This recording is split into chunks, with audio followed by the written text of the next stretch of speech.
You think Aaron Rodgers has the best name in the NFL for saying in the Super Punch Out announcer voice? Aaron Rodgers. I can totally hear that. I can hear it 1-to-1 in that motherfucker's voice, man. Phil Simms. Michael Penix.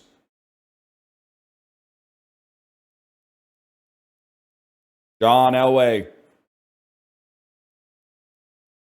He really does go, Bob, Charlie. Ooh. Kind of the perfect name for an athlete. I don't know. There's some great ones in hockey, man.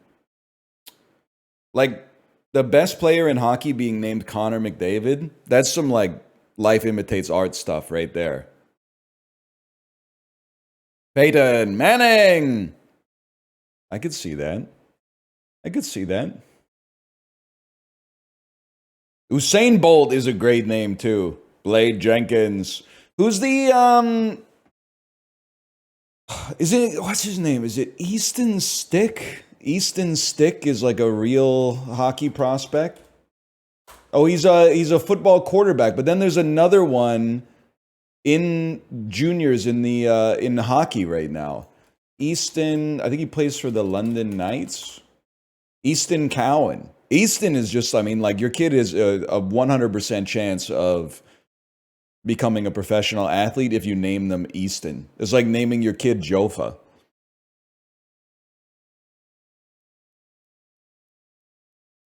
Tiger Woods? That's damn true, man. Tiger Woods a great name for a golfer. Jeremy Irons really missed his fucking calling. Just kidding. Margin call is fucking Keno. Welcome back, everybody.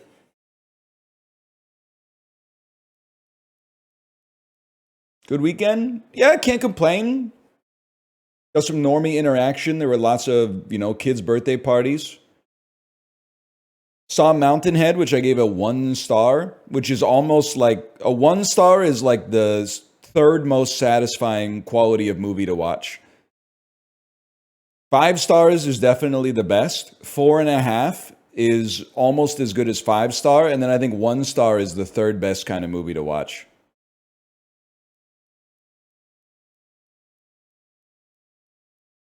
Movie sucked. It turned me into like a pithy reviewer. If I wanted to see a bunch of middle-aged douchebags on synthetic testosterone looking at their phones for 90 minutes, I'd look around when I bring my kid to the playground, It'd be some shit like that. I feel like Mountainhead is like the prototypical example of like, if you like this movie, I actually want to be friends with you. Because I think that if you think that movie bangs, you're probably like a nice, normal person. It's like the Don't Look Up test. If you think Don't Look Up is like the smartest movie ever made, I want you in my phone contact list. Because I know if I need help with something, I can text you and be like, hello, can you help me? And they will be like, yes, I consider myself a good person.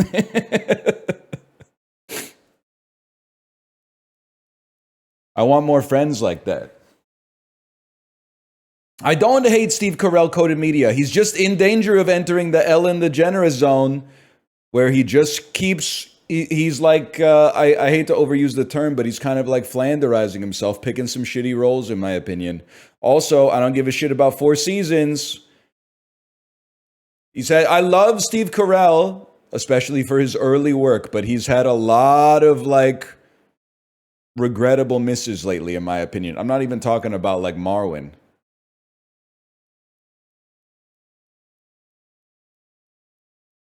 Foxcatcher was good, but that shit came out in like 2014, man. Shit came out a long time ago.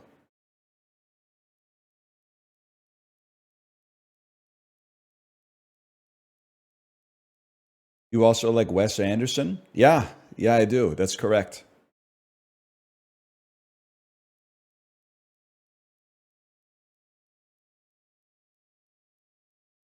What's your point? You did. You turned me into Steve Carell in Office Improv. Yes, and?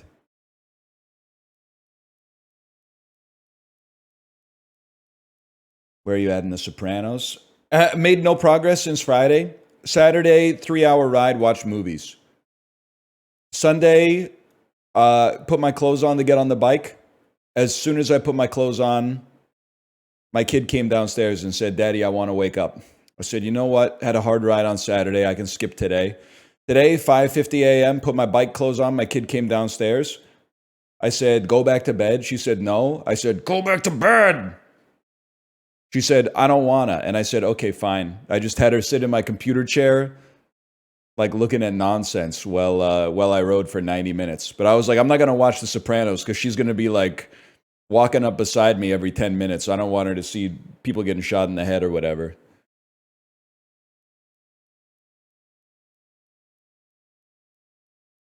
She got to sleep in a little bit, man. It's getting a little crazy.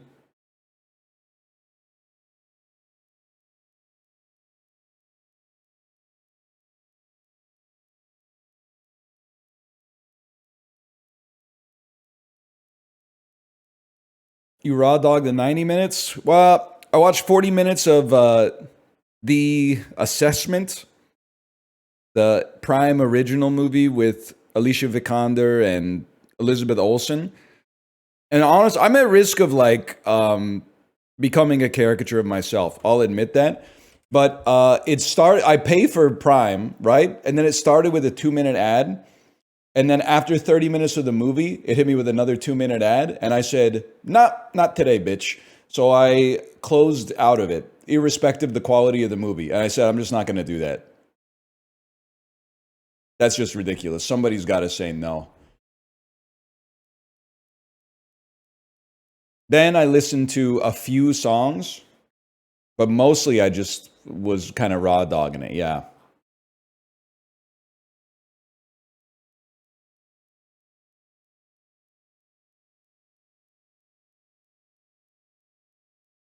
What if that's just the natural evolution of a person? I've been thinking that. One of the things that annoys me about social media, that especially I think I've noticed as I've been off Twitter, is that I mean there's lots of problems. This is maybe like the 30th biggest problem with it. I think it rounds people off to force consensus. In a weird way, it's like it causes an extrusion of a person's fuzzy and uneven personality to fit the mold of like what's acceptable and won't stoke ire in society. And the knock-on effect of that like consensus forming is that it seems like about 1 in 10 people that go through the extruder come out the other side completely fucking insane. But also just a little bit, I don't know, the way people behave on social media can be kind of boring because it's like, I feel like rather, and to be fair, a lot of these people are literally like 14, so they're figuring it out. It's just, there's no way to tell when they make their avatar like an AI generated image of an adult in business casual. But I feel like you get the vibe from it a lot of the time that it's not someone like speaking from their heart, from a place of like genuine emotion. And instead, it's like, this is what the correct thing to say in this situation is. And if I wanted that, I would just talk to ChatGPT. So I actually, again, at the risk of mockery, I no sold Twitter. That was easy. Once I got off of that, I didn't even miss it at all. So then I transitioned to Methadone Reddit. And then this weekend, I was like, you know what? Why not just do the whole plunge? So I deleted Reddit and have just in what did I replace it with? I downloaded the Globe and Mail app and prepaid them for 6 months at like $1.17 Canadian a week to get access to real Canadian news from my community. So now I've been reading articles on the toilet about I don't know, the trade deficit and shit like that. It's kind of, here's the thing, it's made my phone like extremely boring. And I think that that's probably like a positive thing. Because now, like every once in a while, I try to like, I'm like, I'm bored. I've been bored for 2 seconds. So then I like scroll to where Reddit used to be on my phone and it tries to open like the app that for some reason is connected to my garage door opener.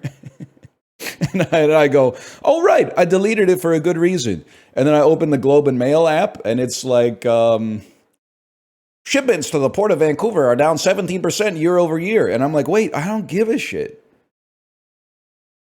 And then I just put my phone away and go like fold laundry or something like that. Like it might be kind of a life hack, man. It won't last. I mean, that's what people said about Twitter, but some people are allergic to not taking consecutive L's. Twitter was easy. I was telling Justin, I think Twitter, I've never done hard drugs, but from what I've read online and movies I've seen like Train Spotting, I think Twitter was like cocaine.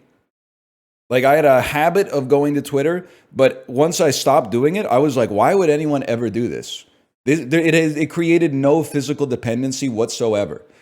As soon as I removed the access to Twitter, I didn't miss it at all. And then I said, Reddit is like caffeine. It's barely harmful, but it has created like a dependency, like it's habit forming. So in a weird way, I actually have missed, that might not be the word I would use, but for lack of a better word, I've missed Reddit more than I missed Twitter. But we're going to get there.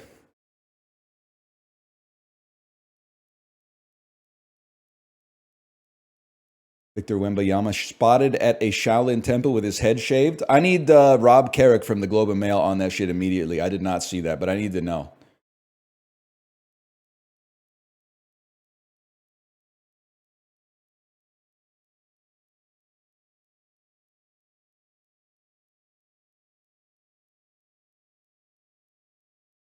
He does think he's speed.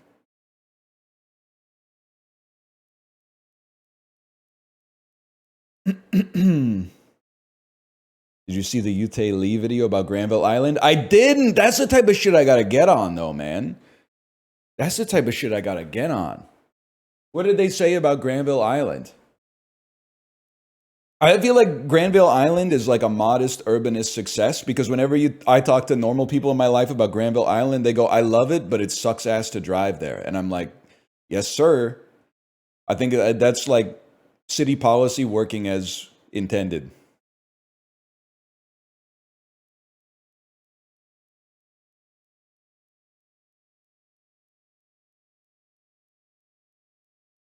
It sucks ass, period.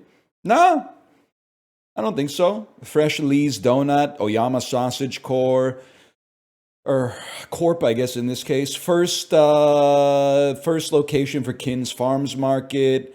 Pretty good stuff at the cafeteria as long as you don't get, you know, your French fries nabbed by a seagull or something like that.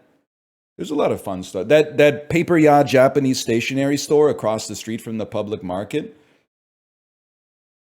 Hey, Archimedes, you can rep Duffins if you want, but like I wouldn't admit online to like living in South Vancouver. Like that's basically like you might as well just go all the way and move to like North Saanich on Vancouver Island or something like that.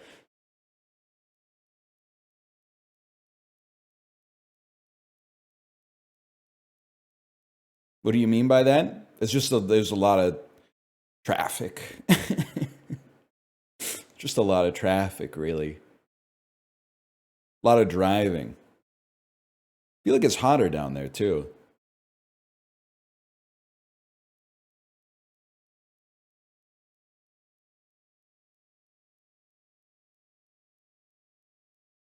Anyway, let's do the dulls.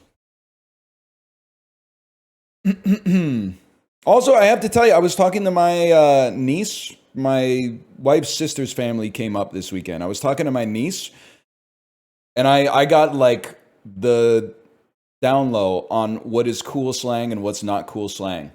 So what is not cool slang? Skibbity's no longer cool. I'm sorry to tell you. This is from someone who's graduating 7th grade and going to 8th grade. Skibbity no longer cool. Chicken jockey. I made sure to ask her about chicken jockey. I went, chicken jockey. And then I said, do kids at your school say that? And she's like, yeah, it's funny sometimes unless the person saying it is like someone who's been a Minecraft kid for 10 years. She said Minecraft kid like I knew what that was. And you know what? I do, because like there were even before Minecraft came out, there were Minecraft kids in my school. They were obsessed with either like Bionicle or like Yu-Gi-Oh or some shit like that. And I was like, damn, so she's taking the position of the speaker into account when determining something's funny. Like she's really attuned to the social situation that, you know, you got going on in an environment like that. So chicken jockey is like it depends on who's saying it, which I think is very nuanced. You know what they say a lot? Cheeks. Apparently, cheeks is evergreen. I know it's not new, but she described many things as cheeks, and she stopped saying bruh. 2 years ago, she was saying bruh at the end of like every sentence. Cheeks has lasted longer than bruh. Bruh was a bit of a flash in the pan, I think. And then I asked her, do kids in your school really say chat? Do they say like, chat, is this real? And she said, yeah, sometimes. But then she gave it the chicken jockey treatment. She said, if the kid is a nerd and they say chat, everyone like rolls their eyes. But if the kid is cool and they say chat, then it's like, it's okay. I was like, damn, it's still ruthless out there. I feel like, honestly, my vernacular was cheeks before. Now that I know it's okay to say chicken jockey, though, like, I think I'm chill.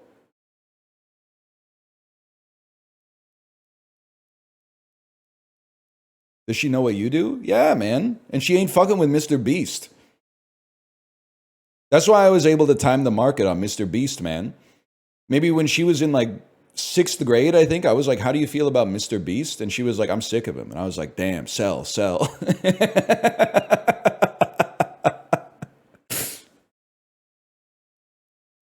She was like, his chocolate's too expensive and it doesn't even taste that good.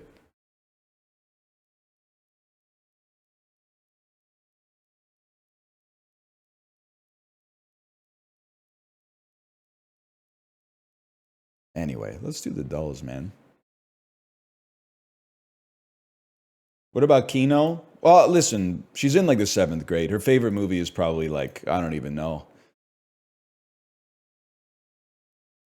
I honestly, I have no idea. I tried to think of one and I'm like, I couldn't possibly know. I doubt it's no, because like between 7th and 8th grade, that's an interesting time, right? Because like I'm sure she's got some kids in her class who are like, yeah, dude, it's Harry Carey, or sorry, Eric Carey. Harry Carey is like it's like an old baseball announcer. She's probably got some kids in her class, like Minecraft nerds, who are like Melancholia. But then, like, I feel like a lot of kids are also going to be like trolls band together.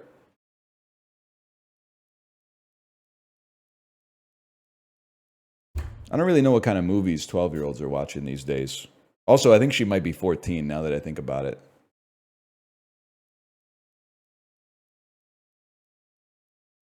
I don't really know, honestly.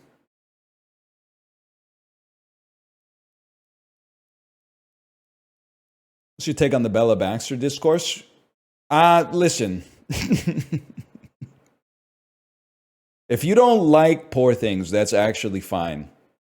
We respect people of all stars and stripes here. But we have to find a way to say that you don't like the movie without calling the people who like it pedophilic, okay? Because that's just not a productive line of reasoning. It's like the nuclear bomb of film criticism. It's like, I like the movie. Well, I didn't, and I think if you did, you're probably a pedophile. Like, that's not really, that's not productive. Thank you. Thank you for saying that's anti-intellectual. I think Poor Things is an awesome movie. I think Bella Baxter had if I may, I don't think I'm the guy to say this, but I'm going to say it. I think it's a feminist movie, man. It's showed some shit that women go through a lens that was a little absurd. And then, like, as the movie goes on, she takes control of her own narrative and her own destiny. And in fact, if anything, I think the people who are like, this movie's problematic, kind of like the dudes telling Bella Baxter she shouldn't work in a Parisian whorehouse. Like, she's a grown woman, kind of. I don't know what her mental age was at the time that they got to Paris, but at the same time, I'm like, you're kind of like the society telling her what she can't do, even though she's doing what she wants to do. And the movie for me, Poor Things, it's a good for her movie, in my opinion.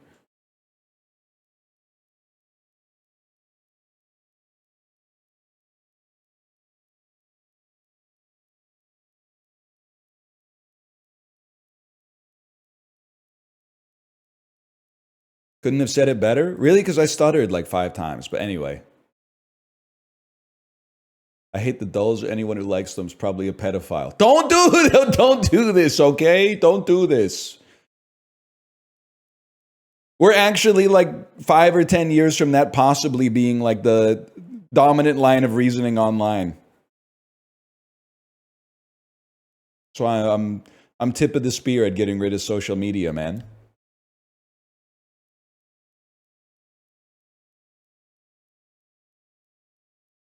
Certified what? Certified cinephile. I haven't really heard the song enough. The only time I really heard the whole thing in its entirety is when I took my daughter to that Italian restaurant and the manager made them turn the song off because I think they were probably like, "There's a 3.5-year-old in here." How did you know? How did you know?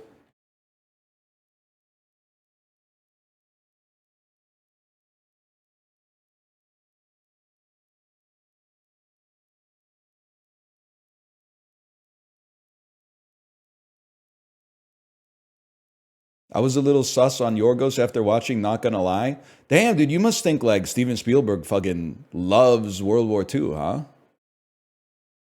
He made that movie about the Nazis. That's crazy, dude. Little sus on Steven. And not to mention, he loves sharks eating people, apparently. And Munich? Don't even get me started, dude. This guy, he's been hiding in plain sight this whole time.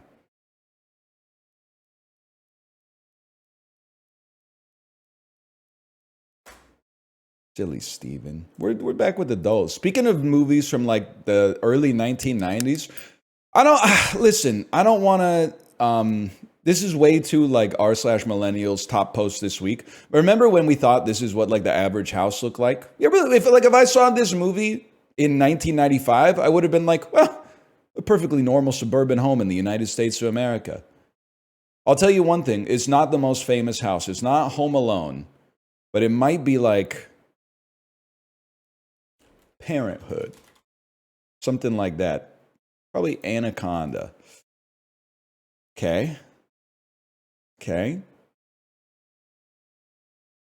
Stranger Things season 0. I don't know what this is. The Sandlot, but I know it's not the Sandlot. I don't know you. You look like Matt Dillon, but this doesn't feel like The Outsiders. Are you Matt Dillon? Hard to tell. Hard to tell if that's Matt Dillon. I have no idea what this is. Could this be Better Off Dead? Could this be Enter the Dragon? Oh, it's 16. It's Pretty in Pink because she's wearing pink, bro. It's not 16 candles. That's Pretty in Pink. It's probably 16 candles. 16 canandles.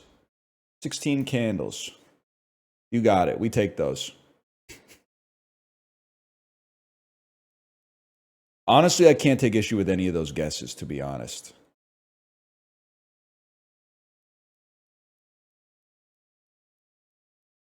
Why are you washed? Honestly, like I didn't see this at its peak because I wasn't alive. And then I didn't see it mid 90s to early 2000s because that was kind of like, I wouldn't say a golden age for high school movies like this, but it was like a silver age. Like there's a lot of good stuff that came out in that region that I could watch and be contemporaneous. And then I haven't watched it like since then because I feel like I have a knee-jerk allergy to the unending era of 1980s nostalgia that I wish would just go away. So even if the movie is good, I just basically don't want to. I'm uninterested in watching anything about the 80s because the 80s they ended for 15 years and then came back and have been around longer than they were here the first time when it was actually the 1980s. So maybe I'll get to it at some point, but I'm uninterested right now.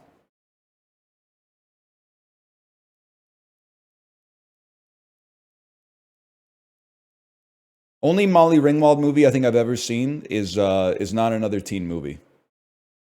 Doesn't she show up? She shows up at the end of the movie. That sounds right to me. I don't know.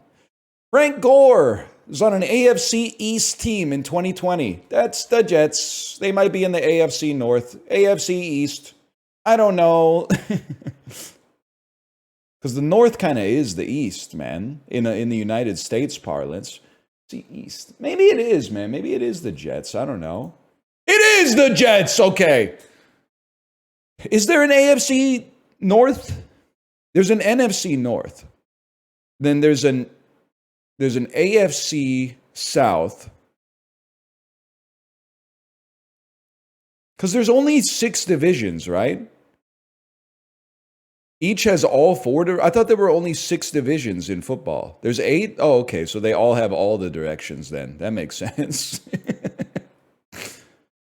After helping the Mavericks make 2 finals appearances, Jason Terry signed a deal with his Eastern Conference team. Atlanta Hawks, I don't know. This Brewers outfielder hit over 30 home runs. Prince Fielder? Maybe the only Brewers player I could actually name. I have no idea. Thomas Shelby? That would be sick, man.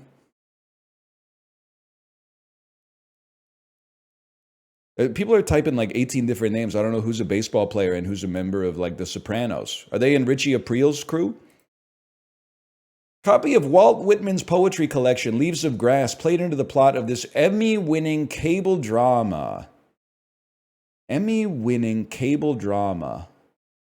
Maybe like The Leftovers? I don't know. I was just taking a guess. Breaking Bad? I've seen all of Breaking Bad. What does Leaves of Grass have to do with Breaking Bad?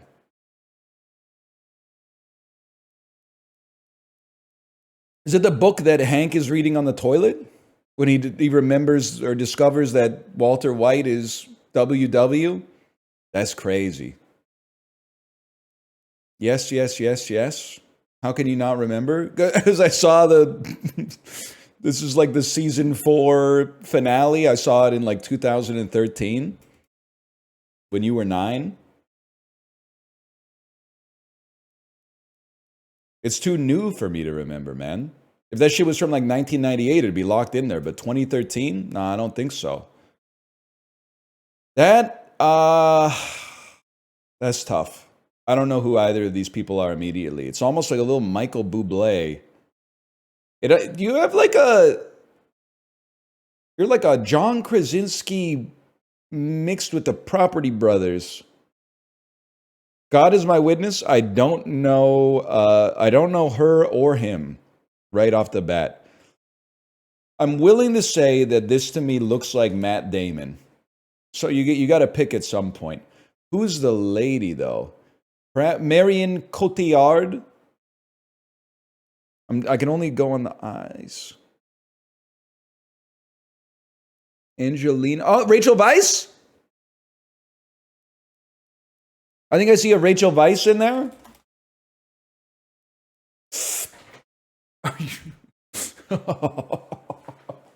Are you serious? Neither! Neither is right. Damn.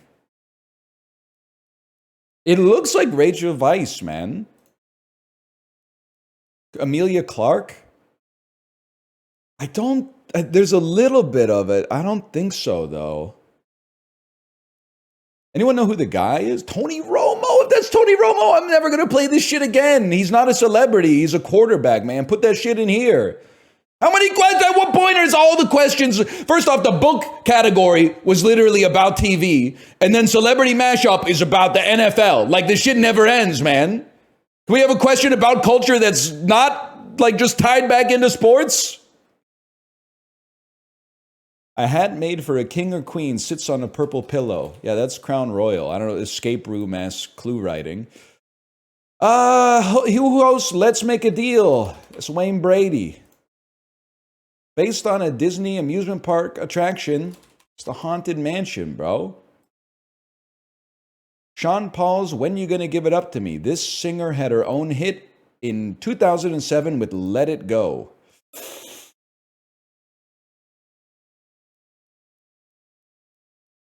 Amory. I don't think that's going to be right, but I don't know who it is. That's Elsa. That's Idina Menzel. Oh, Idina Menzel. The wickedly talented Keisha Cole. It's not Idina Menzel, apparently. Oh, because of the Let It Go. I see it now. I get it now. Joey King and Kyle Chandler. Okay. Joey King was one of the white chicks in White Chicks. I know that much. I don't know anything else about her, really. I think she was also in Slackers. Librarian, can I get a check on that one?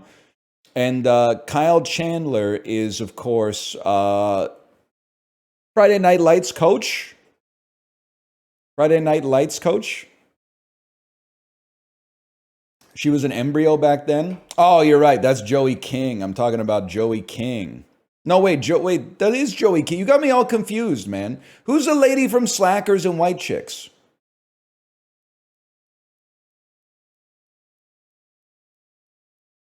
Go look her up. Oh, that's Jamie King. Jamie King. Because when you were saying that she was in Bullet Train, I pictured exactly who you were talking about, but I was like, damn, she's like aged really, really slowly. She's looked like she was 20 years old for like 25 years. All right, fair enough.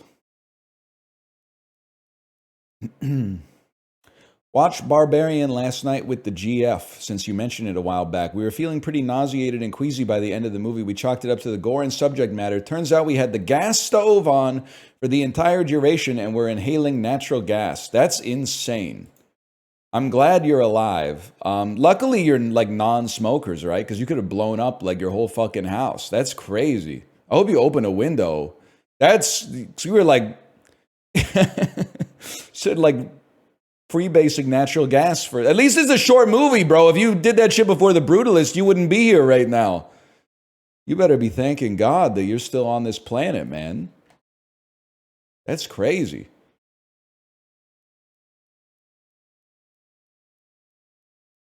Happy you're still here. Do you think it's like working out your lungs? Like, do you think, obviously your lungs get damaged, but do you think after they recover from the damage, they're like stronger? Or is it like inhaling secondhand smoke? It just like, it compounds the toxicity for like the rest of your life, even if it was when you were like 3 years old?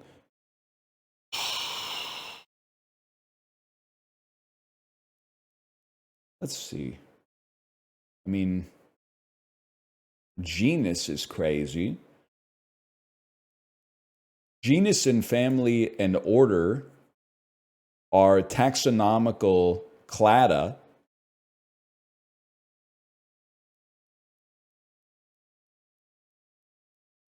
We'll save that for a second. Reserve, save.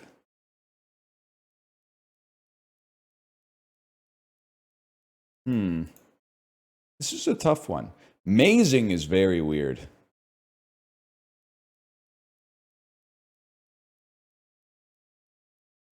Syndicate or syndicate. Like a ring, a syndicate, a crew, and the family. This could be like crime organizations. Okay. Then, I mean, save, quit, print, and paste are accessed from the file and edit menus in Photoshop. Keyboard shortcut commands, of course. Order, book, request, and reserve what you can do with a car service like an Uber. Missing a vowel. Add a vowel. Amazing. Slide. Something. Genius. Spelling bee ranks minus a letter. Spelling bee ranks. Okay. Solid. Genius, good, amazing, solid. That's crazy. The snake's eating its own tail, man. The podcast about the game based on the movie intimated from the final chapter of the book released posthumously,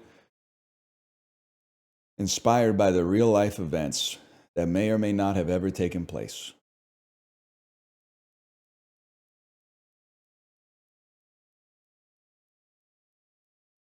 Tail be tasting yummy as fuck, though.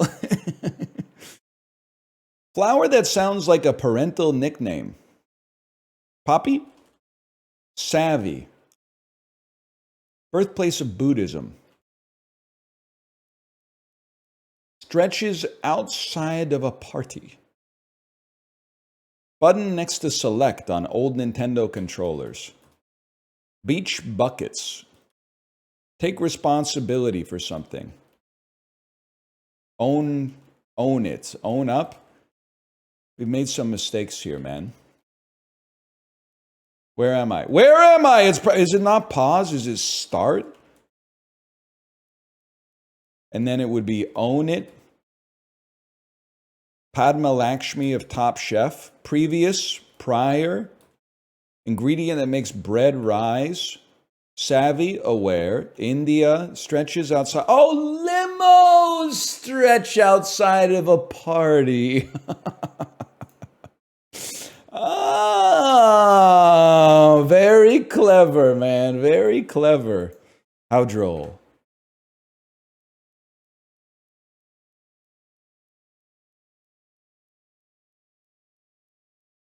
Just watched The Last Duel last night. That was lit. Did you leave your car running in the garage while you watched it, or what?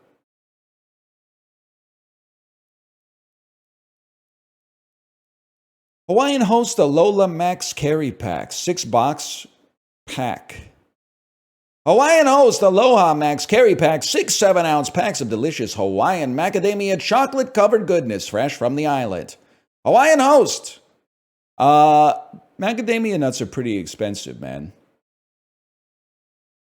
Chocolate covered is actually probably cheaper because there's less macadamia nut. I gotta feel like 7 ounce. I bet this is like $15.99. Little heavier on that. Okay, how about $19.99? $20.99? $21.99.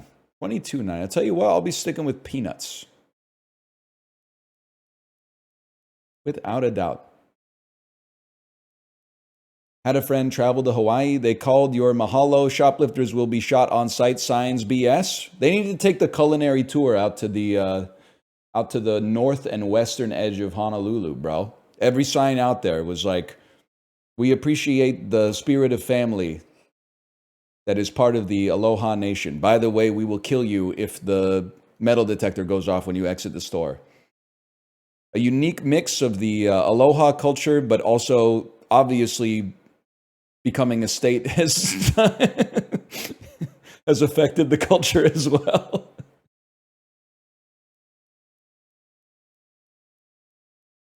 It's got a little bit of both going on for sure. It's a complicated place, man.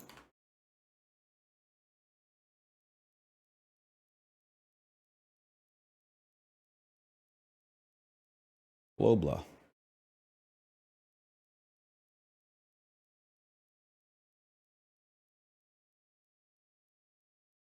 What about like El Salvador?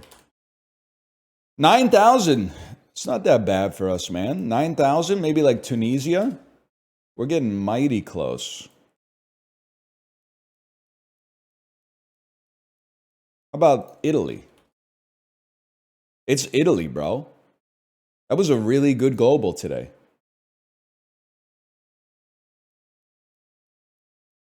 Too bad it wasn't Worldla. Like, if I got Italy on Worldla, that's like I was going to say it's the best day of my life, but honestly, Worldla's pretty base today, too. That's India, bro. You ever notice I feel the geographical shape of the nation of India kind of looks like a lady with a tiny head and a huge inflatable ass. And then, like, a little kid has got a pin and he's trying to poke the balloon ass so that it pops and goes like.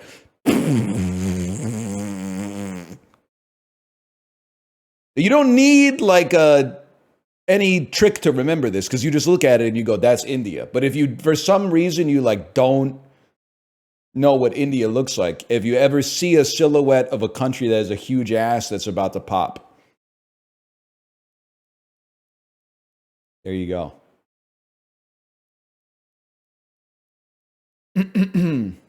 Just checking in to see if you're okay. Gen Z, when the streamer hasn't made a joke about killing themselves in 15 minutes. Are you okay? Are you in an emotionally secure enough place to receive good news? Brother, we're just vibing out here. We're just living. What are you talking about? Are you okay?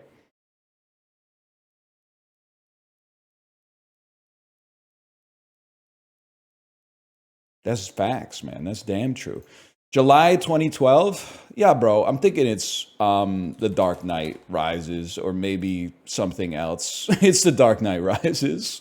20th Century Fox won't be an X-Men movie because that was 2011 and 2014. Ray Romano, this has got to be the most recent Ice Age movie, which is probably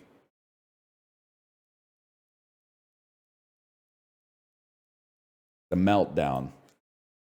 Probably Continental Drift. There you go. The end of the world is just the tip of the iceberg. To Be a Fly on the Wall with Ray Romano, John Leguizamo, and Dennis Leary. Just chopping it up at the actors' table. Bro.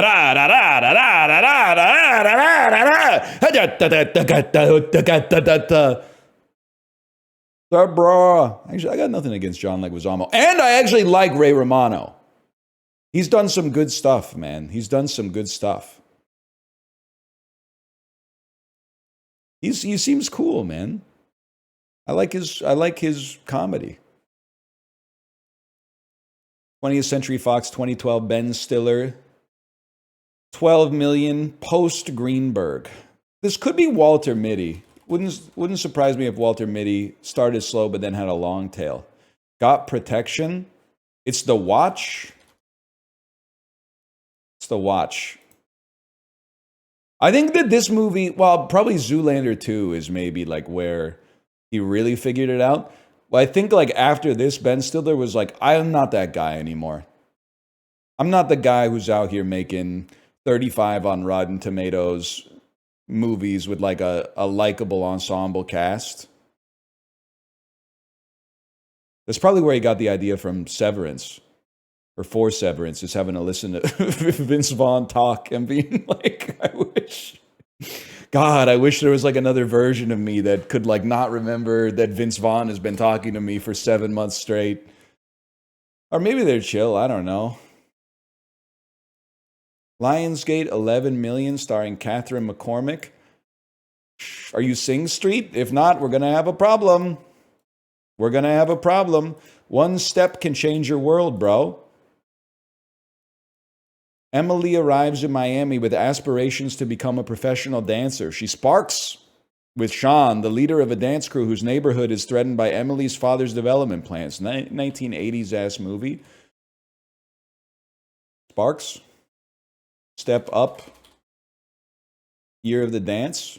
Step Up 3D. Hey, I'll tell you what, let's go to number 5 here real quick. Universal movie starring Mark Wahlberg. It's a fantasy comedy. That's Ted. Nah, well, it's Ted 2. Who else is in this bitch? Mila Kunis. That's Ted, bro. Am I stupid? See, this is crazy to me. Maybe I must have my memories confused. I'll tell you why. I thought for sure I watched Ted on the flight home from Korea, which was like early December 2011. So I was like, how did I watch it like 7 months before it came out? But I guess it must have just been a different flight, man. I don't think it was an advanced screening on Korean Air. I don't know. I remember I watched Planes, Trains, and Automobiles. Oh, that was Camp Fred. It's not going to be Step Up 1. It's not going to be Step Up to the Streets because this came out in like 2009, I'm going to say. So it could be, we already did that one. It could be Step Up All In. Could be Step Up Revolution. It is Step Up Revolution. I can live with that. Scott Speer. That looks good, man. I got to see that. How come I've never heard of it? Well, I mean, it made 11 million opening weekend. That's like pretty low. But like Step Up 2, I think was well memed upon back in like 2009, just because the movie being called Step Up #2 The Streets was just like a really funny title for a movie. One step can change your world, man. That's damn true. It is damn true.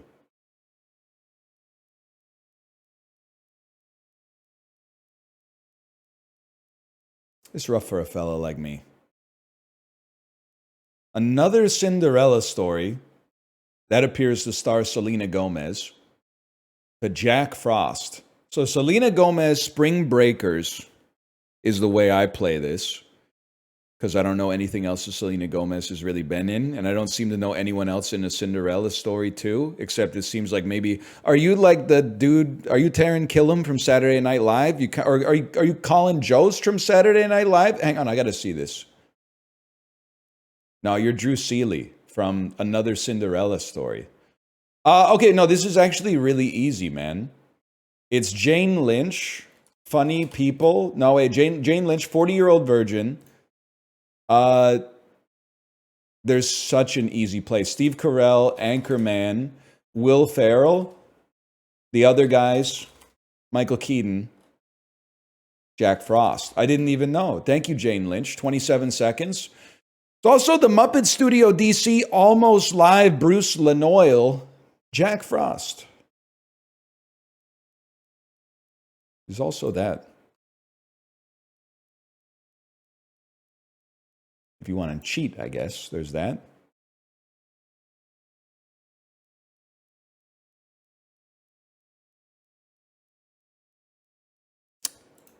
River City Girls. Final fight. Streets of Rage. Fighting in front of Mount Rushmore, huh? That's kind of crazy. It looks more, now that I think about it, it's more like a fighting game, yeah, than a beat 'em up. Street Fighter 1? It is Street Fighter 1. That's fucking crazy, dude. They have a Mount Rushmore stage? You're right, that ain't even a damn street, man. I'm pretty sure you got it. Can you even go up there? Maybe you need a staircase or something. Or an elevator? You can? I mean, I guess someone went up there to like carve that shit out or whatever. You got to be breaded. Dude, that's a great term for wealthy. Breaded. I know you didn't make that up, but are we buying early on that one? Are we buying early on breaded?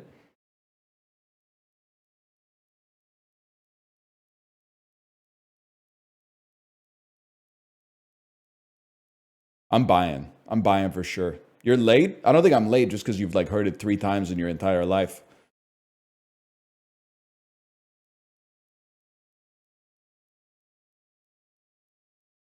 Yeah, I like it. Breaded, man. Breaded.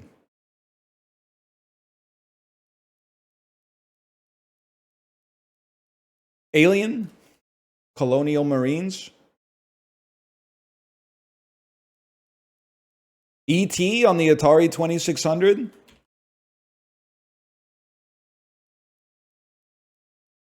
That's not E.T. Oh, it's Michael Jackson's Moonwalker. I'd recognize that fucking hand anywhere.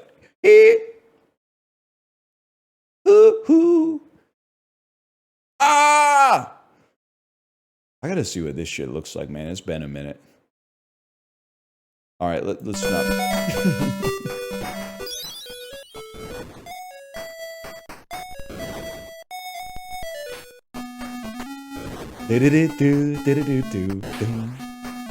The hat move is kind of sick, man.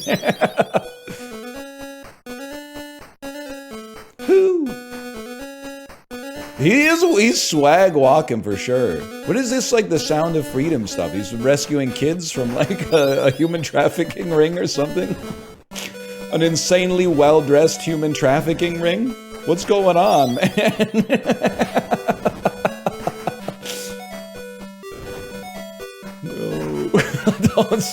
I'm not saying that.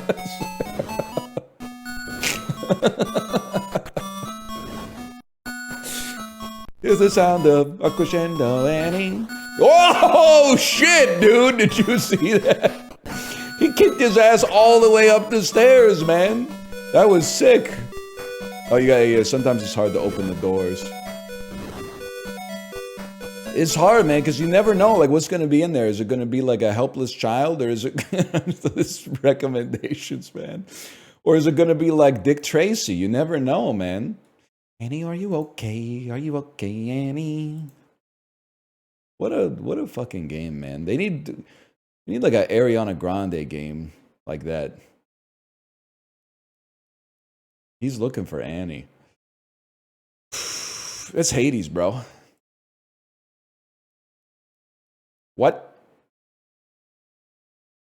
Castlevania, probably.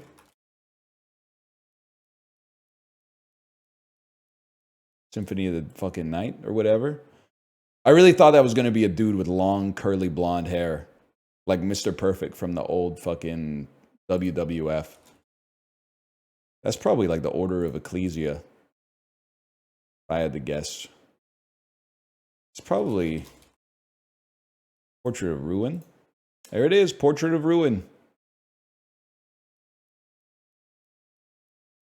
Came out 2006, apparently. The Nintendo DS.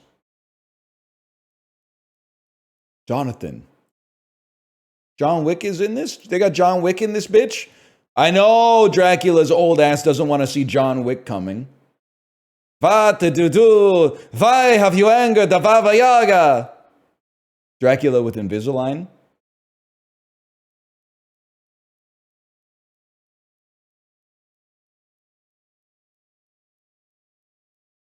There's no John Wick game in this, huh? Me, Among Us. 2018. Might be an indie game, bro. Might be an indie game. Have any indie games come out recently? I suppose. There's like Balatro.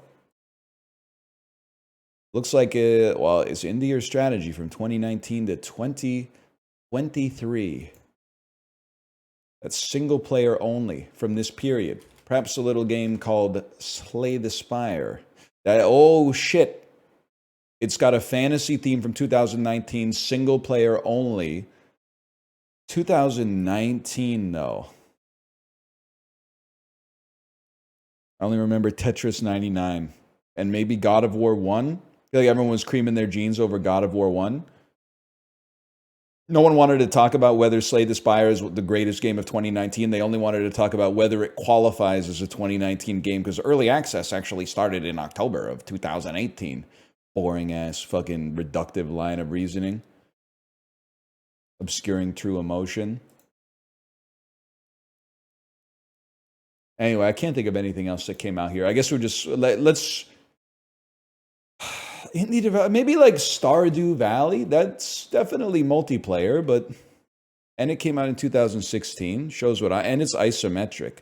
It's a side view game. What about like a Katana Zero from 2019? It's a side view game from Nexile. What is I feel like I'm gonna know Nexile, but I don't know them right off the bat. Did they make Pathologic too? Did they make the no, that's Jagex. I'm thinking of Jagex makes the RuneScape games. Nexile. What does Nexile make? Apparently RuneScape's from 2001. Chess? Jump King! Jump! Or they should license that song for Jump King too. Jump in! Feel my touch. If you want them, my kisses in the night. Jump for my love. I haven't heard that song in forever, man. I gotta put that on the Peloton playlist. It's been forever since I heard the Pointer Sisters.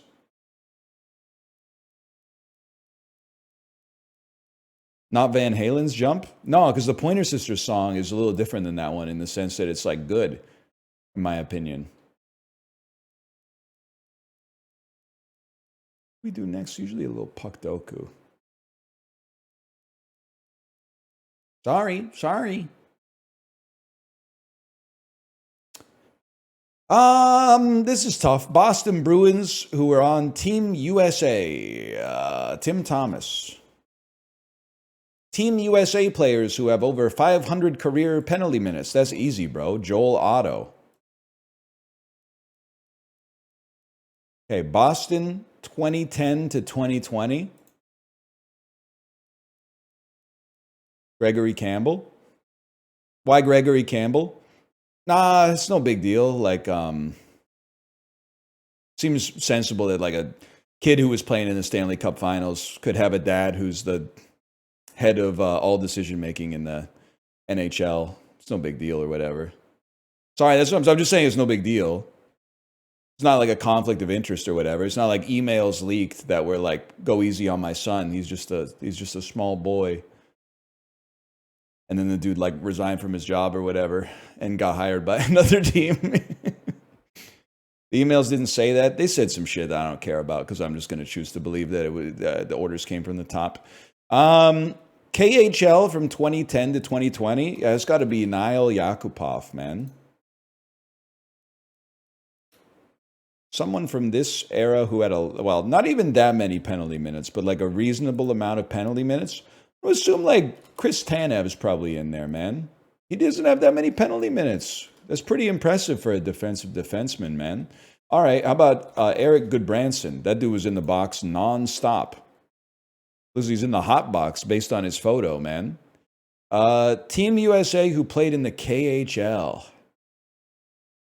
Perhaps someone disgraced, like a Brandon. Well, but he wouldn't be on Team USA. This one is tough for me. I feel like, was Oleg Tverdovsky ever on the Bruins? No, it turns out I don't know shit. Coyotes with 500 plus PIMs in his career.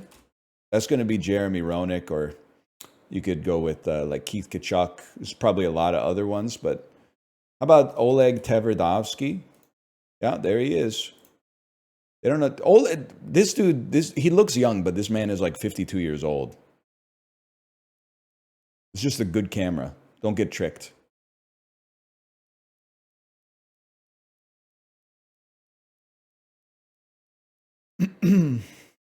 No Taylor Hall? Nah, if I wanted to see Taylor Hall, I would go to Jack Astor's in downtown Kingston. Sorry to blow up your spot. I don't know if he goes there a lot, but he's been there before.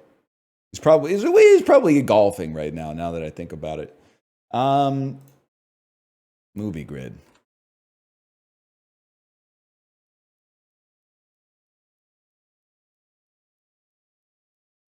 Emily Blunt, Colin Farrell, Florence Pugh. Blunt, Farrell, Pugh. I would Blunt Emily for sure. I think I would Farrell, Colin, and I'd have to Pugh Florence, I guess. Florence Pugh, one word title. I'll go with the basics. I mean, it's going to be Oppie, Midsummer, or what's the new Marvels with Thunderbolts? I guess Thunderbolts is in there too. Let me think about this one for a second. 05 to 2025, give me Black Widow. People might forget that it exists. Midsummer's high and the Kino top of mind. 80% plus Rotten Tomatoes critics score. Am I insane to put Fighting with My Family? Not insane!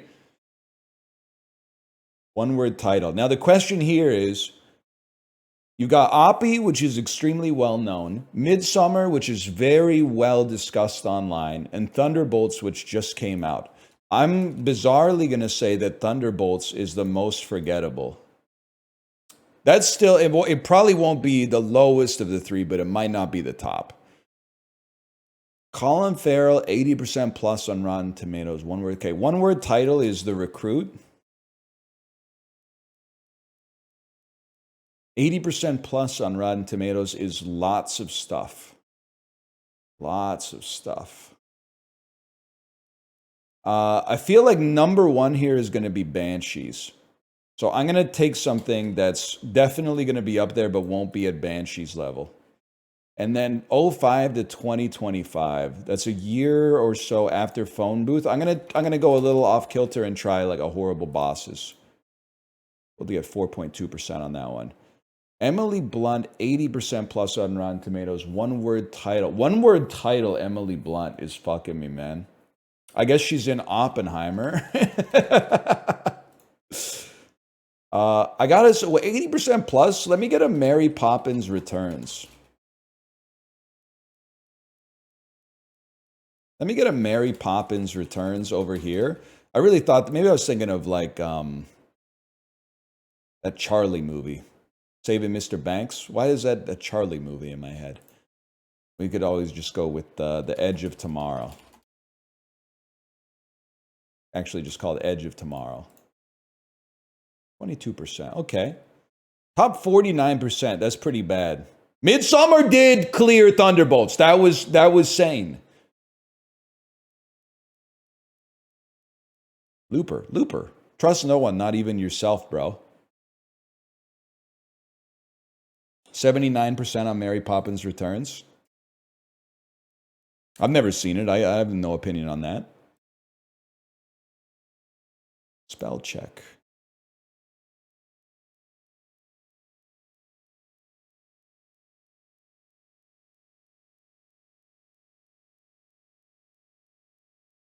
Sturdy. A adjective meaning sturdy. Also, a adverb. Not even a real word. Science. A noun. Incubus album. Sidekick.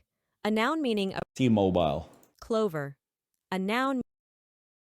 Like a dog's name. Refrain. A verb meaning curb, restrain. Refrain originates.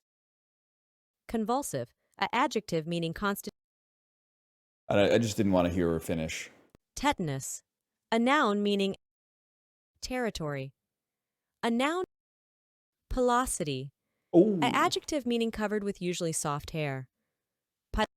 Oh. With an A, Pila? With an A, Pila?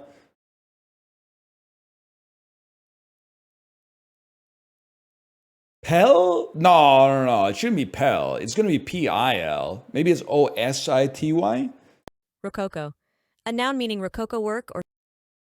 Fuck you, Win Butler. Damson. A noun meaning the small tart fruit of a widely cultivated Asian plum tree, Prunus insititia.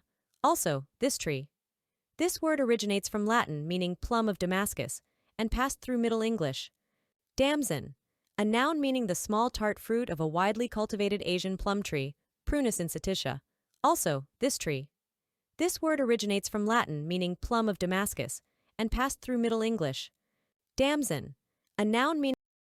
Fuck. It did sound like Danzig. Blumler. Amygdala. A noun Tell the meaning children the not to eat my way. Geiger. A noun meaning denouement. A noun meaning the. Oh, I missed an E after the U, I think. A denouement. It really is damn son, huh? Velocity. Okay. That's a tough one. Denouement is a good word, man.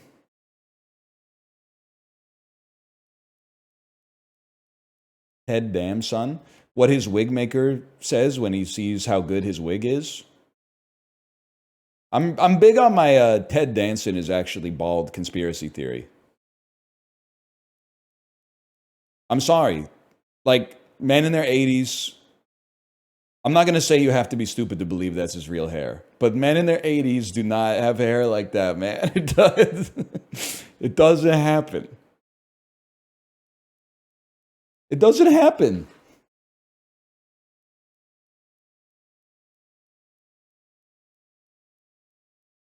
He might have had a hair transplant. I think it's a piece, or as they call it now, a system.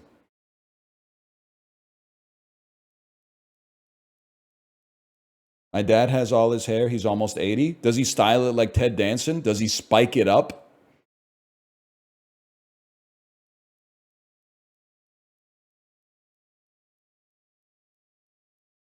Yes, your dad's got a piece. I'm sorry to break it to you, man. Bean soup. Looks good, man. Hearty soup featuring Gorgon beans. It's enriched with the mirepoix. I mean, this looks like it's from France, man. That's cold. This shit is from the northwest of France. This shit is from Iceland. It's Canadian? Soup à gourganes. It's a traditional soup. Oh, that's why I don't know. It's from Saguenay-Lac-Saint-Jean region in Quebec, Canada. I only know the Trois-Rivières cuisine of French Canada. I would yum that. 53% yuck? Are you shitting me? It's soup, you babies. People are childish. This is embarrassing, man. Meanwhile, they'll see a cup of bugs and be like, yum. I would eat that. Well, fucking go to the store, bitch. There's nothing stopping you. Oh, here we go. It's a texture thing. Yeah, that's why it sucks ass, man. Bread, milk, sugar, olive oil, and cinnamon make for what appears to be a sugared bread. It looks tasty, man. I'm going to assume that this is from France. I'm going to assume that this is from Spain. Picatos. All right. Sounds good to me. Sorry, I didn't click yum or yuck. By the way, this looks like Thai food, man. This is Thai cuisine. Big mushrooms in a soup. Yeah, give me Thailand on this one. We take those. That's Tom Kha Gai. We yum that for sure. Translates to boiled galangal chicken. Honestly, they were right with Tom Kha Gai. That's Jack Talk Thai very well. Yes, he does. Yes, he does. Jack Talk Thai very well. You'll excuse me, I have to go see the shower fairy. Stare.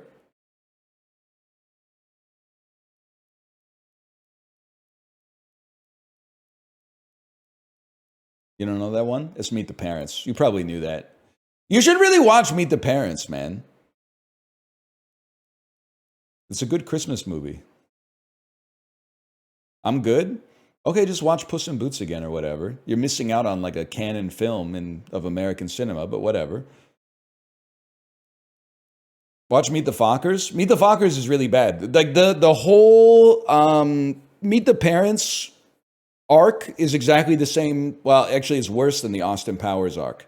Austin Powers, like 1 is a classic, 2 is more than watchable, and 3 is just a absolute disaster. Meet the Parents is actually awesome. Like, it's a great comedy. It's fun for the whole family. Little Fockers, wait, the second one's Meet the Fockers. Meet the Fockers is like a 2. They shouldn't have made it. And Little Fockers I haven't seen, but I have to imagine it's a 0.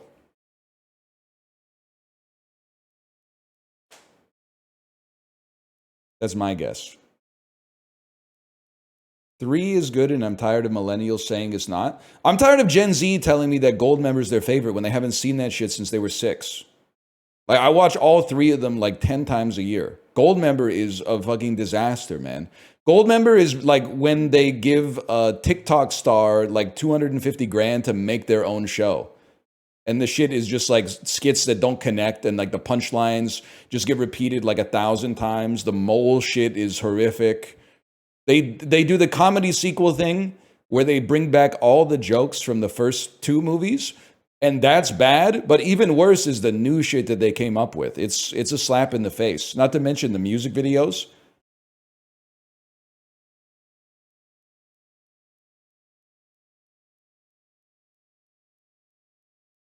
It's my favorite one. Watch him again. Watch him. Challenge him.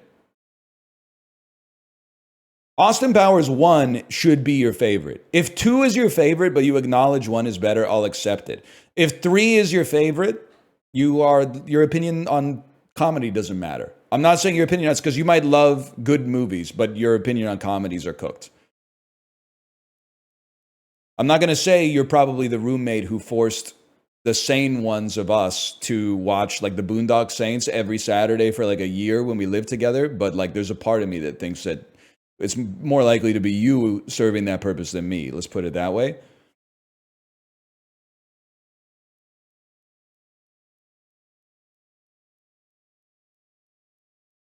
That was Food Guesser, which means now we do Scrandle. Scrandle is like the watershed in the UK, man. Like, this is where the content really gets spicy. We're getting into the neo-dulls. This shit, like, I'll say it. I hope you know, and I repeat this all the time. I'm never misrepresenting myself in Scrandle. So if you get pissed off and you say, I wish this guy would stop trolling, you're getting annoyed at the real me, okay? I think both of these look great. I think that this is close to the best pie, chips, and gravy I've ever seen in Scrandle, to be honest with you.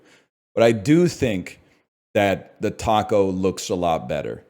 It is more expensive, but I think the taco looks a lot better.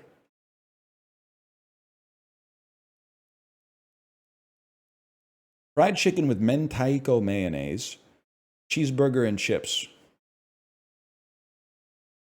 This one's tough for me. The burger looks good to me, which means the average Scrandle player probably thinks it looks in the bottom quartile of burgers they've ever seen.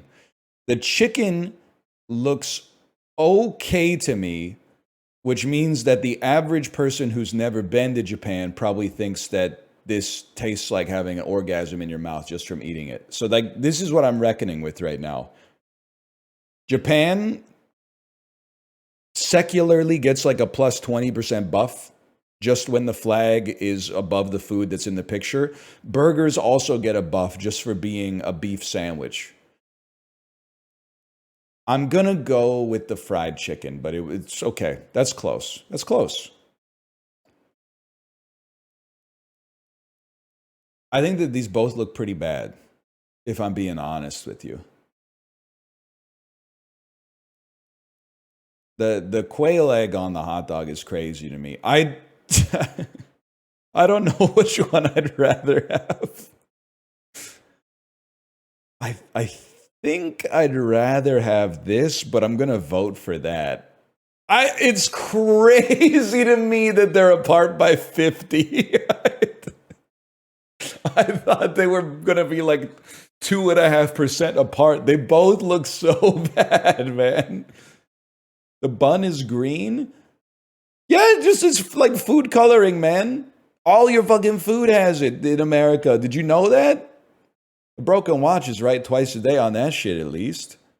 Then like the other one, I don't want a soft boiled quail egg on my fucking hot dog, man. This one, I mean, I would rather eat the chicken and chips with buffalo fries, but I'm 27 pounds, just seems beyond the pale. That was really close, actually. Bad looking burger versus as much squid as you can get on a toothpick. Honestly, I'm going squid for sure. Squid is tasty, man. Not bugs, but squid. Fan Village brag. Okay, I mean, anything at the World Cup. This shit is annoying to me, man. I wish they would stop putting World Cup shit in here just because it inevitably becomes a conversation about how is that 200 pounds? Yeah, bro, you have to be like an Instagram influencer to buy it, okay? You are stupid if you buy this. Everybody knows that. But inflation's so fucked up, it like aged my generation before their time. Used to be, you'd have to be like a grandparent to be like, Coca-Cola, I remember when that was a nickel. Now everyone's like, McChicken, huh? I remember when that shit was 99 cents. And I'm like, yeah, bro, everyone does. That shit was 2019. We were all here, dude. The fuck are you talking about? Sorry, I'm working out my type 5. Sorry. Yeah, let's go beef curry poutine.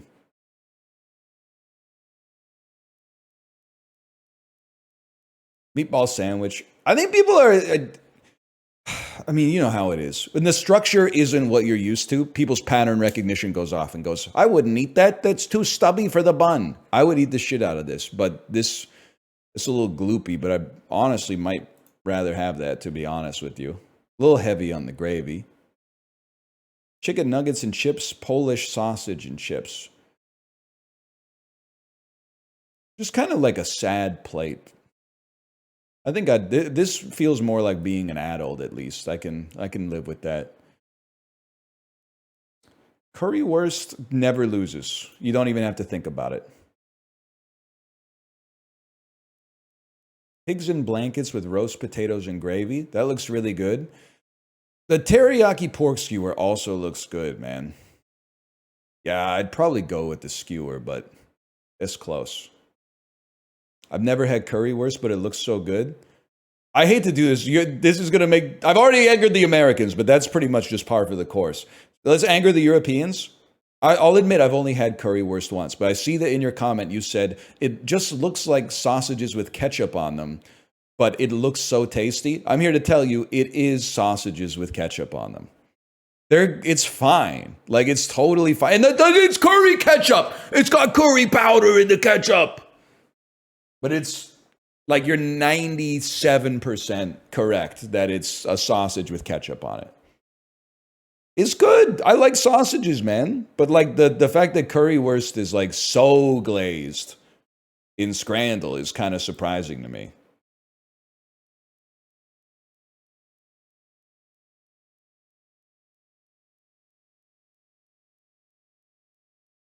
Sausages are better in Germany, though.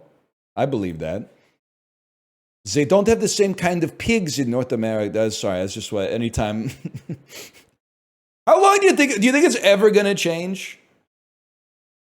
The European air of culinary superiority, even though we live in a global world where you can get like Austrian flour in the Twin Cities in Minnesota. So I hate to rush to America's defense, okay? Really, I should just join in when you're kind of piling on. But like, people knock American cuisine too much, man. They've got great cuisine, especially bread and beer. The like Central and Eastern European sense of superiority over it, I think is unfounded, man. America has amazing bread. I've had it.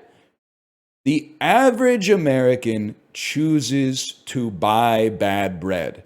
That's not an error in like cooking. That's a fundamental virus of psychology.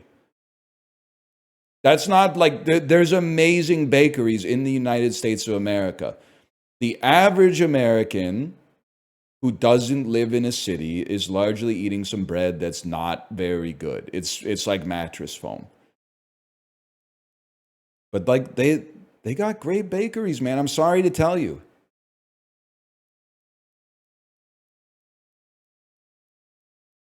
You end up paying too much for it in the US? Well, that's the reason that they buy shit bread, is because in America, it's considered like not virtuous to spend money on yourself for some reason. Despite the whole country being like hyper capitalistic, is like if you ever pay more for something good than you could pay for something shitty, it's like you lost to the business. It's deeply ingrained in their cultural identity for some reason. I could buy 6 loaves of Wonder Bread for the price of 1 loaf of good bread or something like that, but you know, and if you're struggling to make ends meet, I get it. You got to stretch the budget. There's a lot of people like in my chat that are like work from home 6-figure software engineers that are still beholden to the same curse, which to me, you know, it takes a while to shake off the yoke, but it's annoying for sure. Caught.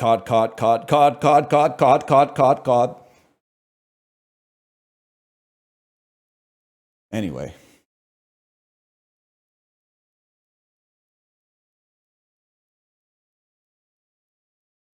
What are we doing here?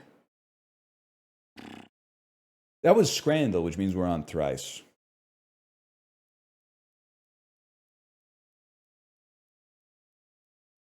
Just bake your own bread? Sorry, that's the other part of the American, the present American culinary identity that pisses me off.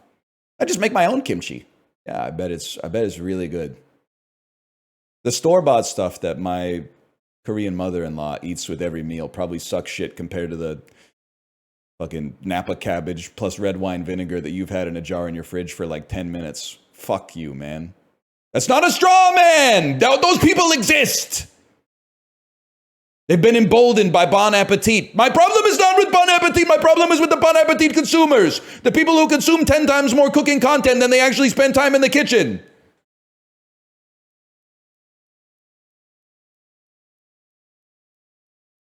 Batter and deep fry some crawfish tails. You have an appetizer called Cajun Crunchies. Batter and deep fry some wee prawns. You have an appetizer invented by Red Lobster called what shrimp? Popcorn shrimp.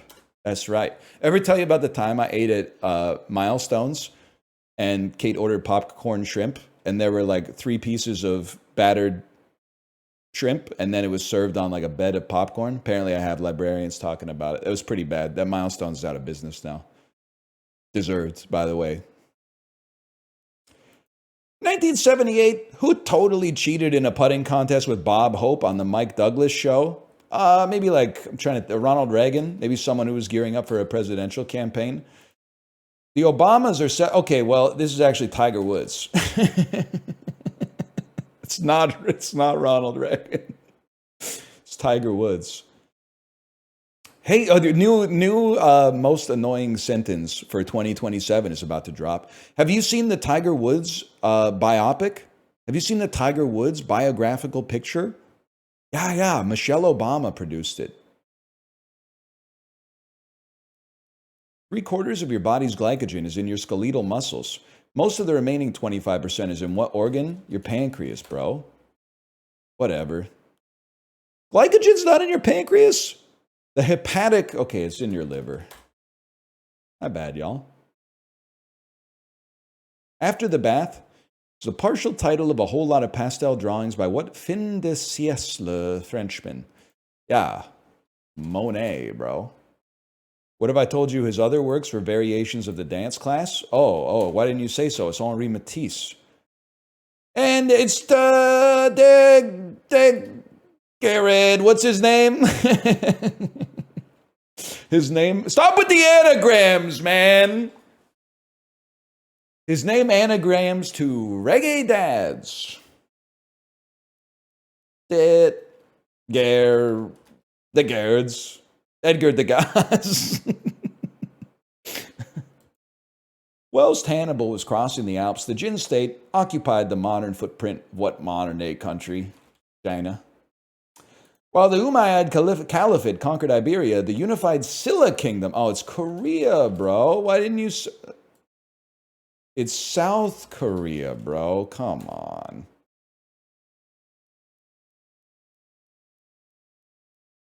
And some of its enemy state to the north. I get it. There's no need to dispute it because they're going to give me the point back because people are going to whine about it. And that's really like the best position to be in is to like benefit from the whiners, but not actually out yourself as a whiner to begin with. So I'll take that.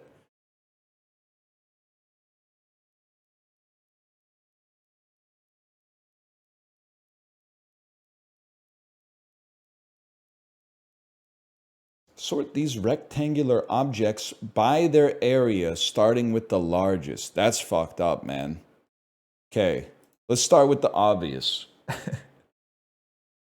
A credit card is smaller than a Pokemon card, which is smaller than an iPod by a little. Counting only the face with the screen? But it's like 1% of the fucking device, man. The whole shit was like white plastic. Wait, the face with the screen? Wait, no, they're not saying only the screen. They're saying just the front. Okay. No, without adding up the backs and the sides. I see, because it's a 3-dimensional. But I mean, they're all 3-dimensional. The third dimension is just really thin. All right, I get it. Post-it note is square. It's hard mentally to evaluate a small square versus a rectangle. I think a post-it note, I don't know, man. I think there's a chance the post-it note is bigger than a credit card, but I got to think about it. And then a $1 bill is like, it might be the longest. It's longer than a Gen 1 iPod. I can picture both in my head right now. But it's thinner. I think that might be the biggest though. But then a passport booklet is like, I think it's this. You got to admit that's fucking crazy. That feels good, man. That feels good. Post-it note is the tricky one because as a square it feels like the smallest, but yeah, the iPod, I can picture the iPod in my head.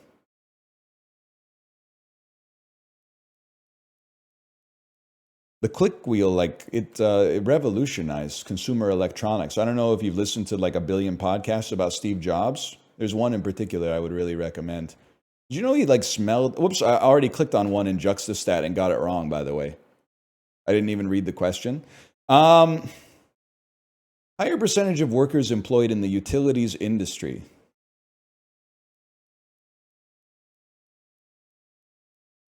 I don't know, man. So, I mean, I imagine there's a reasonable amount of people working in utilities in BC. Big company called BC Hydro. They got to build Site C at some point, right? This shit never gets built. I don't know what they do in Oklahoma. Maybe they're processing like a fuckload of coal or like wind power. So, yeah, I don't know, man. This is more like it. Higher percentage of cold days. Under 40. It's interesting. New York is like more north. Staten Island, I feel like the water might induce like a moderating effect on the weather, but I know it gets cold as fuck. Maybe New Yorkers just like don't complain about the weather as much as people from Allentown, Pennsylvania. I feel like people from around here are always like, you don't like the weather? Wait 10 minutes. Well, maybe they're right, man. Maybe they're right. Higher percentage of adults with pulmonary disorder. Probably go with Canton, Ohio on that one. Higher percentage of households with income under 50K. I really think it's BC. Vancouver is really wealthy, which is why the average income, according to Canada Revenue Agency, is like 17 grand a year, even though people live in like $1 million houses. But Ontario is like the sneaky rich province. People are like, I mean, you can't use the reasoning that like half of it is in the north, because like half of almost every province is in the north.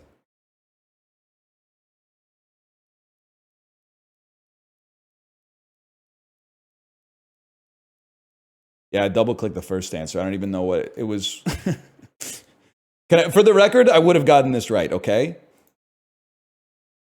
2-bedroom rents over $1,500. I would not have said Fort Wayne, Indiana over Omaha. Even though Omaha is not like a huge city, it's bigger than Fort Wayne, Indiana. Shit hasn't happened in Fort Wayne, Indiana ever since the Pistons left in like 1962.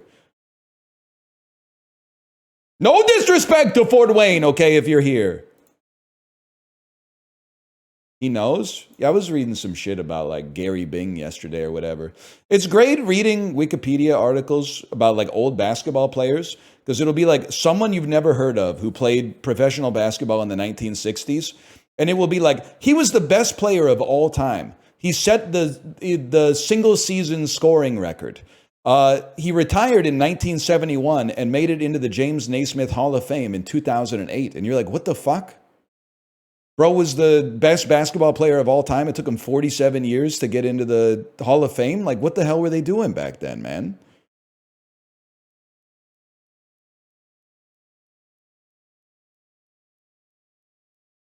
A lot of guys declined playing pro to become dentists. Well, yeah, this one guy I was looking up, he won like MVP in 1 year, okay? So it's like, I mean, it's 1960. He's not Steve Nash, let's put it that way. After he retired, I was like looking forward to seeing like, oh, I wonder what like his philanthropic endeavors were after he retired. What did he do? He got a job packing shit in a warehouse, man. I guess like once you, if you retired from like the NBA in the 1960s, you're like, damn, all right, playtime's over. Time to like buckle up and get a real job. It's crazy, man. He's talking about sports. Is he retaliating for something? Sports ball! I hate sports ball! I hate sports ball! I hate this! I hate this thing! Why are you watching this thing? Bunch of overgrown man children manhandling each other. Sports ball! I hate it! Read my shirt! I hate sports ball!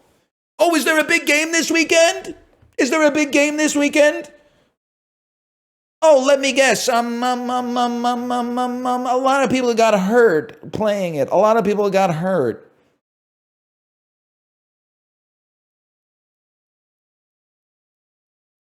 You talking like that type of stuff? Sorry, I'm just a woman. That's literally misogynistic. You're being a misogynist by saying women can't like sports. even if you are a woman. They're going to say it's not possible. It's possible. I'm a man. I'm often misandrist. All you have to do is turn on a podcast, and I'm like, damn, fuck my entire gender.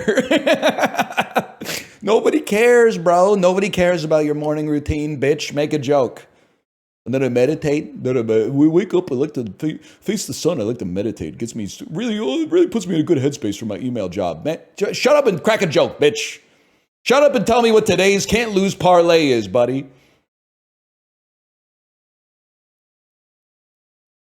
I need a max win. You fucker. Okay, now we're on to the real shit.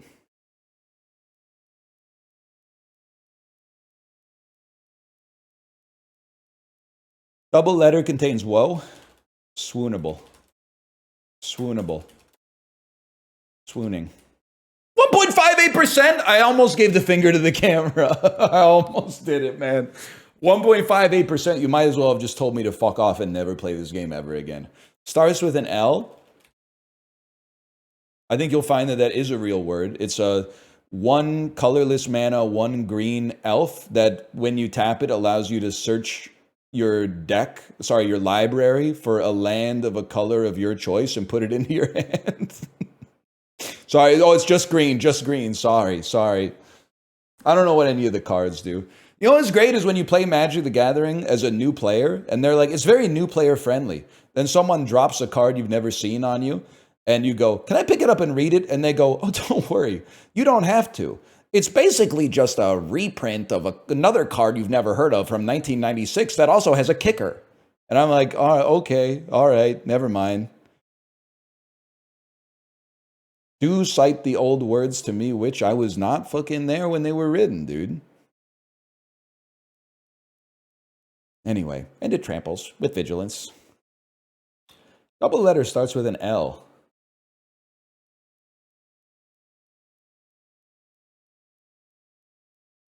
Laissez-faire. It's a real word.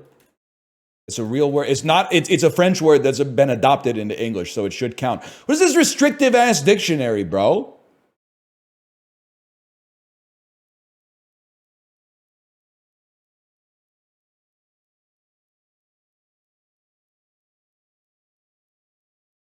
I'm thinking.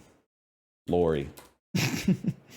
Oh, so laissez-faire doesn't count because it's French, but Lori counts even though it's British. Contains O and Y. Ozoius. That's a real word. I'm not trying to. I just want you to make it make sense. How does this not work? It's a noun. It's a real noun. It's a proper noun? Yeah, exactly. It's a proper noun, mate. It's a proper noun.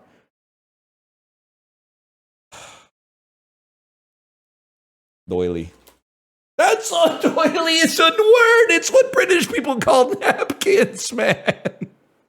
Doilies? Oh, it doesn't have a double letter. Sorry. I'm crashing out for no reason here. Okay. Yellow.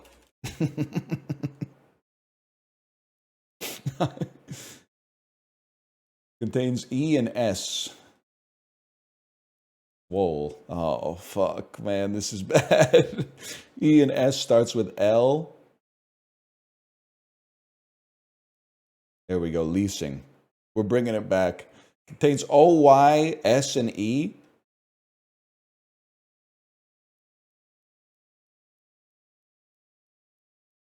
Soyful.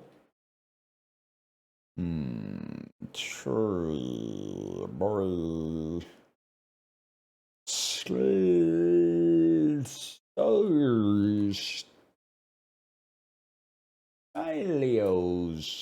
Stilos. Am I fucking French? Am I just French? Why can I only think of French words when I play word grid? Stilos, I mean, I don't know about the S, but stilo is French for pen, bro.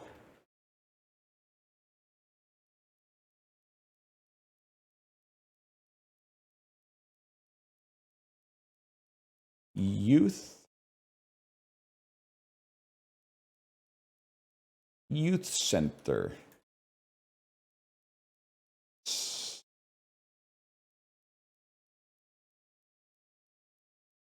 By glosses. Yellows. Yellows will work. Okay. We'll take that. 6 and 8 letters with whoa.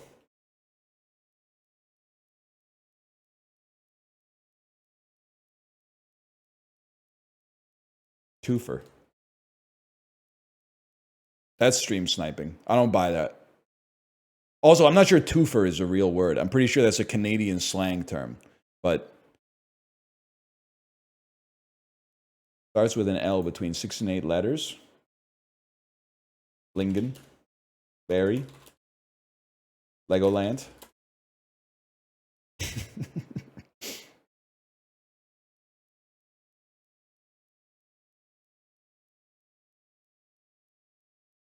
Lincoln. Lacerate. O and Y between 6 and 8 letters. Toy bucks. Fuck you. Stupid ass game. Old dumbass game. Old punk ass game. Know what I'm talking about?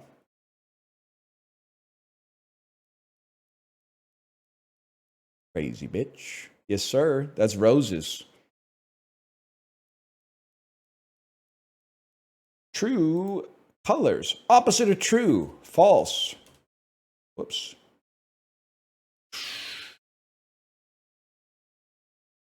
Best friend to a false. Change a letter in false to get a cheese. Writing implements made of false. Anime hero false blank. Anagram false to get some pesky insects. Leaves. Toronto maple variety. Best friend to a false. Change a letter in false to get a kind of cheese. Show me the clue. Pesky insects. Fleas. Box of fleas. A growing fleas. Best friend to a fleas. Change a letter in fleas. Fleas might be found on a dog. Best friend to a dog is a man. Young man hit by the village people. Anime hero man. Change a letter in man to get a kind of cheese. Profession that might compel someone to get a tattoo of a man. Anime hero man. A growing man is said to gather no moss. Young man.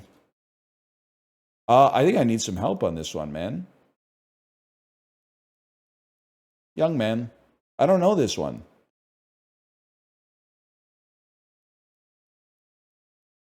I do know this one, Macho Man. I do. It's Macho Man. Are there any Village People albums that are bolded on Rate Your Music? Anime hero macho. Nacho cheese. There we go. I'm back in my wheelhouse. Profession that might compel someone to get a tattoo of a nacho. Anime hero nacho. Box of nacho come in a multitude of flavors. It's got to be anime hero, right? Now add an R to nacho, an anagram to get something more useful when dropped.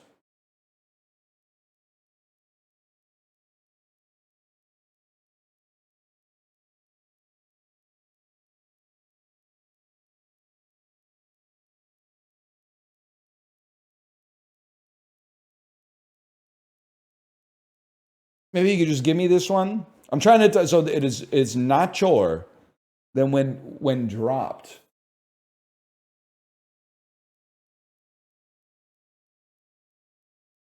I need your help on that one. Anchor. Profession that might compel someone to get a tattoo of an anchor is a sailor. Anime hero Sailor Moon. A growing moon is said to wax. Writing implements made of wax. Box of wax come in a multitude of candles. So colors is the last one. So it is a writing implement made. Oh, pastels? Crayons? That makes more sense. Colors. Holy cow. Rattle was bringing the heat today, man. Pastel? What are pastels made of? They got to be made of wax.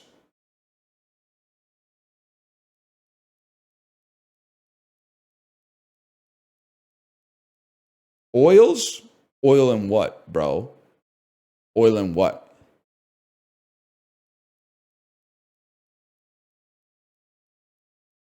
Pigment? What are pastels made of? Finely ground pigments and a binder, typically a natural gum. What's the most common natural gum?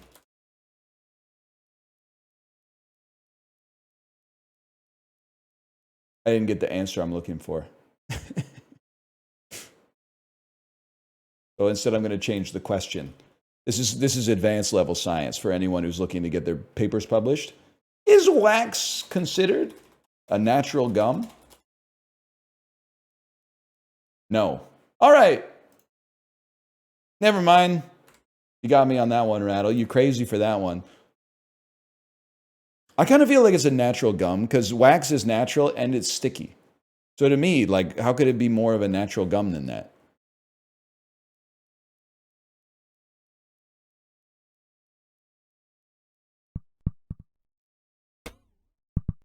Fuck you, buddy. Fuck you. It is a natural binder, though. Okay, Mitt Romney.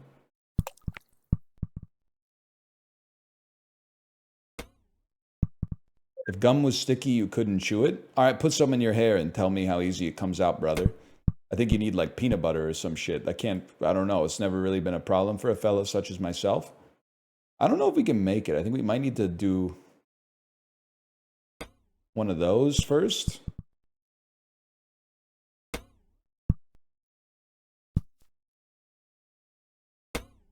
Confirmed false. You do not need to do one of those first.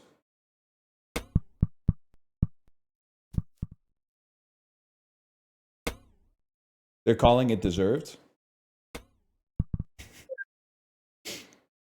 I don't know. Power is style points, bro.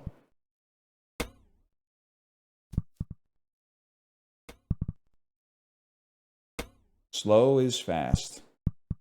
Fast is fast. Now we're talking.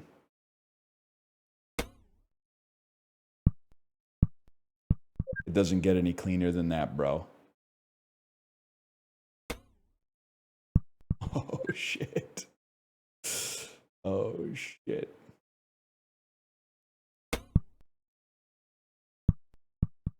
Oh. Oh. Okay.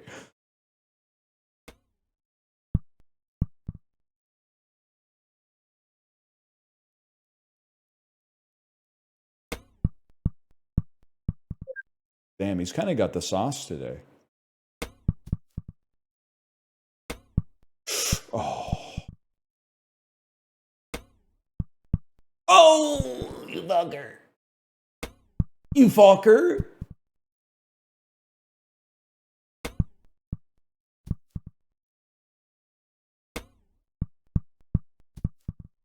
It's not possible.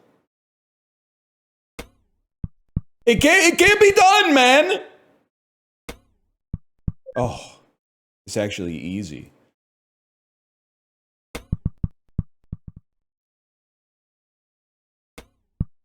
Oh, what a beautiful drop, though. 34%. I can live with that.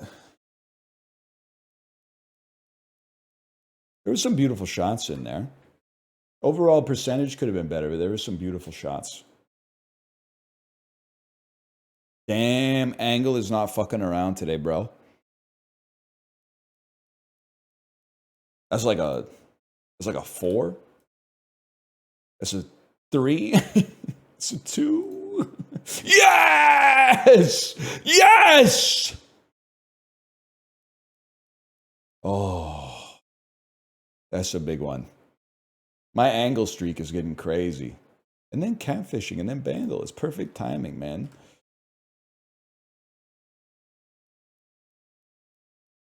Coastal towns in Liguria, coasts of Italy, hiking trails in Italy, Italian Riviera, the Ligurian Sea, province of La Spezia, road inaccessible communities of Europe, tourist attractions in Liguria, Venice, Cinque Terre. I don't know what Cinque Terre is, to be honest with you. Apparently, it's one of I borghi più belli d'Italia. Fair enough. 1907 births, 1971 deaths, a Haitian politician. Recipients of orders, decorations, and medals of Ethiopia. People excommunicated by the Catholic Church. Politicide perpetrators, presidents for life. Jim Davis. I don't know Francois Duvalier.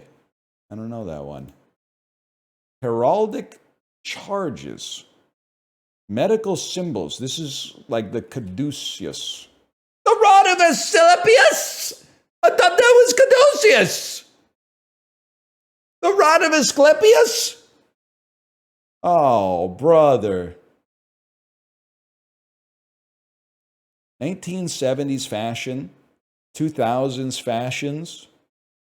History of subcultures, age-related stereotypes, academic slang, 2000s fashion, like prep culture, stereotypes of the upper class, stereotypes of white Americans, upper middle class culture, upper class culture, prep. Yes! Oh, that was a pull, because that was hard.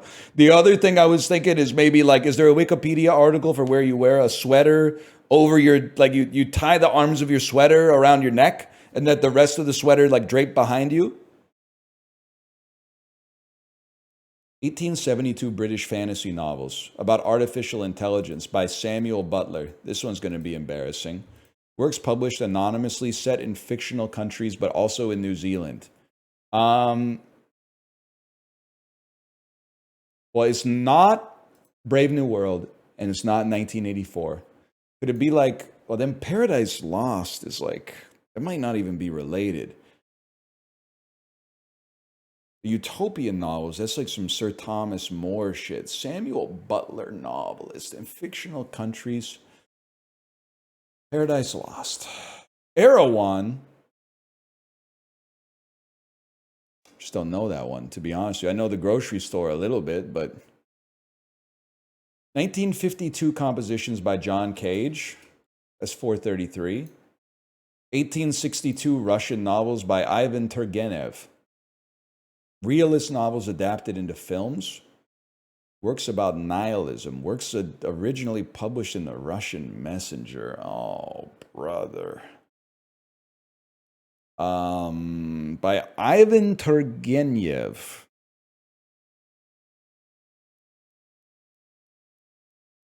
Can't even come up with like a plausible guess. Anastasia. Fathers and Sons. Now, I've never heard of it, to be honest. 2000s American films, 2000s road movies. Universal Pictures franchises. This is Fast and the Furious, man. The Fast and the Furious. That's a given. That's more my speed. Liberalism in the United Kingdom, popular sovereignty, Christian radicalism, defunct liberal political parties. This is a Reform Party. I don't know. The Levelers. I just don't know enough about British politics, to be honest. 1321 books. Now we're talking. Cultural depictions of Virgil. Fiction about the devil. Heavens. Works by Dante Alighieri. The Divine Comedy. We'll take that. How do we do today? Pretty bad, man. Pretty bad. I'll live with that. Actually, I mean, compared, the mean was 2.4, man. To get 4 is pretty good. I mean, So I'm just trying to put myself in the mindset of like, yes, I understand getting Preppy wrong.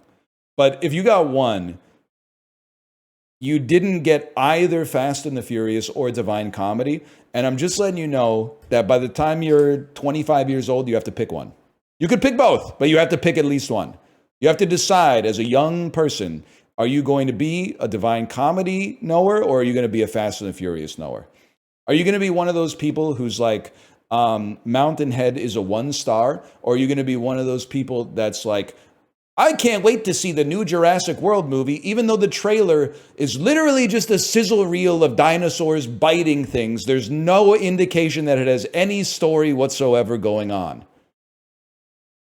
And then this is where you say, if you're a Fast and the Furious head, what do you expect? It's Jurassic Park. I'm all in on the big dinosaurs biting things.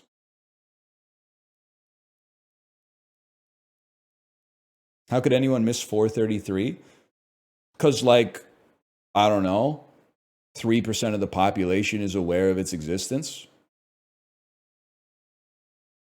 I don't know, 36% of people got it right. But, I mean, that's 36% of people playing a trivia game on Monday.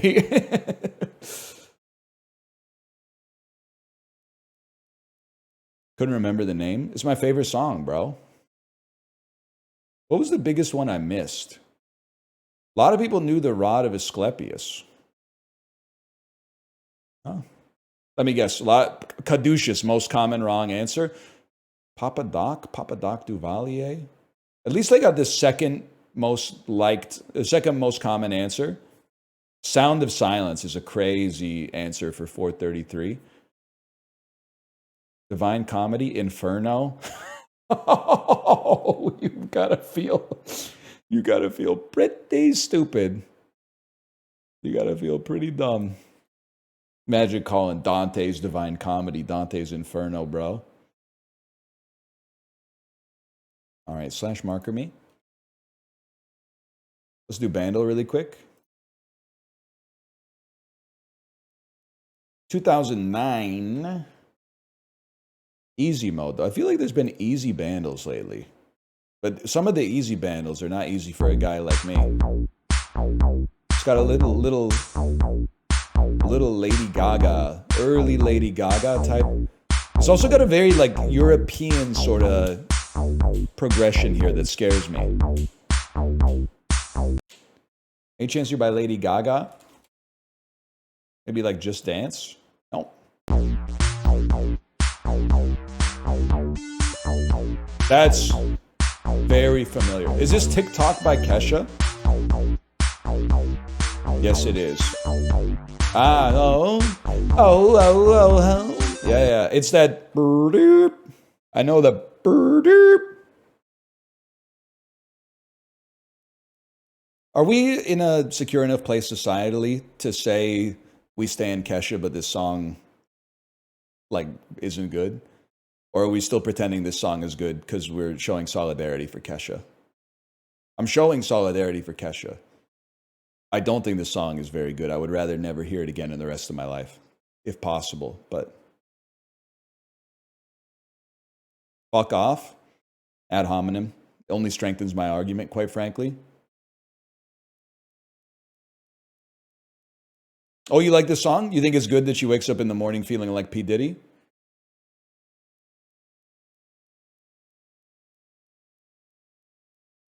It was always good? No, it was always bad. There was like 6 or 7 years where we had to pretend that it was good. Otherwise, people might be like, oh, so you stand Dr. Luke, which no, we don't. But like, I'm sorry to say that separating the art from the artist goes both ways. I got nothing but respect for the artist, but the art, I'm giving it a thumbs down and then blowing a raspberry, making it seem like it's poop coming out from someone's butt.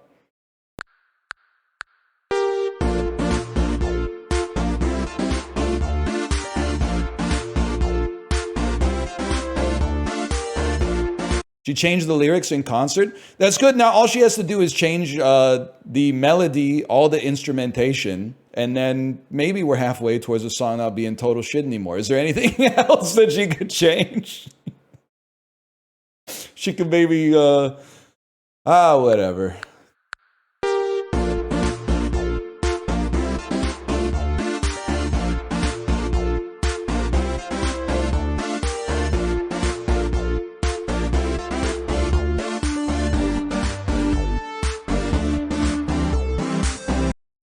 What's your favorite Kesha song?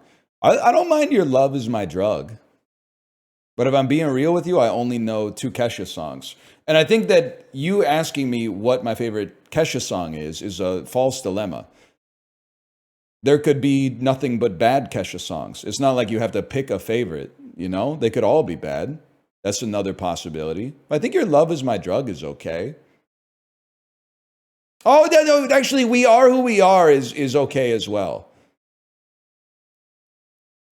I can live with both of those.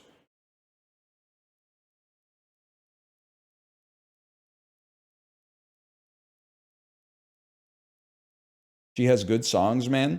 Poptimism has gone too far. Pitchfork should have stayed snobby, man.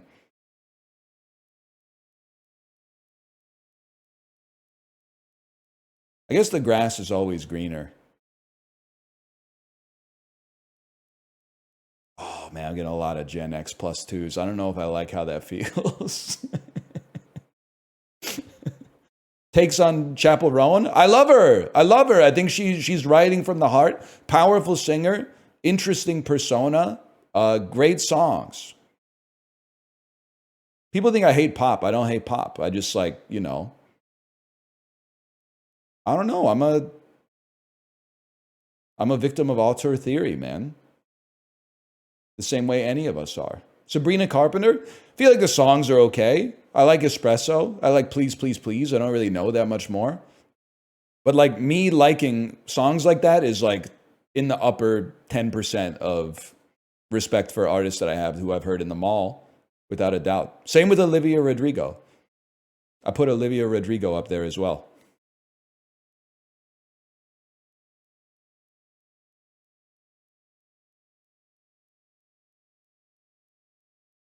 Madonna's biggest banger? Ray of Light, probably like by a mile. Hung Up's really good. Tate McRae? Nah, I'm not messing with Tate McRae.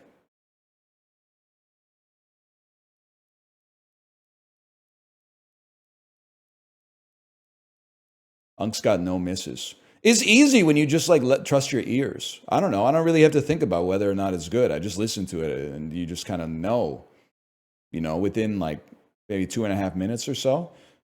All right. Let me go to the bathroom. When we come back, we're going to be doing a sponsor segment checking out Dog Witch, which is currently available as a demo in Steam Next Fest. I don't even need to tell you what genre it is. I don't even need to tell you, but I'll be right back.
What's the most embarrassing piece of technology that you don't understand how it works? I'm not talking about like the Large Hadron Collider, unless you're literally like a quantum physicist or something. I'm talking about like some shit in your house you use every day. How the fuck does a toilet work, dude? That seems like some shit that they probably could have invented in like the year 1200. I don't know how a toilet works. It's not hooked up to the electricity, but I press a button and it shoots my piss down a pipe. How does it make sense, man?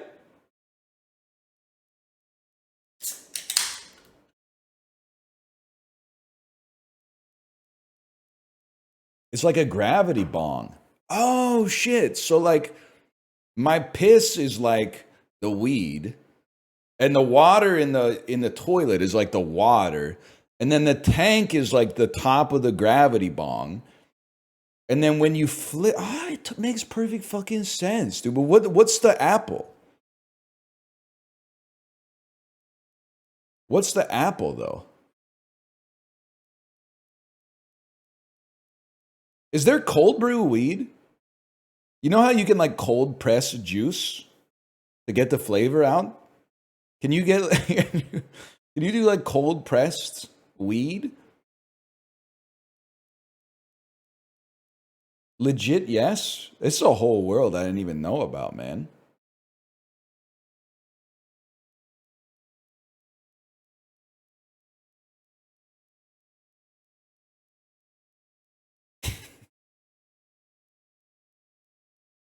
Put ice in the bong. How am I supposed to fit it through the aperture of the ginger ale bottle? Instructions unclear. Edit solved. Thanks, everyone.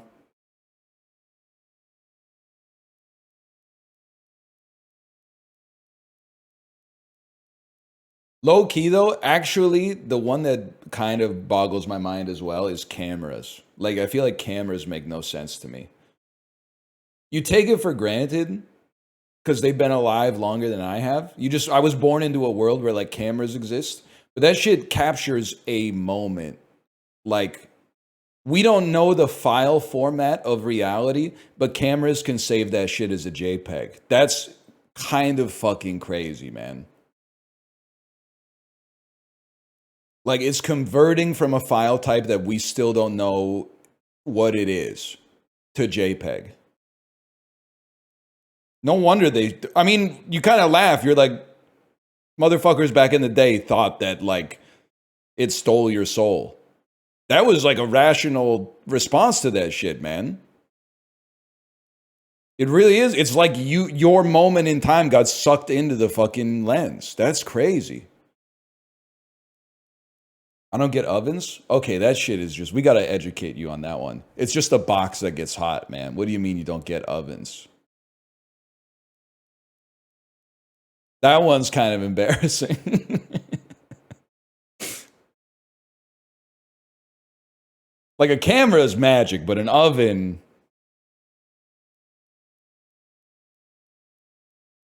We listen and we don't judge. Well, I didn't want to be judged, but I wanted to judge people that were like, you know, their answer was dumber than mine.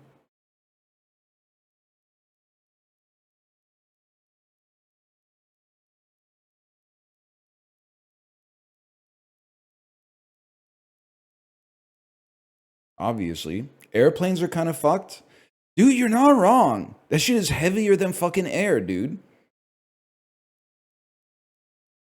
If I was like alive at the same time as the Wright brothers, there's no shot I'm hopping on like a commercial airplane in like 1958. It's just I'm waiting till like 1991.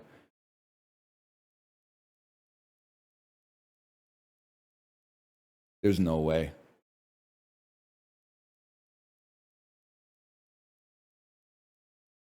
We actually don't know how that works though. Airplanes? Some shit. Isn't that like the conventional wisdom is like a myth that the air has to go faster to go over the to go over the airfoil on the upper side than the underside? That's the way I learned it in school. Is like air molecules have a brain and they all want to go the same speed. So the ones that go over the wing have to travel faster to catch up with their friends who go under the wing.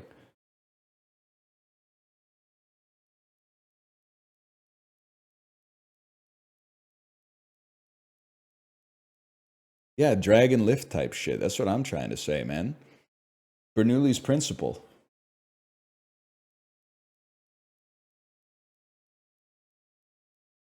I also feel like, I mean, maybe this is needlessly generalized. I feel like the way that science works is very much like the midwit meme, where like there's like a little kid who's like, planes are magic. And then there's like someone with a halfway to their bachelor's degree in a science is like, actually, it's pretty simple. It's just a physical phenomenon that we've already figured out. And then a person with like 6 PhDs in aerospace engineering is like, we don't really get it at all. Nobody knows how it works.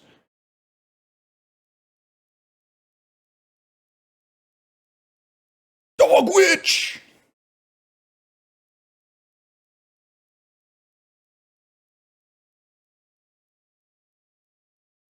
All I know is if I get on the plane and I hear my pilot say hickory dickory dock, I'm putting my fucking lap belt on. Damn! This shit's like forged in fire. Give me a second, okay?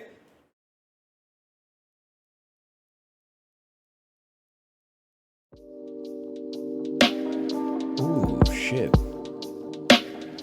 Lo-fi beats to get fucking sponsored to.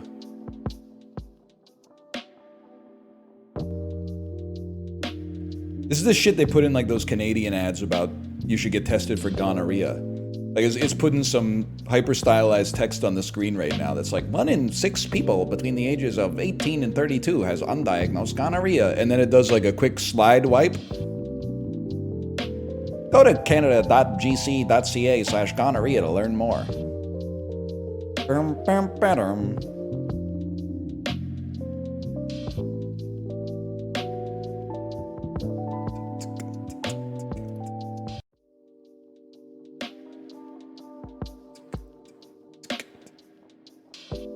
1 in 6? I made it up, bro. All I know is if you're in a room with 6 people and you don't have gonorrhea. Wait, no, I think I did it backwards.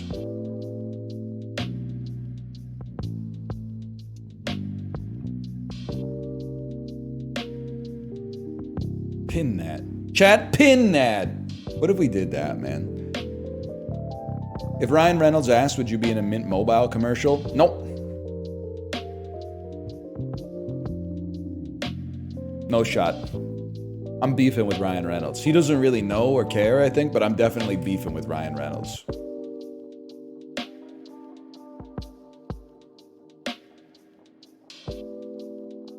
Now listen, everything has its price, but it's not Sirocco money, let's put it that way. It's gonna be Ryan, it's gonna be fucking Deadpool versus Wolverine money. Not because I'm worth it, but because that's what it's gonna cost.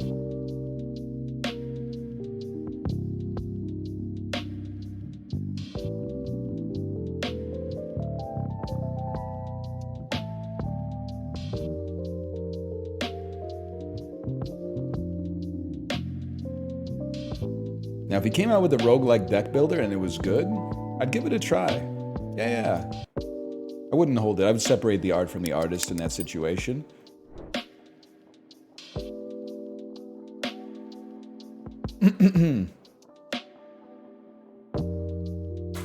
Super excited today to say thank you to Mystic Forge. We're checking out Dog Witch, which I think I started the sponsored stream too early. I didn't even change my stream title or anything, man, but let's get into it. It's a demo. It's available now on Steam Next Fest. ! Dog Witch to check it out for yourself. We got some lo-fi beats to draft and remove and upgrade cards to. Add it to your wish list by clicking the link. And if you like what you see, you can add it to your wish list as well. Now, if you'll give me a second, I'm going to change my metadata now. The title of the stream should not be "It Takes a Nation of Minions to Hold Us Back," even though that is kind of a sick Despicable Me Public Enemy crossover. It's a deck and build summer. So true. I stole that from chat, but that's great. Dog Witch, add, and then Dog Witch. I did see an astute comment in chat. It said all roguelikes are either Isaac or Balatro. Which one is this? We're going to figure it out. You're actually absolutely right, man. Like, Slay the Spire, you would think that it's Balatro because it's cards, but Slay the Spire is Isaac. You don't... Like, the way I look at it is like incremental versus exponential growths in strength. In Isaac, you grow incrementally. You don't start doing 1 damage and finish the run doing 12 trillion. You start the run doing 3.5 damage. You finish the run doing, well, if we're talking about since the recent patches, you finish it doing about 1.75. Anyway, let's get started here. We'll find out. We'll find out. Spelunky's Isaac, man. Spelunky's Isaac. I'm going to click and customize the dog if you don't mind. Dog name. I've been meeting a lot of good dogs lately. Call this dog Clover. Head? What does Clover's head look like? It's probably... Kate, are you in chat? I think out of these 4, that's more like Clover. The coat is like... It's one of those dogs that kind of looks like fried chicken. You know what I mean? Yeah, it's that for sure. Eyes? Clover's eyes? Can we get the ones that have, like, I don't know how it works for dogs, so I don't mean anything by this, but the ones that have, like, the, like, the rusty, yeah, that's not what I'm looking for. Like, they got the, like, red crust around the eyes, you know what I'm talking about? You know what I'm talking about. What is Clover? That's kind of Clover right there, if I had to guess. Nose? I guess I never really looked that closely. I think it's kind of something like that. Something like that, maybe. Tail, yeah. Maybe like a little bobtail like that. Okay, fair enough. Size of the dog. Clover's pretty tiny. Not too chonky, to be honest, either. And voice?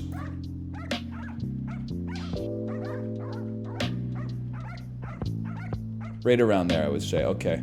Clover, we take those. Okay, demo. Beat 8 encounters. I'm ready.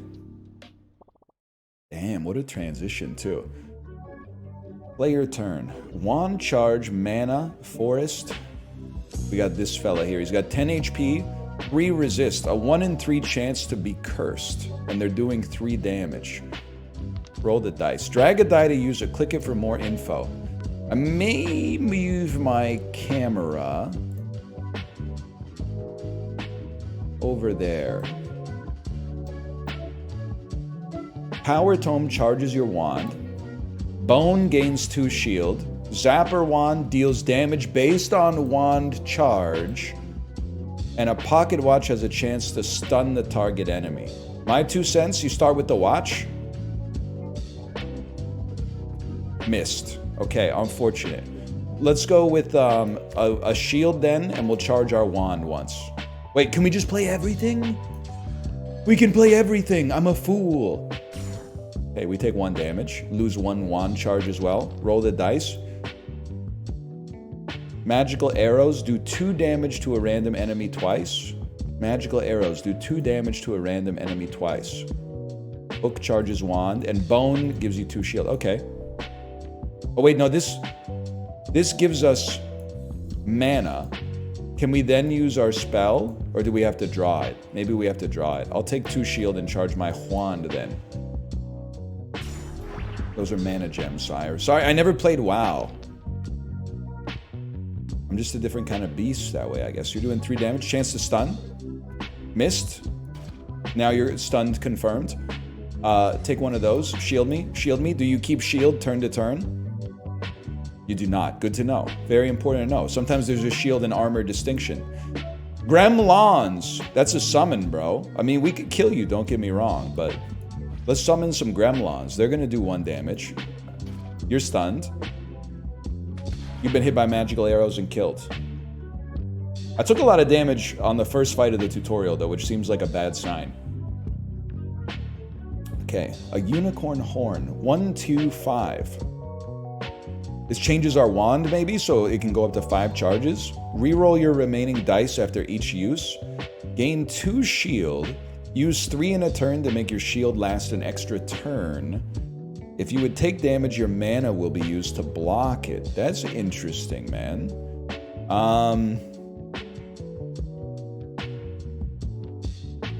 Let me get a unicorn horn for now. Why not? Our wand is a unicorn horn. Reroll your remaining dice after each use, and then you travel to the next area on your broom, bro.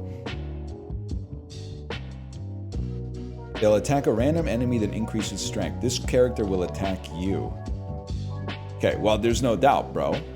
You summon your Gremlin. You're attacking a random. This gives us mana. Chance to stun is going to be 1 in 3. I would rather the Gremlin get hit, so I'm going to try to stun the one attacking me. Stunned. That's huge. I'm going to hook myself up with a little wand charge, and then we can get a little shield as well. You're attacking me. I used it on the wrong one. Either way, we own you. Turns over. 2 damage, 2 shield. Not bad, y'all. Going to bed, y'all. Good night. What? A second Gremlin? Please? Oh, or does it... It just makes your existing Gremlin even better. You're attacking a random. Well, take some shield. Oh, I can't apply the shield to the Gremlin, man. I can't apply the shield to the Gremlin. My mistake. Charge my wand. Takes my blade. I hope I get hit twice. It did not happen that way. Okay, we gotta do some real damage, man. 2 damage to a random enemy twice. Used all our mana, though. A Gremlin. You're doing 3 damage to a random enemy. That's more than 2. Chance to stun missed. Chance to stun missed. Okay, I shield myself and let the Gremlin hopefully take a big hit. Huge. Roll me again. I can't use my book! But why? Oh, because I'm maximum charge, bro. Now, what does Unicorn Horn do? I guess 5 damage because we're fully charged. Huge. And then it re-rolled our dice. So you probably want to use that last if you can. Okay, that's a guaranteed stun. Summon a Gremlin. Re-roll again. Re-roll again. And then a second Gremlin. Okay. You're done, bud. Can I say that I appreciate that they're not just sending, like, enemies designed to die. Like, there's some thought involved even in the tutorial here. Green guy's chill? Well, he's really chill now. He's really chill. At the start of combat, charge your wand. Use your wand 2 times on random enemies. Our wand is stronger now, so I think something like Channel makes a lot of sense. Channel Roan. It's bees, bro. On death, when it dies, it'll spawn up to 5 friends. The soundtrack is crazy, man. You ever think about how Gaben really did build Steam with a grain of salt? Not to quote DJ Shadow, but like... I guess it was a grain of sand, because it's a computer chip, not a grain of salt, now that I think about it. But I think that's also the name of the title. My bad. Because the computer chips are made of sand or something. Listen, there's some work to be done on the joke. 2 to a random? Okay. Well, I protect myself. I charge my mana gem. Try to stun... Oh, you can't stun a beehive. Okay, I'll stun you. Oh, beehive. That's an incredible joke. Close, librarian, close. It's a pun. I'm embarrassed to have said it. These guys are doing a lot of damage, no doubt. Here's what I'm thinking. We definitely want to stun. I would like to charge my wand.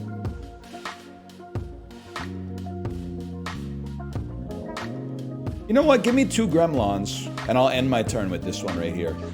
And then the Gremlin should rinse you. Yeah, exactly.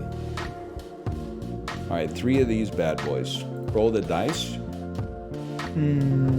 I think it's 2 guaranteed stuns. A kill on the one that's not guaranteed. I wanted to use this. Why can't I use this? No valid. Oh, because none of these enemies are already stunned and you can't be stunned. Okay. Reroll. An even better Gremlin. And a shield that doesn't matter.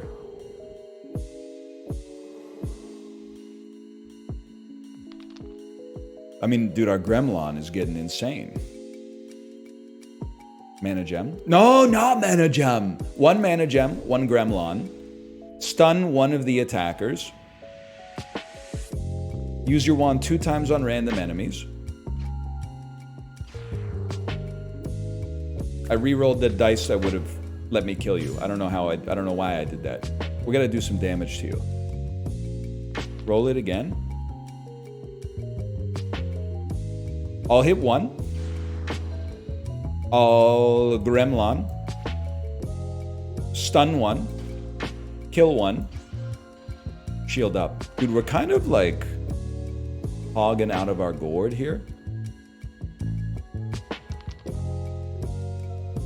Gremlin. Gremlin. Bone face. Reroll. Wand me. It's over for you, dude. It's over for you. The gremlin is freaking huge.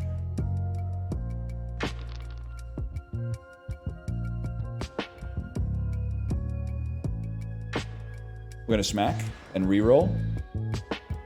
We're gonna reroll.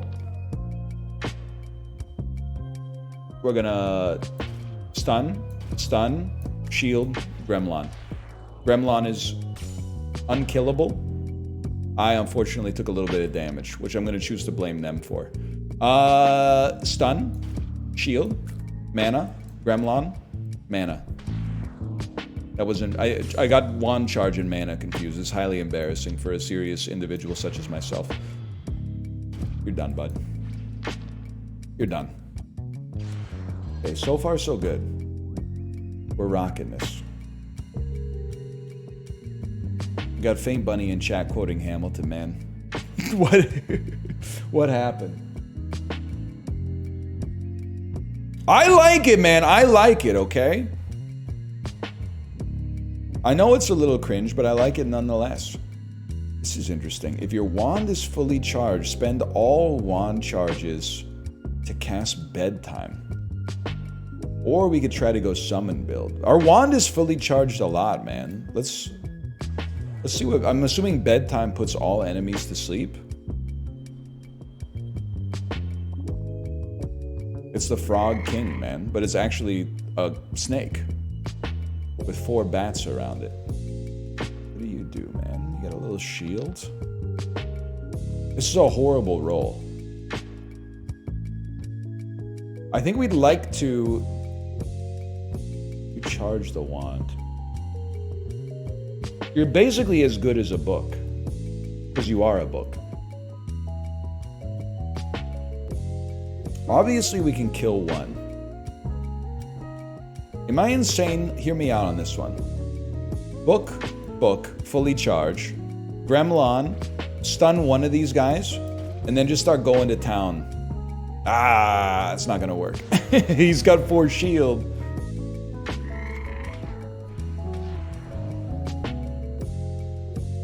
They're doing a lot of damage. We're gonna need Bedtime at some point. This seems pretty bad. 1 times 4. I think I'm simply going to pass away, man.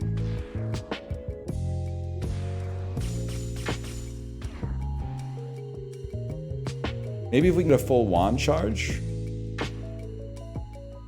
I mean, like, let me stun 1. Which also re-rolled everything we got. That's pretty bad. Stun another. You're not stunned. What happened here? I've made a grievous error.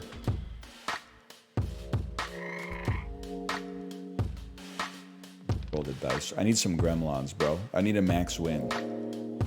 Stunned. Stunned. Shield on me. 2 mana. I lived. I think we're probably cooked though.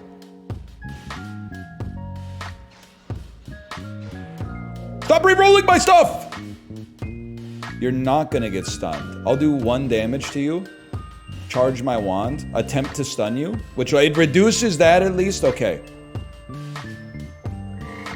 Deb says you can make 2 guys if you drag left of dog. That's actually huge tech. Thank you for that. Thank you for that. Check this out. Charge your wand. Gremlin on the left to prove I know how to do it. Attack 1. Reroll everything. Then cast Bedtime. Yeah! Cast Bedtime on you. It missed, bro. It missed twice. I'm going to pass away. No! You are dead. Okay. You can stack summons to level them up, although the effects differ by summon.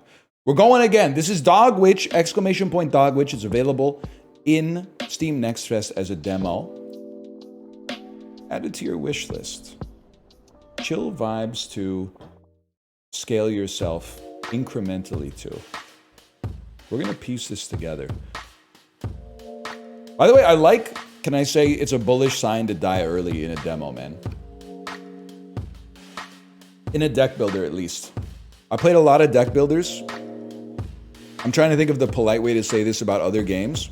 Nothing is like a more of a curse for a deck builder than like not having to pay attention and just winning easily, and you're like, I don't think I could play this for 500 hours. You need to, they ride the balance between like, this is too hard, I feel like I have no control over my destiny, versus like, this is too easy, no matter what card I play, I win every time. The heck is this, man? They'll apply 1 poison to each enemy? I don't want that. I gotta reroll. To each enemy? Well, I gotta reroll again then. I mean, maybe some mana could be helpful. There we go. Book charges, full mana. Turn 1's gonna suck a little bit, but after your turn, you'll take 3 poison damage. That's too much, bro. That's too much. Can at least rinse you. A chance to stun you. The chance has worked. And then a non-poisoned Gremlon. I need to do 1 damage. It cannot be done. I will roll. It cannot be done. It can be done, because Gremlon will do it. But I'll roll, because I'd rather kill you directly, if possible. Missed. Hit. No, we still take the 2 damage. That stings, bro. That stings. Did D'Angelo do the soundtrack? Devil's Bracelet. Plus 2 to wand damage at the start. I honestly at first thought that this said plus 2 to wand damage at the start of combat. You are lol eating. Like laughing out loud and bleeding simultaneously. I thought it was like a Scromit analog. Chance to stun target enemy and deal 1 damage to it and adjacent enemies. Unicorn Horn was pretty good too. Plus 2 to wand damage. Bleeding seems bad. Give me the Ramulet, man. Go in my necklace. Oh, that's my curse. Interesting though. I like the idea of like your deck is also represented by like equipment slots. That is interesting.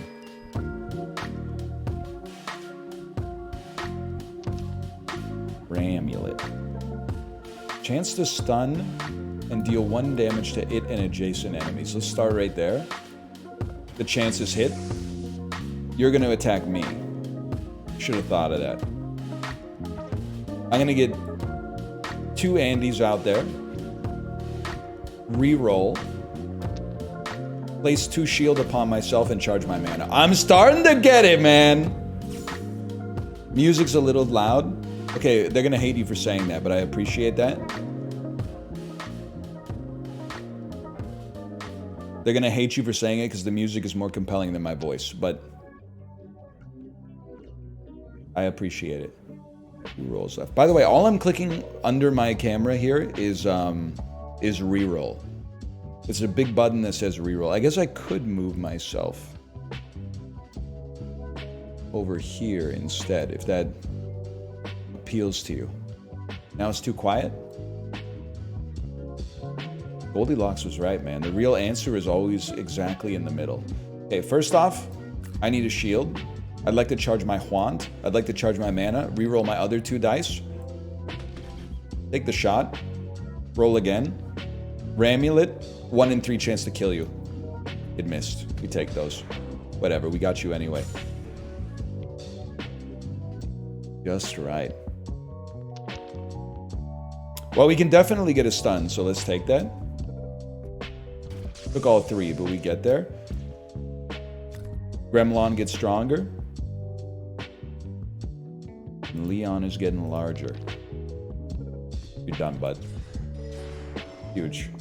I like that the wand is a gun as well. Upgrade.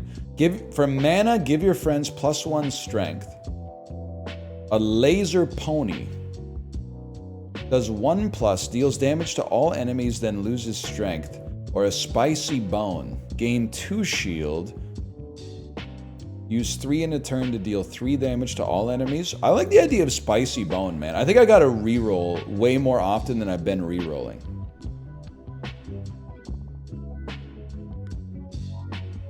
Defense and offense. A very groovy combination, baby. Let's bone ourselves, roll, no extra bones. I'm gonna create a super gremlin and then gain tempo. How about 3 spicy bones? Spicy bone. Charge your wand. I'm gonna go spicy bone roll. Spicy bone roll. No more spicy bone. Axe you. Start building a second gremlin, because 2 is like the magical number of damage that we're looking for. Dude, now that I understand the mechanics, we're rolling. We want our gremlins to do 2 damage each. Then we go bones, roll. No more bones. We don't really care about the stun. So roll me again. 1 more bone doesn't get us there. Then like it's detritus. We got the Yahtzee flowchart going on now. We don't care for these, to be honest with you. These are not relevant. Roll them again. We do care about mana potentially. And we possibly care about our charge. Otherwise, we're rolling. Whatever, we take those. Yeah, you get 2 rerolls per turn. The bone will do something if I could just draw enough of it, okay? Bone me. Bone me. One of these days, man. Charge your wand. It's order of operations. Get you. Throw a gremlin. Now this is the turn where the bones would go insane. 2 bones on the first roll. Okay, that's actually pretty great though. No more mana, so this is useless. This is guaranteed to stun and do 1 damage. Then roll. I mean, the gremlins are gonna keep us in this. Don't even worry about it. You're done. You're done. You're already done. End turn. We're good now. We're good. Before I didn't know what I was doing. Now we're good. Upgrade. When you summon a friend, give it +1 strength, +1 health. At the end of your turn, a random friend gets rage equal to your wand damage. Your wand loses all charge. I think 2 attack, 2 health gremlins coming out seems pretty solid, man.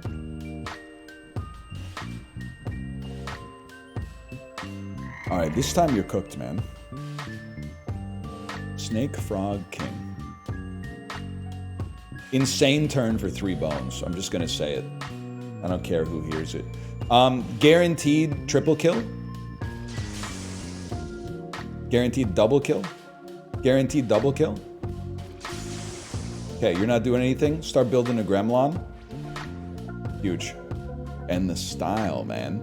Buff your mana. 1 bone is useless. Reroll it. Charge your wand. We've learned so much in 1 run, bro. Roll the dice.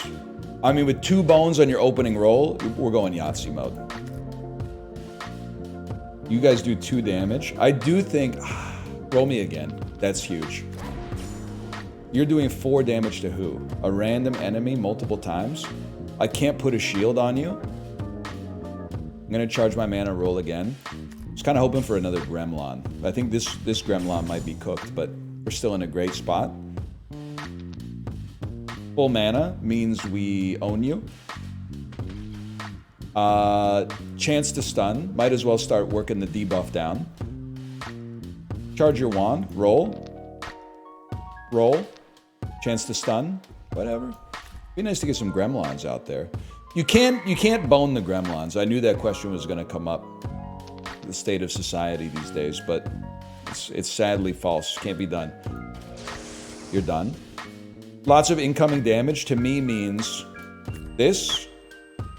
You can eat up 2 yourself, by the way. That's nice. I could, you know what? Maybe try to stun. Second Gremlon.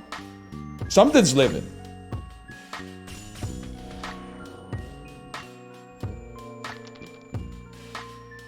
This is big. You've been stunned. A Gremlin. Buff this Gremlin.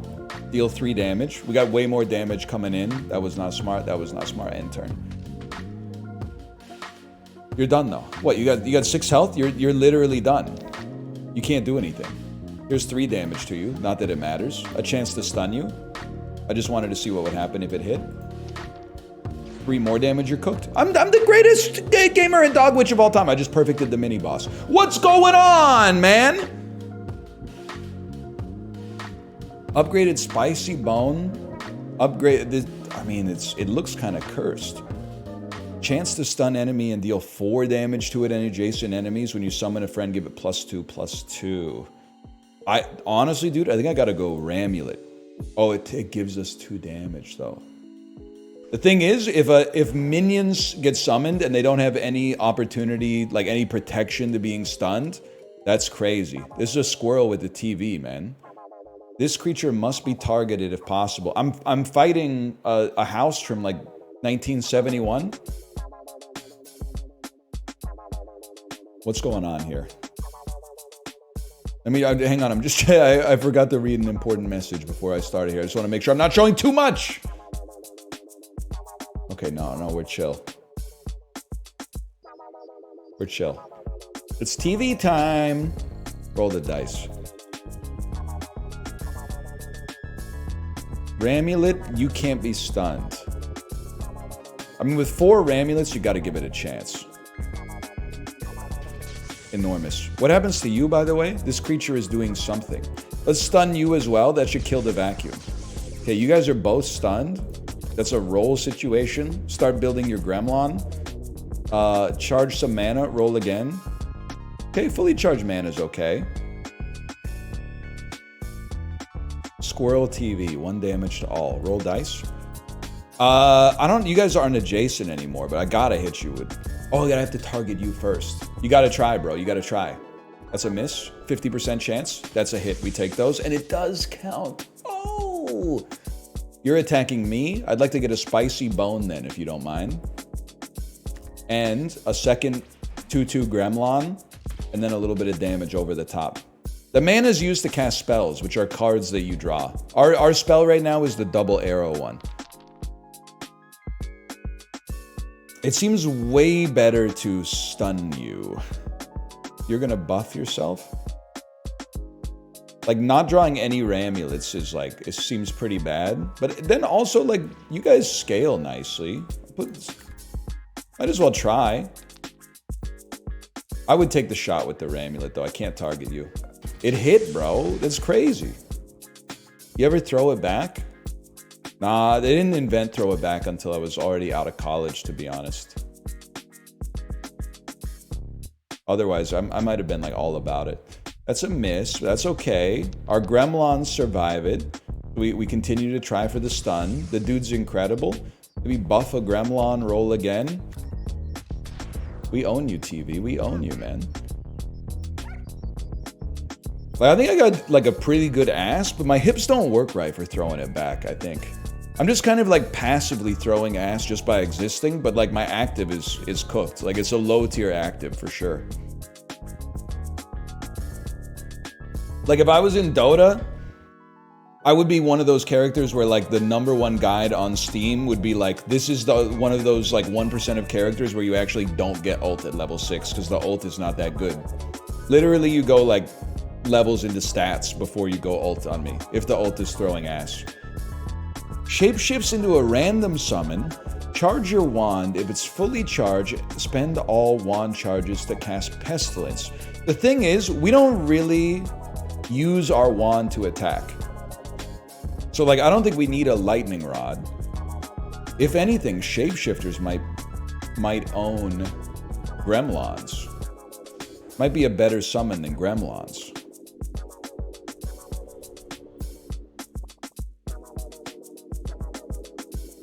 Cartoon characters when they see a pretty lady. You're like unstunnable. Branded unstunnable. The heck are you, man? Tiny little skeleton? This is demonic crazy? He's demonic crazy, man! It never went that far. I don't know what he does, though. He's got an extra life. Okay.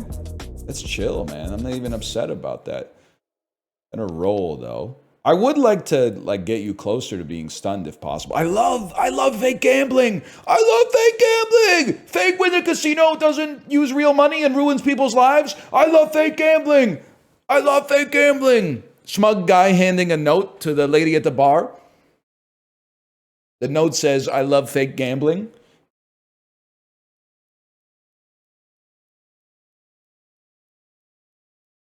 I'm rolling on this. I don't care about my wand. Well, I only love my summon and my mama. I'm sorry.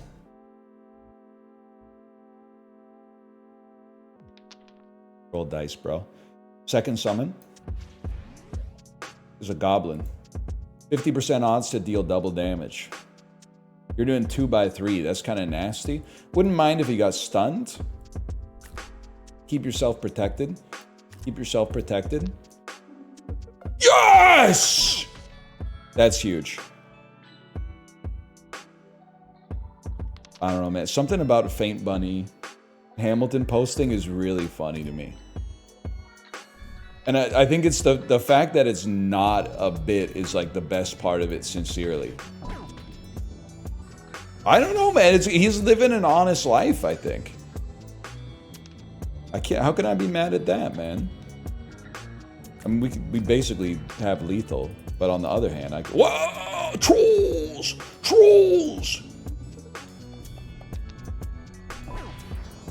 Wow. Okay, it's upgrade season.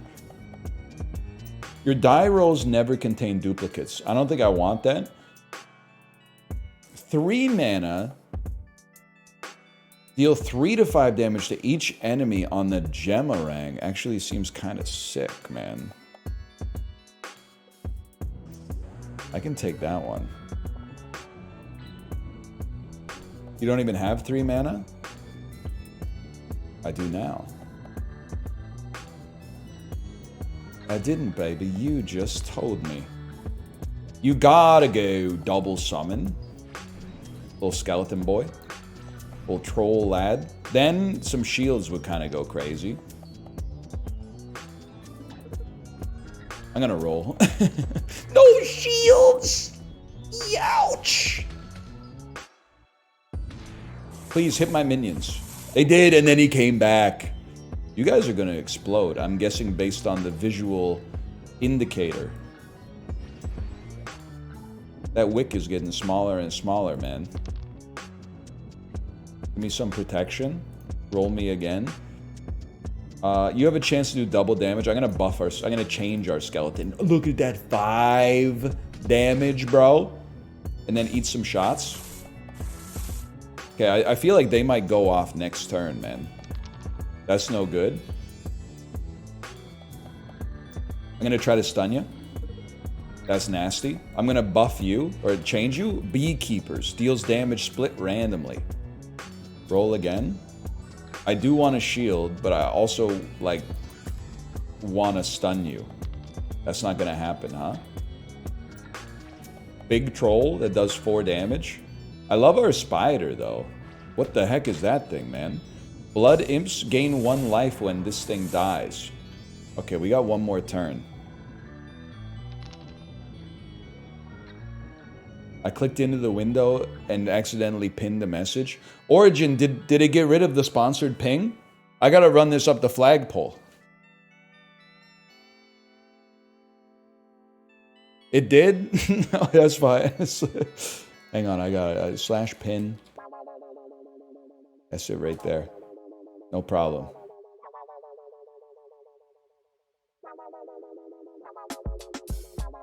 Me when I have to On Mod Origin in the Unalive Wars. I'm just kidding. I'm just joking. Happy birthday, Origin. No big deal. I had that in my clipboard. I think we're gonna die, man. But like, one thing we could do is like drop a beekeeper out here and then roll. And then roll again. I was really hoping for a stun. Gun rats. First attack deals damage to all enemies. I think we're definitely dead. I lived! Yes! At the start of combat, summon a friend. When you summon a friend, give it +1 strength. Dude, we don't have a bracelet. We don't have a ring either. I don't want to start with summoning a friend. We summon easily. Give me +1 strength on our friends. I think we're like a summon build right now. We need to find a way to come to life, though. This seems bad. That's Sheriff Bozo, bro. The heck is this? This creature will react after taking 5 damage in a single turn. I think I gotta try on you, even though the odds are worse. Yes! That's big. Sorry, that was embarrassing for me. Okay, the beekeeper. Dude, the beekeeper's pumping here. A little bit of damage coming out, though. I'm the type of beast that would like prefer not to die, I guess. That's kind of huge. We're still at risk of die. We're still very likely to die.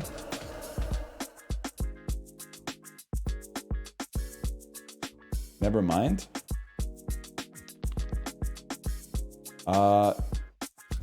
2 of these on me, please. A third one. We do a bunch of damage to everybody. You are doing 9 damage. I gotta try. I gotta roll. I gotta play this. I could still pass away. I've lived and the beekeepers lived.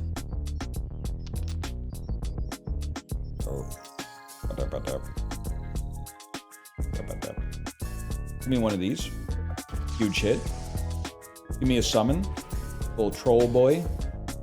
4 damage. That's a lot of damage, man. Roll me. I need some survival. I've gotten a very small amount of survival. I feel like you're kind of ass. Now, Spider I can get into. Don't kill me. You've attacked the wrong enemy. Ah! All right. Run it back. We're getting a good variety of builds here. Again, thank you to Mystic Forge for the sponsorship. This is Dogwitch. The demo's available now in Steam Next Fest. There's a little bit of dice, a little bit of RPG, a little bit of deck building elements. A lot of style, for sure.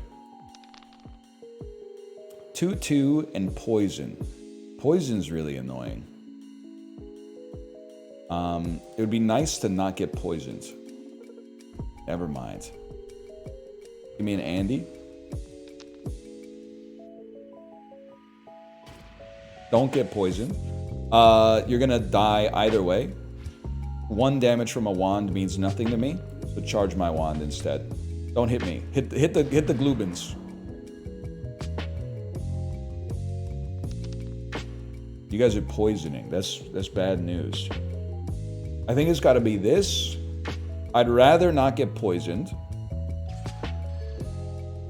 Right, that doesn't do 5 damage, bro. Shield.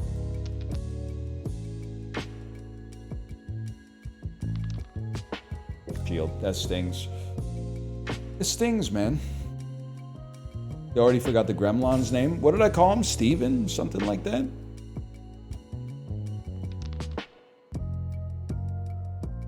You're done, bud. You're done, bud. I'd like you to be done as well, if possible.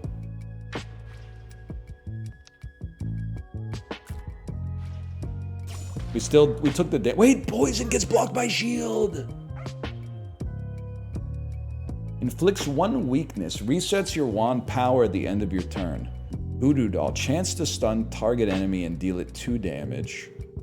Zeke's Ring. Summons will not roll when you have no open space. That's interesting, man. Getting like more consistent draws when you got 2 Glomlins out there. Weakness lowers a creature's strength. I do feel like having a better wand is like... This seems like good tech, though. Glomlins? Whatever. Gremlins. You get the idea. It's the player's turn. We need books, bro. You're attacking me. We need to stun you. That's a chance to deflect. We're taking no damage either way. Mana gem. Mana gem. 1 Gremlin will live. 1 Gremlin will pass away. This covenant is sealed. You're attacking a random. I don't mind the Gremlins dying, to be honest. Give me some defense. We take 1 on this. Unless... Okay, now we know. Doing a little damage turn over turn. No perfect, but...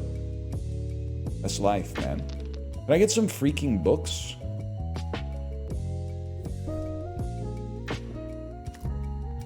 Can I get some freaking books, please? What a shot. Chance to stun. That's a big one. 2 damage on me coming in. That's okay. 2 damage on me is no problem. Oh, good. I reset my wand charge. It doesn't matter. I need books and wands at the same time. Enormous hit. 2 would be asking too much. No reason to charge. Oh, I had a wand in hand, bro. I had a wand in hand. That would also inflict weakness. Phew. I'm a fool.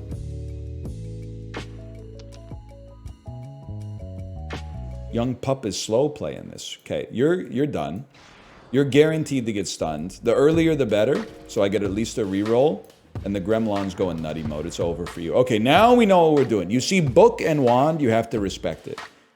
Power Bone. Gain 2 shield. 3 in a turn gives your friends strength and health.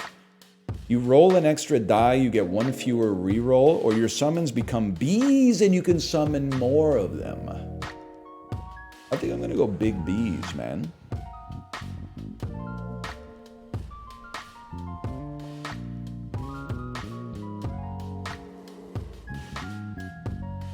That's true, man. Not all Jabelians are pacifists. That's a roll situation in this house. I think it's going to be a B. And then it's going to be a book and then roll for wands. No wands? You got to be trolling me, my brother. All of a sudden, I'm taking 2 damage. A second B. 2 Bs have paid the iron price. This doesn't work, right? It requires 2 mana. Yeah, it requires 2 mana. Roll me once more. A third B. Let's stun 1. That's like a just in case. That's insurance. In case our Bs don't target the right enemies.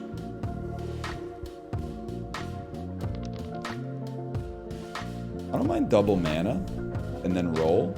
Then you get this out there. At least 3 of them are asleep. Oh! Nah, we own you. Wand me? You're done, bud.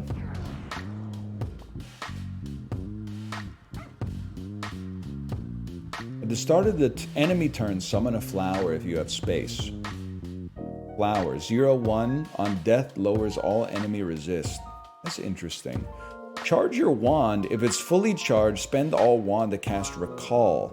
Turn target friend into a random creature and give it +2 strength and +2 health. Fully charged, spend all charge to cast Recall. Deal 1 damage to all enemies for each time you cast orbs. So this is a scaling spell. I mean, I kind of feel like bees that get stronger makes sense because the summon allows us to summon up to 3. I don't know if that gives us 3 spots or if that gives us 3 only if they're bees. Oh, you're right. My wand resets, though. Yeah, you're right. You're right. What have I done? Compare with corrupted card? Because people keep saying reroll, but I don't see a reroll button. But this wouldn't be the first time that I'm like stupid. Compare with a corrupted card. Start of your enemy turn. So you know what? Summon a flower if we got space. It could suck some aggro from the enemy, debuff the enemy. If we don't have bees, we'll be happy to have another shield out there.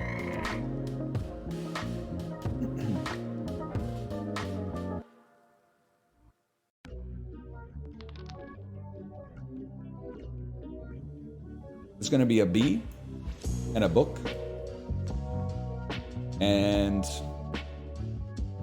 one of you will be made weak. We'll block some damage of our own. No reason. Might as well try. A flower! Which when it dies, does something to all enemies that I don't remember. Lowers enemy resists. Okay, so it makes stuns easier to hit. Well, this is kind of crazy. We are about to take a nasty hit, though. Put a bee out there. Put 2 bees out there.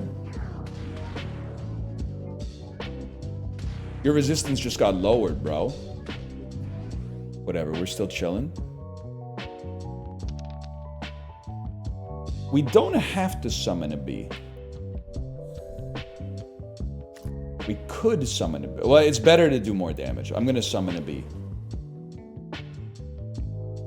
I'm going to stun one of you. Nobody wanted to hit a bat, huh? That's all right.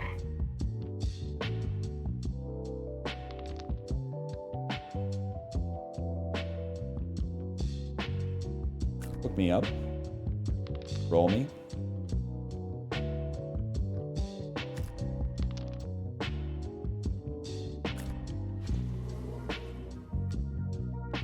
I hope we get full health after the boss fight. Nice try.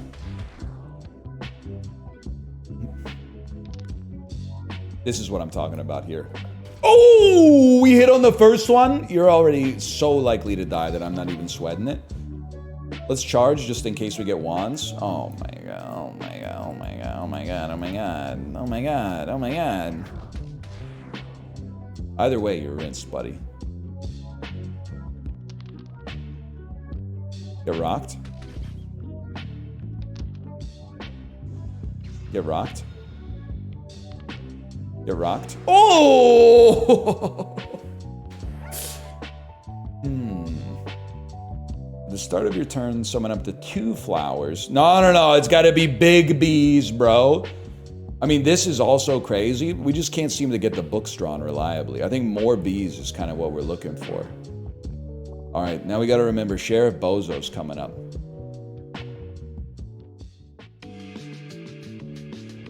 What the hell, man? I can't do anything about that. Safe as a snake on eggs, huh? You're doing 2 damage to all. Well, protect yourself. Get ready for a stun in the future, perhaps.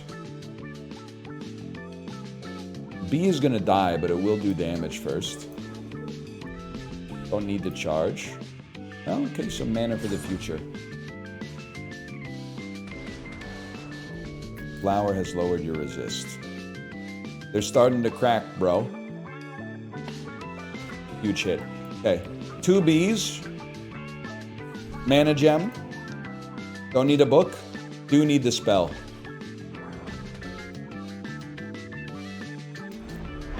Two more snakes. Not ideal. To be honest with you, not ideal. Some bees out there. Honestly, I think the stun is just... Oh, no, it's got to be this, man. Get the weekend out there. We can summon one more bee. And then one more wand would go insane. Okay, I'm going to take 1 damage off the field. All of our bees are going to die anyway, but... Youch! I should have buffed 1 bee to keep it alive. Okay, let's go for the kill shot, man. Wand me. Any chance you'll hit the fella? He chose not to hit the fella, dude.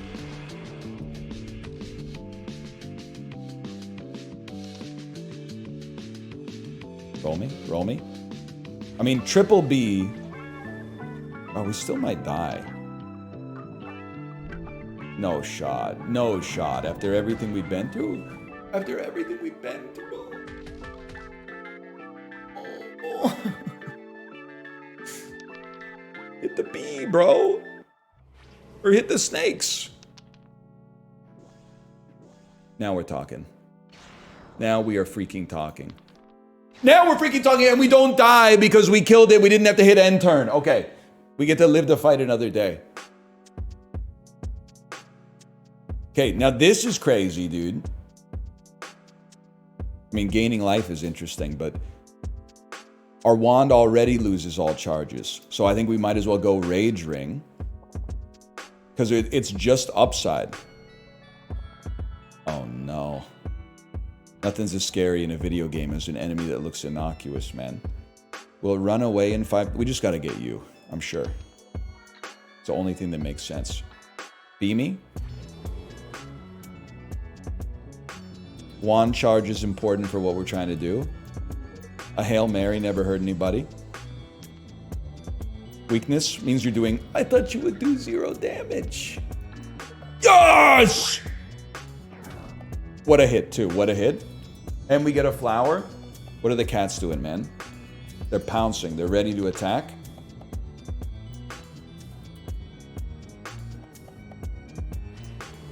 We need to spread things out here. Please? Please? I'm praying. I'm praying to you. We may not die.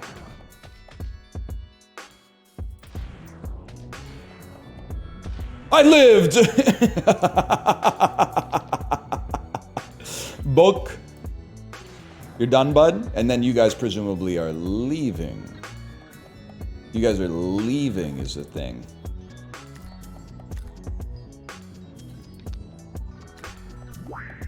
Right? The cat has run away! It's like if you hit them, they leave?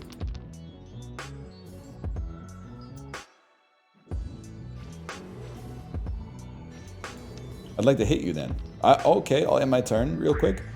Someone's gonna hit you hard. Yes! 5 damage and it runs away. Perfect. I mean, we need perfect. That's all we got.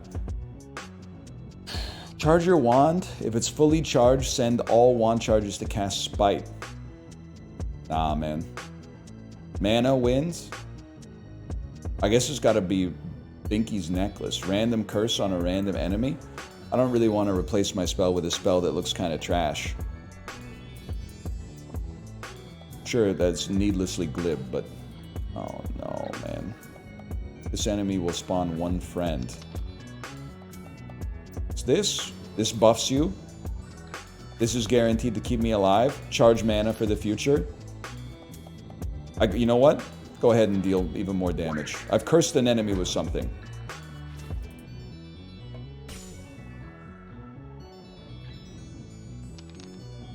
It's getting rough, boys. Okay, a little wand charge never hurt anybody. I'm gonna settle for the rinse here. This has got to be a roll. The bone will keep us alive at worst. Mana allows us to use our spell next turn. Apparently we've stunned the frog. Also, we've turned them into a frog. Okay. Lots of damage coming out here. This is big.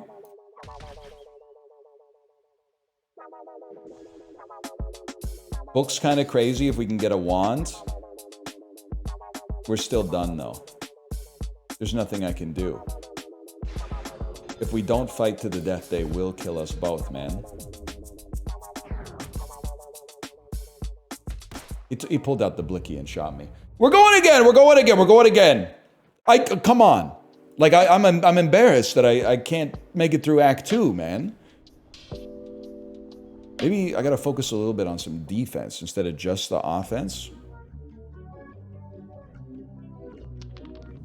Poison's kind of nutty, to be honest with you. I'd prefer not to be poisoned. This allows us to focus on a poisoner. 50% chance to stun. You gotta take those odds, man. Okay, 1 poison I can live with. It's only 2 damage, but...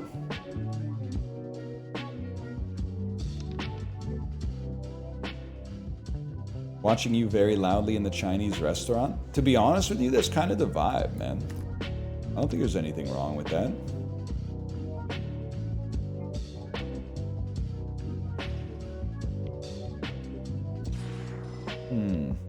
I think 1 fella's okay. The man is like maybe even more worthless, but... Stop poisoning me!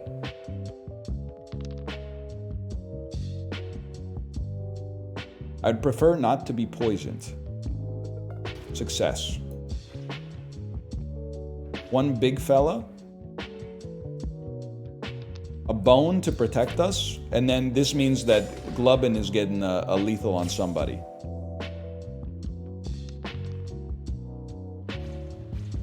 Big Glubbin, man. Big Glubbin might be the way to go.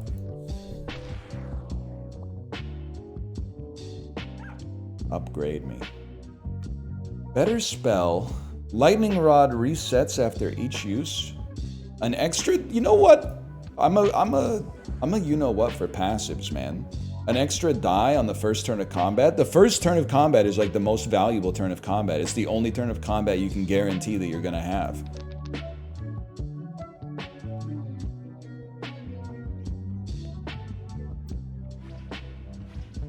A Glubbin that can survive 1 attack. That's exciting to me. Blocking the guaranteed damage that's coming to me.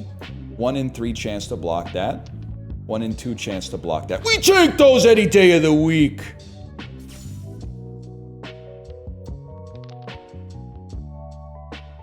Okay. A chance for you to lethal this guy. That's a miss. We'll roll again. You're gonna block some aggro for me. I wanted as much defense as possible. What a hit, man. You're done, bud.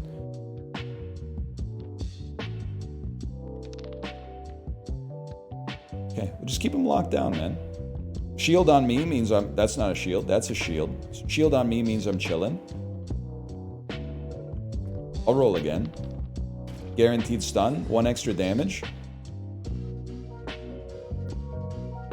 It's over for you, bro. I could literally just end the turn. But instead, I'm going to feed Glubby. That's Glubby. He's a 6/6. 4 mana 6/6, man. You're in trouble. Charge your wand. If it's fully charged, spend all wand charges to cast Focus Wand to give it +2 damage till end of combat. At the start of combat, lower resist. Lifesteal seems real tempting too, man. But lowering resist makes it much easier to stun, man. That's tough. I think I gotta... We could focus on like a stun build.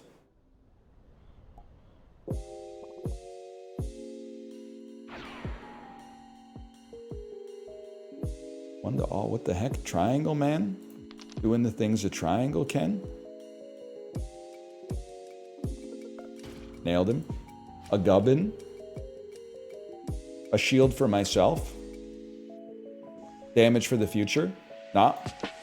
Okay, fine. The gubbin will pass away. Sad story.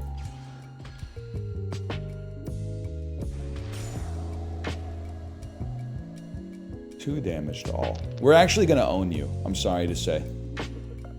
That's big. A gubbin's big. Mana for the future. Chance to stun. Failed.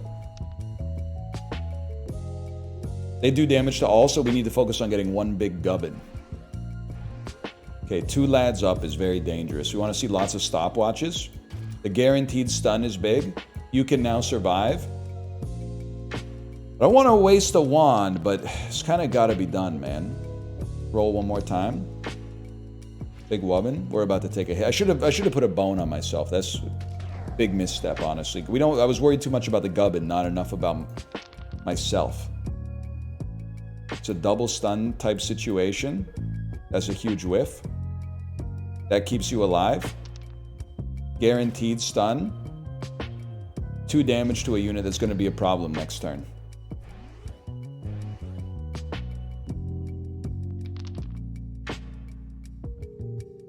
No point in having you survive 1 attack. A bone on myself. Highest chance to stun. Now you live through an attack. Another bone would go kind of crazy. A bone and some mana. Okay, now we're talking, man. The gubbin lives. Everybody's getting low. Gotta be done. 4 damage to all. You do 6. Well, this should mean that you're dead. This does mean that you're dead.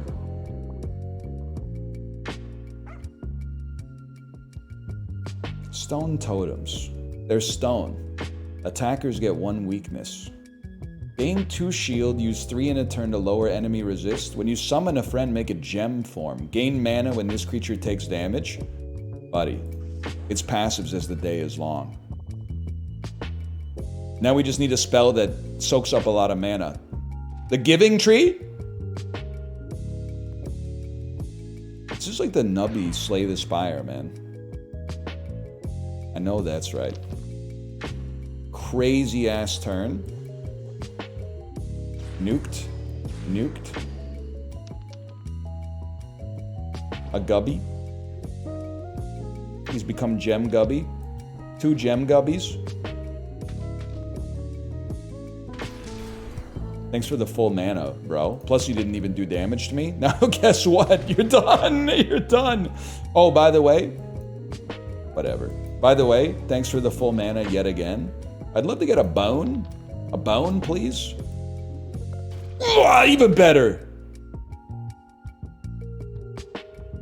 Alright, this turn he's happy, man. He's summoning friends. I'll build tempo. Superior Gubbies. Chance to stun. Holy shit, it hit.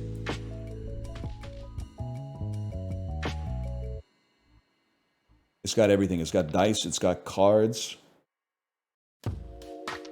It's got fake gambling mechanics, which are better than real gambling mechanics.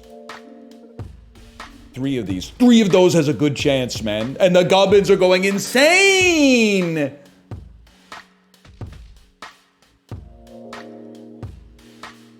He's still trying to summon, man. It's not gonna happen. Unk, it's not gonna happen, man. Either way, you're done. Lo-Fi beats the gubbin too, man. We should probably just go for the head, I suppose, but... should go for the kill, man. Or protect yourself and let the gubbins take care of themselves.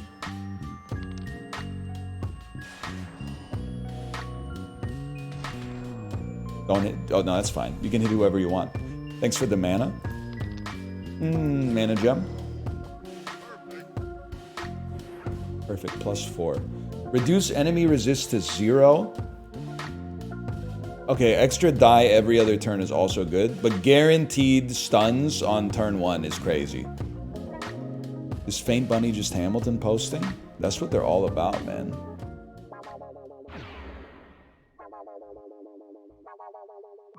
That's what they're into today, and you know what? I support it. Okay, 1 to all. You're stunned. You're out here. I need a little bit of protection, and then we roll. A second gubbin. Buff it. Roll 1 more time. Okay, mana gem. 2 damage to me is good. I don't know. Oh, we gotta kill the vacuum though, dude. It's getting there. It's gonna steal one of my dice, man. That's far from okay. Very trash roll. I mean, I'd prefer not to get hit, so I could use that. Might as well take... Oh, I have to target you first? Okay, fine. Give it a chance. Give it another chance. This stings, I ain't gonna lie to you. A gubbin that can survive a hit. Vacuum has stolen a die. That's bad. That's real bad. You need to get stunned. That does allow me to target you.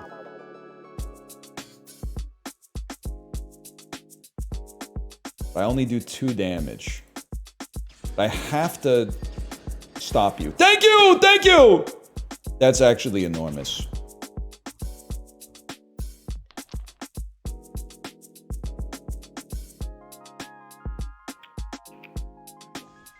That's big. That's a whiff. We knew that was coming, though. I mean, the double wand is pretty important, I suppose. Here, we gotta kill this TV, man.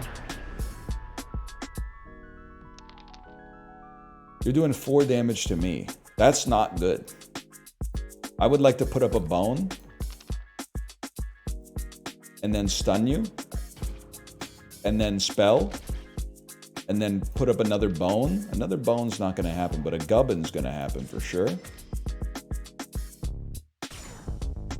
I may pay the iron price on this one. I think Sheriff Bozo, if I'm being honest, I'm not sure he's ever been safer.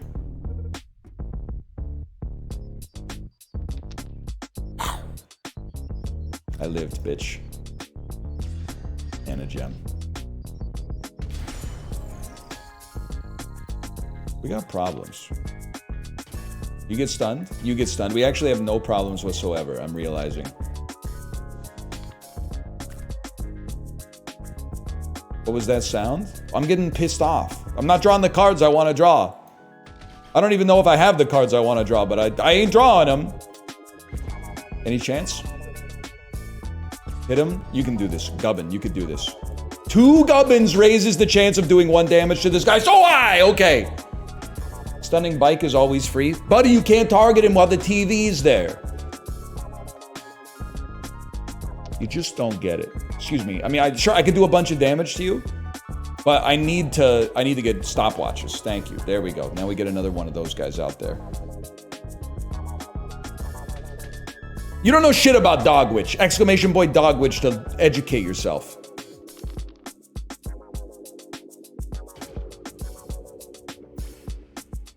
No bones required, man.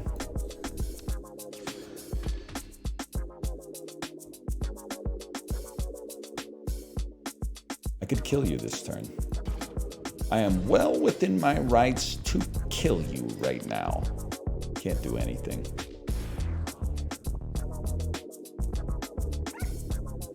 Better spell. I think spell is what we want to see. Chance to stun and turn an enemy into gem form. Charge your wand. If it's fully charged, cast Spite. I'm just going to be real with you. I have to go to the bathroom before I make this choice. This is a hard choice.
Faint Bunny.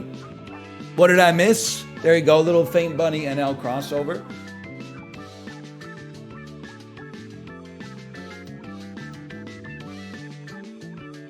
This is tough.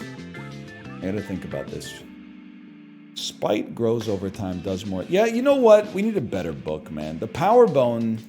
I don't play my shields as often as I play my books. My books are very important. This fella with 28 HP and 0 resist is huge on turn 1. There's definitely going to be double gubby. You know what? I'm confident we're going to get a stopwatch on a roll that allows us to stun you. Improve a Gubby.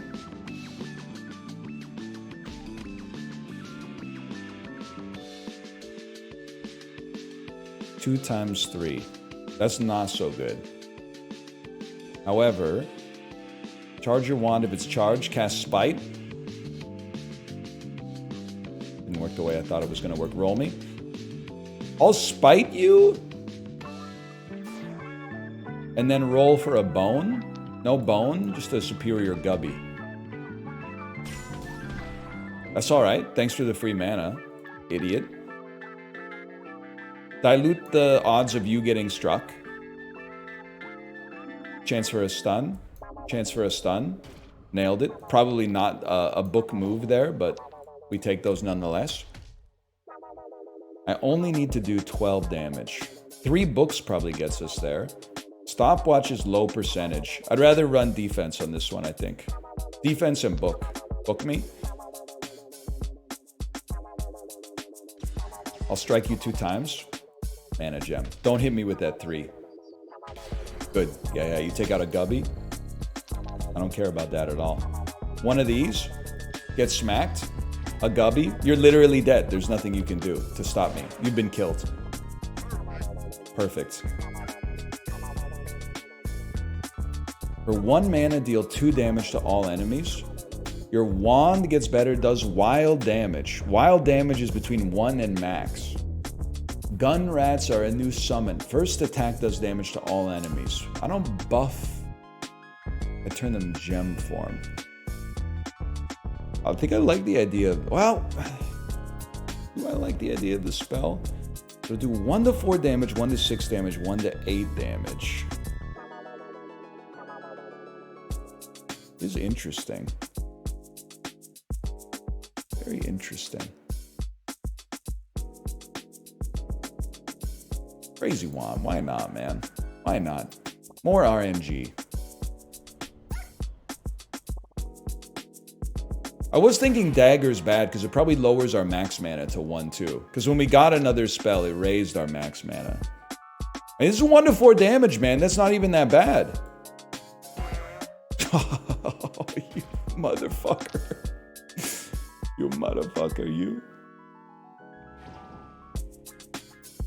Let's get 2 Gubbies. I'd rather get book charges or wand charges. Yeah, I can live with that. We're scaling right now. It's getting nasty, don't get me wrong. They're attacking me. I would love to have some shields. Okay, another book. Book me. Wand me. Wand me. You've been killed. You spit it out! I'm about to take 4 damage, which is really nasty, though. Get spited.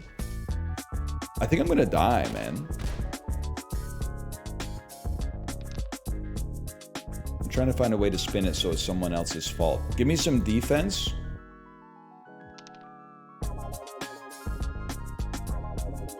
I thought the little one would be most likely to be stunned.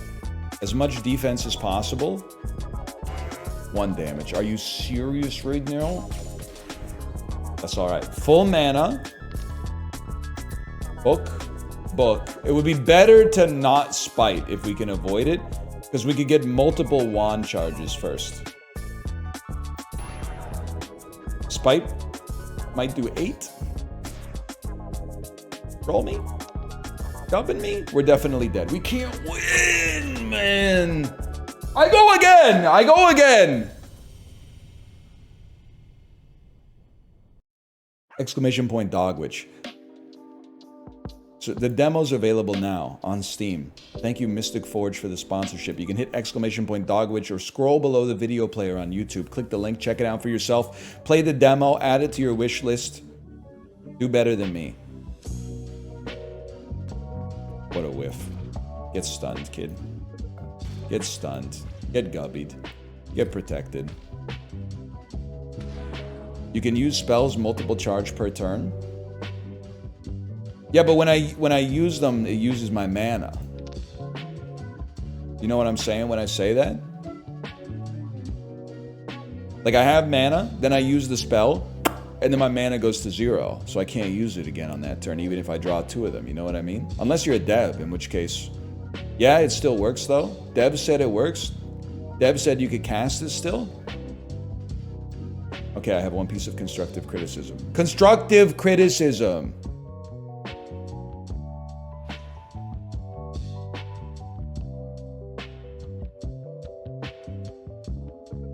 That's big. In that case, go up on mana. If I draw multiple... Well, I don't want to play one of them now. If I avoid it, I don't want to play one of them now.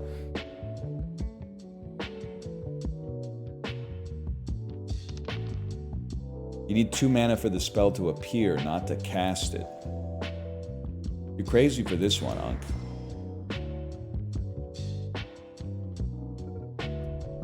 That's no good, man. That's no good. At least we got a kill. We're gonna go down to 9 HP. Unless, no, we don't go down to 9 HP if I just kill you. 11's okay. At what point do we have too many roguelike deck builders? Why does nobody ever ask that question about third-person action games? Which literally, like, 98% of prestige AAA games are like, dude with a gun, dude with a sword, lady with a gun, lady with a sword. One year they mixed it up and gave everybody a bow and an arrow, and that's it. They definitely do? No, nobody says that. Everyone goes, no, they're different. Now they have now they have pathos in them. What if I told you the genre is just a way to convey either mechanics, a story, an emotion, a feeling, etc., etc.? It's good, man. You're literally eating hamburgers going like, when are they going to stop serving so many foods in a bowl? They will not divide us, man.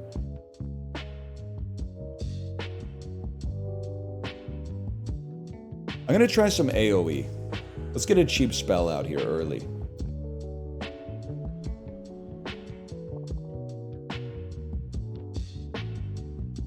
You know what, guys? Listen, we shouldn't pit indie developers against one another, but the streams that are going to be playing Escape from Duck-Off are...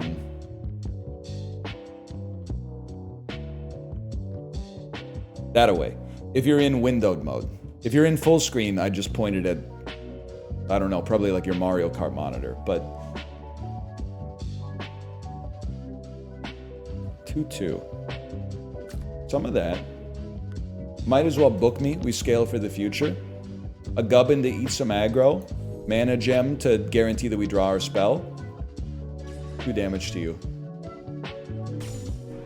He didn't need the aggro.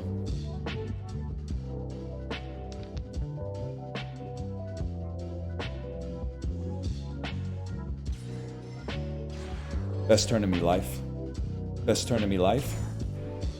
How could you, man? 4 damage is nutty. I gotta try to get in there. Book me. Second gubbin.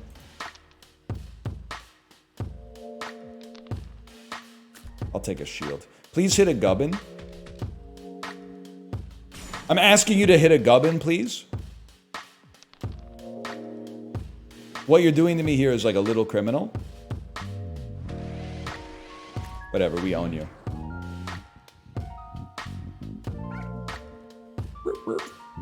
Stone. Attackers get 1 weakness. Shield Tome, charge your wand. If your wand's charged, spend all wand, they do a shield blast. Deal damage equal to twice your shield. I don't think that's gonna work for a fellow like me. I do kind of like the idea of stone totems. I don't know. Let's give it a try. Defense has been a sore spot for me so far.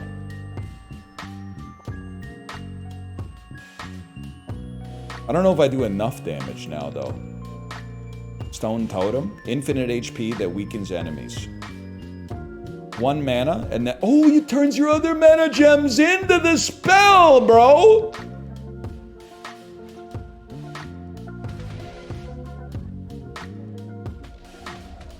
We're gonna take some nasty hits, though. That's good tech. I didn't know about that. Try to stun ya. Try to stun ya. Put up some protection. Charge our book. Mana gem. That could set up a big spell turn next turn.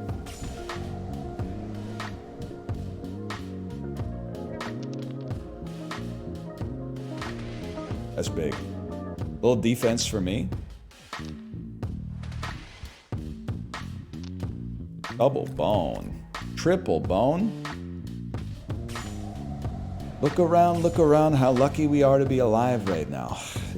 Honestly, Fame Bunny, I'm glad that the show affected you. You know, that's like, we shouldn't be shaming that. We should be embracing that more as human beings. You know, it moved you.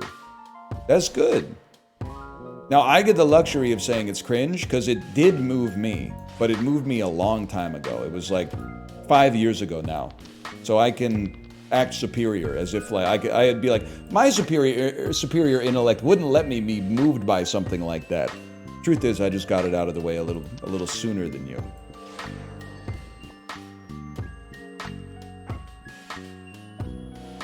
When an enemy deals damage to you, it takes 2 damage. When you summon a friend, make a gem form. Okay. Oh, actually, that's kind of crazy. Because, like, our stones are going to get hit, and then they're going to become gems, and then they're going to give us mana. You were less annoying about it? Nah, it's rose-colored glasses. I was talking about Hamilton a lot. Summer 2020. August 2020, I think I was like Jake Paul. That shit was every day, bro.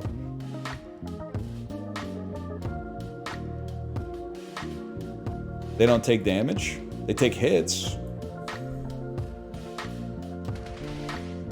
That's big, man. How about a little defense? And then hope for another spell? You scammed me. 7 damage, I got 6 health. It's over. We go again! We go again!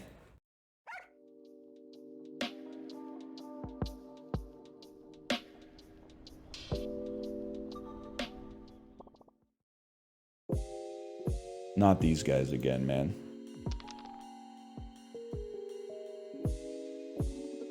We needed that. Huge. Huge. Now we just build some tempo with anything. Wasted turn, man. Wasted turn. Is the AI chatter still around? The person who made it sent an unban request that was, sorry, I've toned down the spamming in my AI model. I denied the unban request, and the message I attached to it was pay me $10,000. That's where the negotiation starts. You could probably find some streamers that would be thrilled to have it for free, but the business negotiation starts there if you're training your AI model on my chat. They have not replied. I don't know how they would reply as well, because they've been now rendered incommunicado, but a bone protects us. Doesn't a bone protect us from poison too? Gubbin might protect us. Next turn it probably protects us, now that I think about it.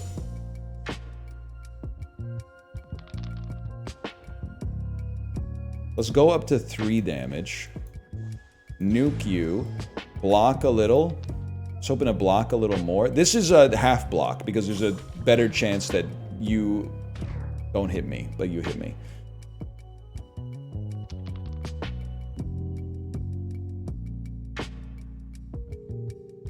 Get stunned. Get protected. Second Gubbin. Double mana. Next turn we go crazy.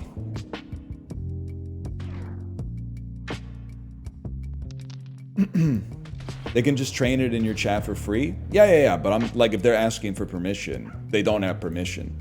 Can I stop you? No, but you don't have permission. Giant B is kind of interesting. 50% odds to hit the wrong enemy seems horrible. This is going to lead to a lot of dead mana drops. Maybe, here's what I'm thinking. Get Giant B and try to get some gem synergies going with it. For now, treat mana as like unplayable. Until we get synergies that work with it. 2 Gubbins. I'd prefer not to get hit. So I would love to see a bone. We'll try a stun. It's succeeded. I'll grow a Gubbin. Mana gem. We have to play it in that case. Kill my... Yes, you killed my worst Gubbin, you fool, man! You're an idiot. Protect me.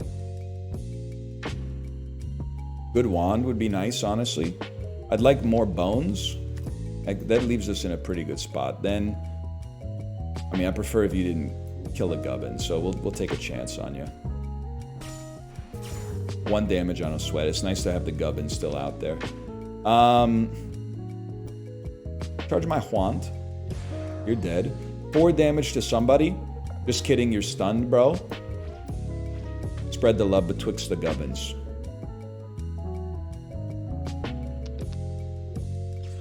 You're done. How does that feel? You're done. You're done? I thought you were going to be asleep as it happened, too. You're in a tight spot, fella.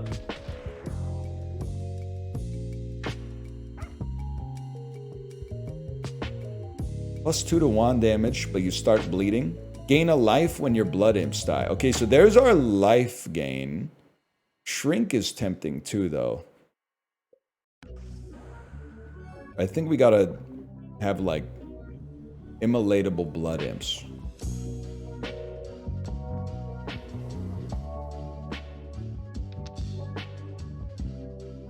Imp me. But something keeps taking possession of my mouse pointer, bro. You're freaking me out. Stop taking my mouse pointer. There might... Oh, you know what? Hair on the optic nerve.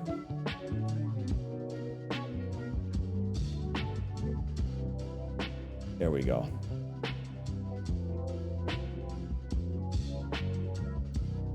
I really wouldn't mind if you got hit. This could be a mana up situation to kill the beehive faster. Much more likely to kill the bee. There we go.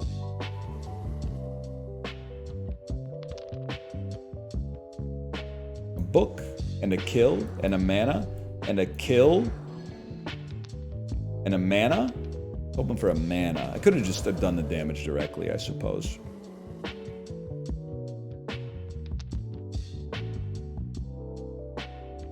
Honestly, I'm a different type of beast. Shield on myself as a just in case. Mana gem. Book. Smack the beehive. Kill my imps, bro. Kill my imps. Oh, well, you shouldn't have, bro. You shouldn't have.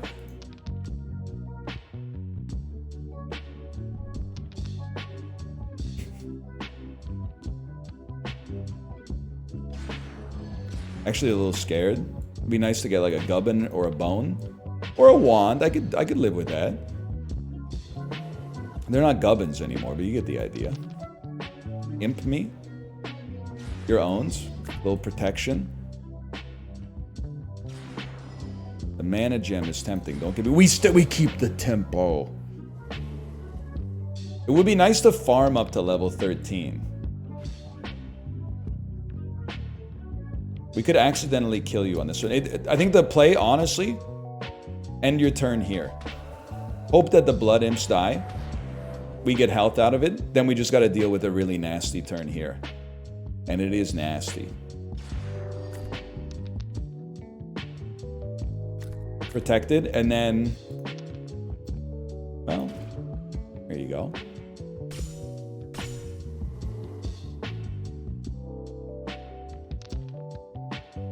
Imp. Smack. Smack. Problem with playing mana is it'll turn this into a spell. We play it, it kills you. 5 more bees get shat out.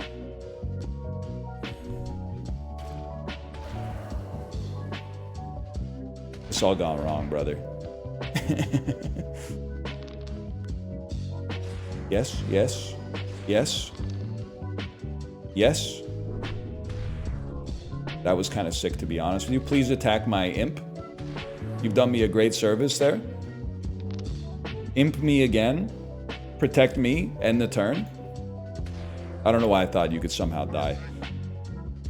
Kills the highest health enemy. The hive only had 1 HP. Yeah, and when the hive dies, it spits out 5 bees, brother. The fight doesn't end. What are you talking about? Charge your wand. If it's fully charged, spend all wand charges to cast Spook Out. Apply 2 weakness to all enemies. Spicy Bone.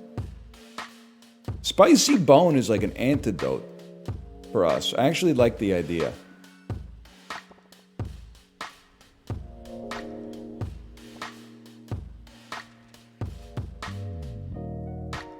Big bad tree. 3 spicies would go crazy here. I don't mind the blood imps, though. Give me wand charges. I can take damage. I'm realizing now I can afford to take damage. Because the blood imps will juice us up again. Yeah, we get hit a little bit. Who cares? We didn't charge our book, though. Why didn't we charge? We're getting hit a lot. Stop that. I don't think we're getting 3 spicy bones, man. Get him? I think we're going down. Getting hit also loses wand charges. That's enormous. Now we finally got some fucking tempo. Good. You get to live.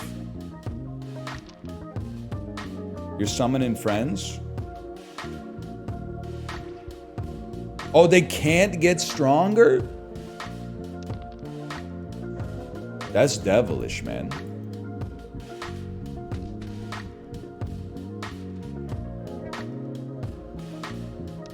I guess, no, that's a good sign, because it means that they're OP. This is huge. Kill everything. 3 damage is coming in for something. If you don't care, then we don't care.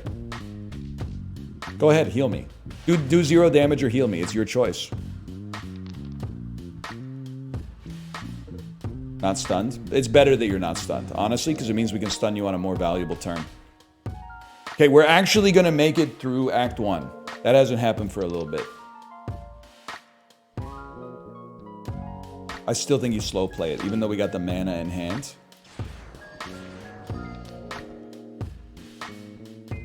Give me a stun, mana me once. Hit an imp. Hit an imp. Huge.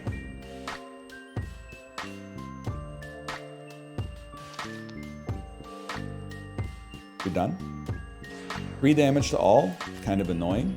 But we heal 2 no matter what. Actually, I think you'll find you got a tactical bee dropped on your forehead, bro. More damage out of that. 10 damage to adjacent friends. Dude, all the number 2 and number 3 both seem crazy. The splash damage bee, but then the imps that also do damage on attacks is nutty, bro. You gotta be on your everything. Yeah, it's so true, man. Heal on attack is crazy. And the bee still does good damage. These guys can't get buffed, though, which is the problem. Ah, whatever. We need to spend, like, 17 mana just to get this charged in the first place. Okay. That's where things get interesting. Gotta figure out my order of operations. We love having imps out there. We don't mind taking a chance on that.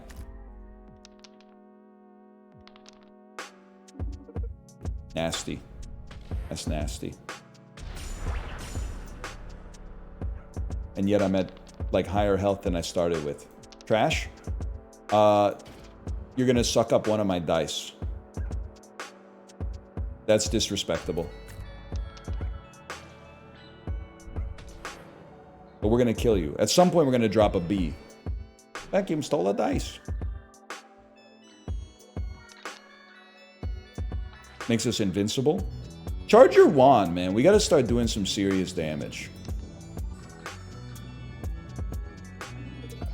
Lucky hit. We're gonna get hit for 3. Let's put up 2 protection, then. What are you doing, man? He's doing something. You gonna suck up another dice? Well, I gotta find a way to nerf you. AoE would help. Not gonna happen, though. Brother, I'm gonna have no dice.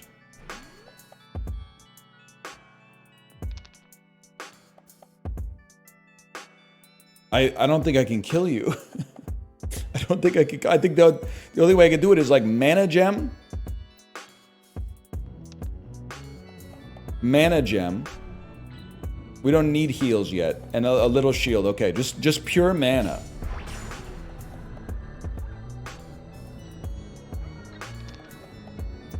No? Not interested? Not interested. Mana gem. Lucky stun. We take those at least. Charge it up.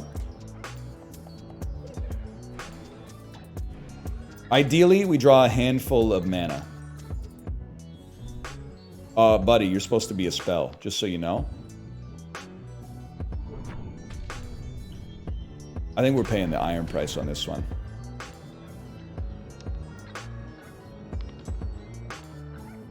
We go again. Why drop it on him? He has lure. Well, first off, it targets whoever it targets based on the spell, but then secondarily, also, we're forced to target the TV. Clover, you're cursing me, man. Upgraded B-Bomb would have done it. First roguelike? Okay. Something like this. That's a big hit because it allows us to roll. Don't really want those. That's pretty bad too. Should have played the book. Should have played the book. Thank you! That's huge. I'm the type of fella that likes to eat chicken strips.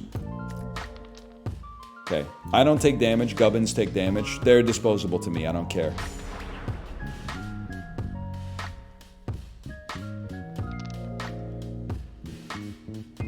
You're very close to being done. Did you know that?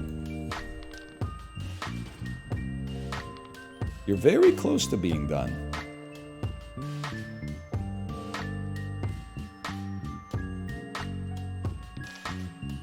You have my word. We will beat the demo today. I got a message before the stream that was like, just so you know, here's the mechanics of New Game Plus mode. They had a lot of faith in me. I haven't even gotten the New Game Minus mode yet. The end of your turn, if you didn't reroll your dice, deal 1 damage to a random enemy 4 times. For each shield that survives the enemy turn, a random friend gets a shield. 3 times in a turn to do a card trick. There are 6 possible effects. Dude, let's try it. Let's give it a try. The more gambling mechanics, the better.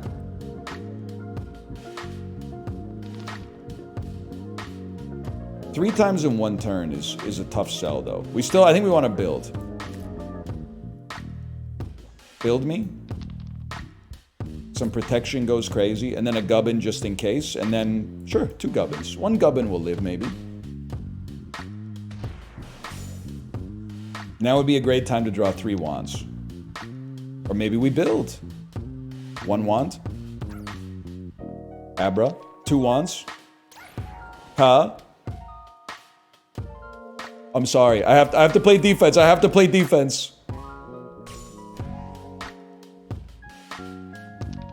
And now, like, there's no means for me to... Because Wait, I'm not gonna kill you? I'm a fool? I thought that I would have 3 wands no matter what. That's okay, we're gonna stun you. That's okay, we're gonna use a mana gem. Don't hit me. Don't hit me. Hit a gubbin. Hit a gubbin. Don't hit. Thank you. Those look like super auto pets. You're not wrong for that one. Perfect. Never noticed that. 1 damage to a random enemy 7 times. Skeletons that come out with an extra life. Ignore resist on the first target of each combat. I feel like Skeleton Key is kind of sick. Guaranteed stun on turn 1.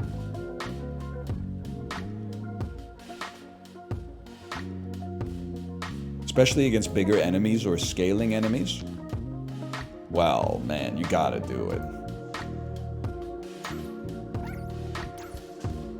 Apply 2 weakness to all enemies and lower their resist or buff your friends. We'll go Joker, bro.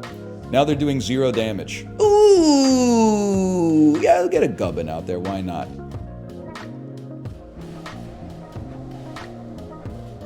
Weakness is crazy, man. Skeleton Key is a guaranteed stun. I'm the different type of beast. I feel like... Let's send 1 of these. 1 of these. No more. Okay, in that case, get stunned. And we'll go Gubbin Bone. We were close. Alright. Faint Bunny, though, you gotta be careful when you quote King George II, man. Because some of those lines are a little spicy, okay? Definitely should have played this first. That's my bad. It was mostly fixated on the joke.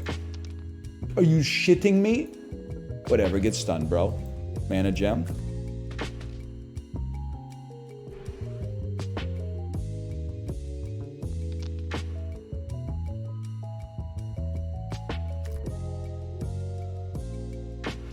A Gubbin that lives would be kind of crazy. Oh shit! Oh fuck! Oh shit! Oh fuck! Oh man! Oh god! Oh man! Oh god! Oh man! What a crazy setup there. It's book, smack, smack. You gotta be flicking me with these smacks, man. I need to find a way to draw more Juans. We need to draw more wands, man. We gotta get our wand up. South Korean guy who's concerned about his finances. Charge your wand. If it's charged, give it a focus wand. Makes your wands do more damage. We are playing wands a lot, actually. This makes, I mean, an extra die is good, but the IKEA book seems good because we're playing wands like crazy.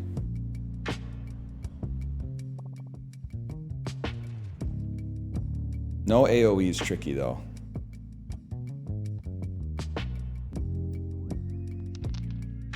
You gotta send it. Even with none books, you gotta send it. You get 2 in hand, that's like, it's a given. Guaranteed stun. Should have gone for the abracadabra. We're getting smacked around here. Smacked? Smacked?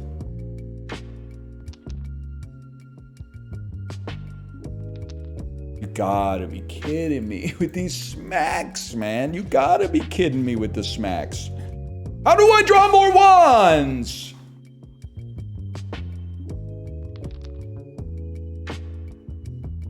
Three to all.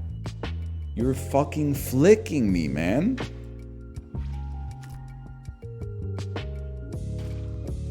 Book. Not even worth playing. Sure, okay. The Gubbins are attacking nothing. They're attacking nothing. Chiblee, what is... This is your kind of game, Chiblee. Chiblee, this is Nubby.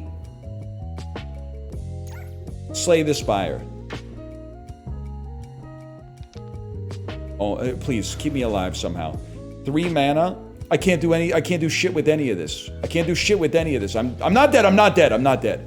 I'm just taking damage.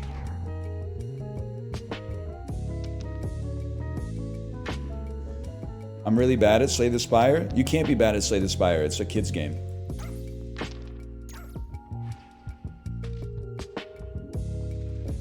I'm yoinking twisting the criticism that chat uses against me.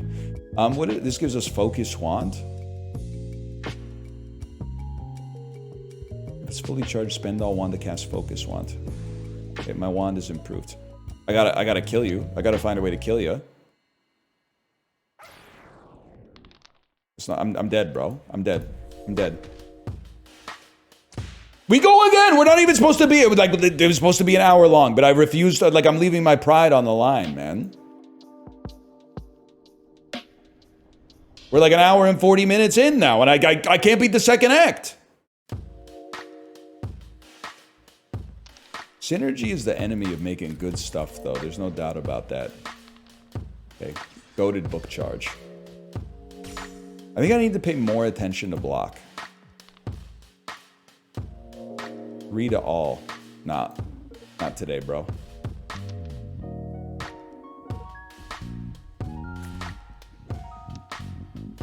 Alright, today, bro.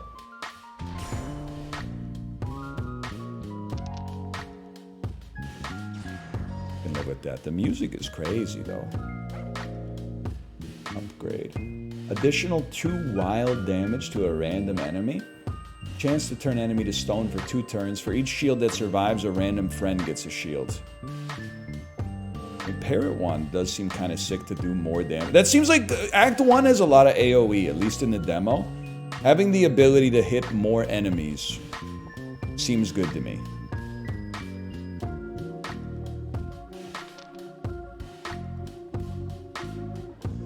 This will do 1 to 2. 1 to 2. And a gubbin? Gubbin to soak up some ire, please. Huge. That's exactly how we wanted that shit to go down.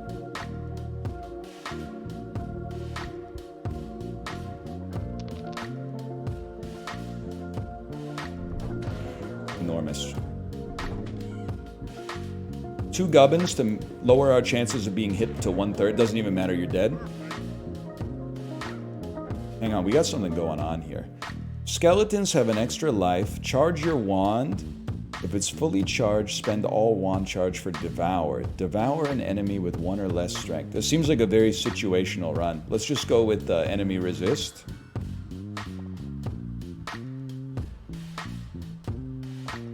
Bees. We have a great anti-bee build. We need books and Juans. A gubbin we can build into. Why not?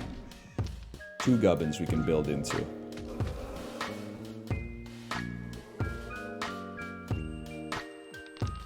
Book me? I mean, it's a really, really bad time to be a bee. That's all I'm gonna say. That's the fastest we've ever cleared this by far, man. And then max mana for next turn. Normally that fight takes us like 8 minutes. Why would you attack the one with full HP? Whatever. Protect me? I mean, I'm taking no losses on this one, I'll tell you that for a fact. Lincoln Rhett Summer. All of us in 2014. That being said, I think that their content has not really fallen off from what I've seen. They still seem like affable guys. I remember when they tried to, and this, I blame the system and them. I blame the system and them for when they took the Good Mythical Morning and then they split it into like 8 different shows because YouTube was prioritizing pushing shows that, like smaller videos that are posted more often. But they brought it back, right? Like they re-amalgamated it. For 1 mana, you and your friends gain +2 shield. It does seem kind of crazy. Cast a random spell for free. Yeah, that seems pretty good, man.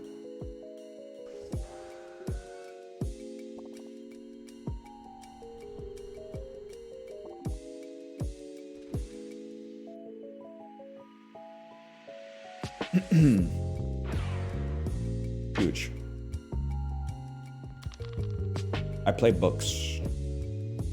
I use 1 mana. Summon a dude. Do I play books? Maybe we simmer on the books early to try to get a spell instead. I need some coverage. No spell? That's a serious you gotta be flicking me situation there.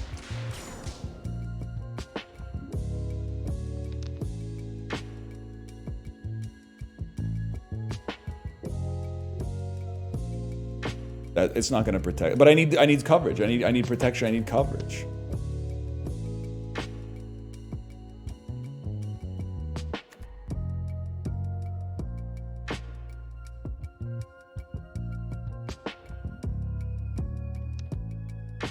We need something. We need something to simmer this down. I'm getting smacked around, man.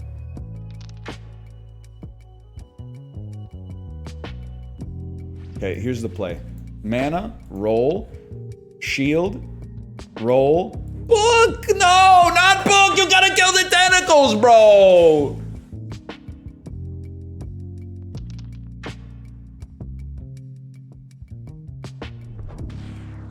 Live with it. You come out. Hit the other tentacle. Okay, that's actually huge. The gubbins are cooked. But I get to live. That's the important. And we get a mana gem for next turn. Okay, now we can build. Game seems overtuned. I'm honestly just ass. I wouldn't blame this on the game, to be honest with you. I'd rather you didn't summon. Maybe we can at least break your resistance a little bit. All right, well, let's power up for the next turn. Okay, now that we're powered up, this is strong.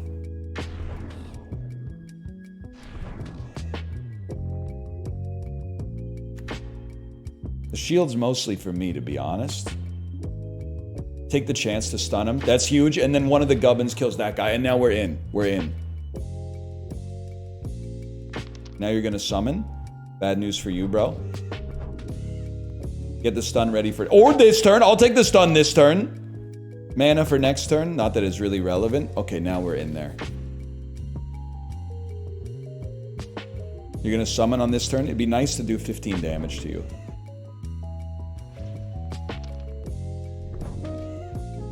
Not going to happen, but you're dead next turn. You're dead this turn, bro, you fool! Now we got to run. 2 wild damage to each enemy. It's a given. Mana Shield is tempting, but the Parrot Wand is what we're all about here, man.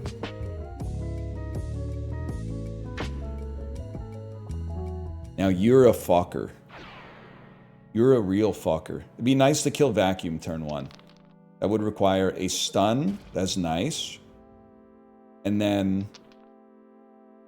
I mean, ideally... like a book. Oh my god. You're straight trash and I hate you. Okay, how about that? 2 gubbins at least? Whatever, we go again. We go again. Parrot Wand, feed my thrill. I got beaten by weather. That's the damn truth, man. The Wicked Keeper is down type shit. I see what you're saying. How about some shields? I'll take a little shield. I'll take a Lark on you. We're not going to lose charge. I got to keep my wand up high. Stole a dice. Of course he stole a dice. It's alright. We get parrots, man. Cookie. It's nice. We're going to take a hit. Be dead, bro. Be dead. Yes! Alright, that was unbecoming of me. Enormous hit. Might as well stun you while we're here. Now some damage. That's huge. That's what we want to see.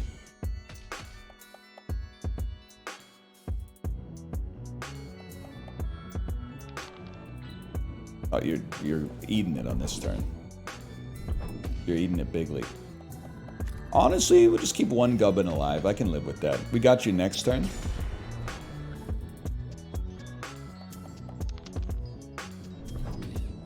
Eat it. Stopwatch. That's all we needed to see was stopwatch. It doesn't even matter. End turn.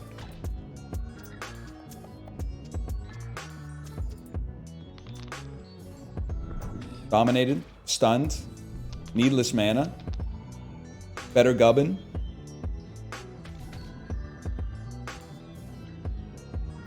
Faint Bunny posting all these lyrics in a row got me realizing Hamilton is cringe.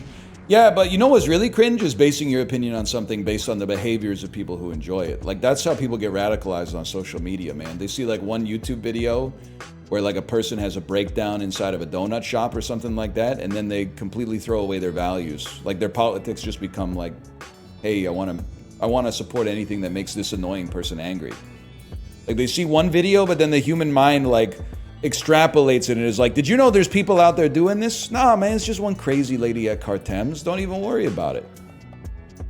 You got to derive your values from base principles, bro, and go from there.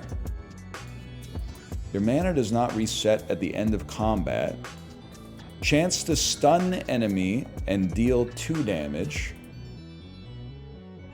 First attack deals damage to all enemies. Reroll the 2 you won't take. Trenlow. That's what the reroll button does. Now, I'm not banning you. I'm not timing you out. I'm using this to highlight something. How crazy of a Type A chatter do you have to be to Type A in a game you haven't played? You don't know the mechanics. And you're out here backseating as if you know what's going on. You don't even know the rules of the game. You don't know the laws of physics. You don't know the central tenets of Dogwitch. The good news for you is you can find out for yourself by doing !Dogwitch. You can play it. You can play it for yourself right now. Real change comes from within, okay? AoE is interesting. I'm trying to think of who kills. Sheriff Bozo kills us. Something we can find a way to make you stronger, maybe. Yeah, find a way to make you stronger.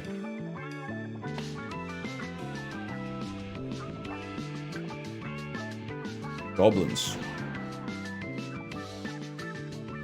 1 to 3 damage 1 times 4. We'll take mana from you. I'm not really sweating the mana take. If anything, the damager has to go. You probably should have used your other book first, huh? What a whiff. Well, turn 1's gonna stink a little bit. I think we're going to die.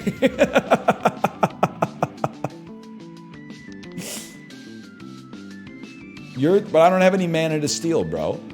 So we're chill in that regard.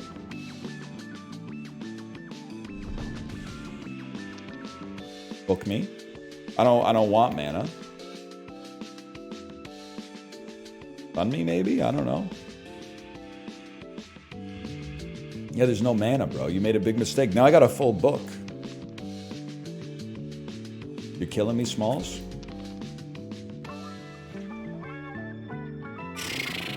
You're doing 1 to 4 damage to me. That can't kill me. It would be nice if you got stunned, even though the percentages were lower. I mean, hell, man, it'd be nice if you got stunned, too.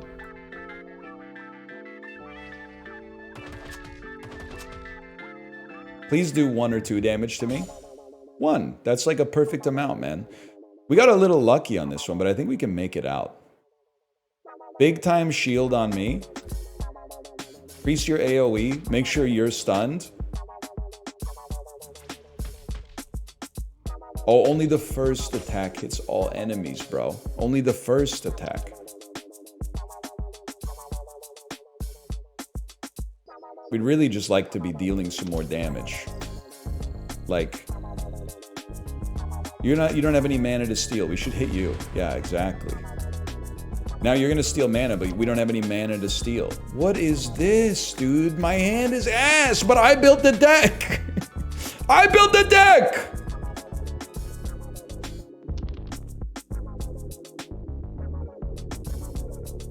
Eat it. What does he say? Eat it, choke on it, something like that. Either way, my rats have eaten you. Rats, we're the rats. Yeah, first time you summon big is a big one. Use 3 in a turn to make your friends attack. If your wand is charged, spend all wand charges to cast supersize. Target friend becomes giant. Sure, man. I mean, the book is not it's something we were forced to play even though it kind of sucks, so giving it an effect is nice. Great time to have AoE too, I think, on this fight. On death spawns a friend. Book. Rat. Book. Do damage to me directly. That stings, bro. Let's save our first time charge. We're gonna be on lethal.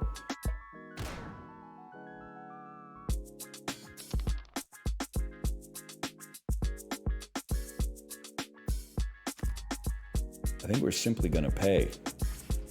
AoE on everything. Roll. Book me. Charge me. Don't kill me.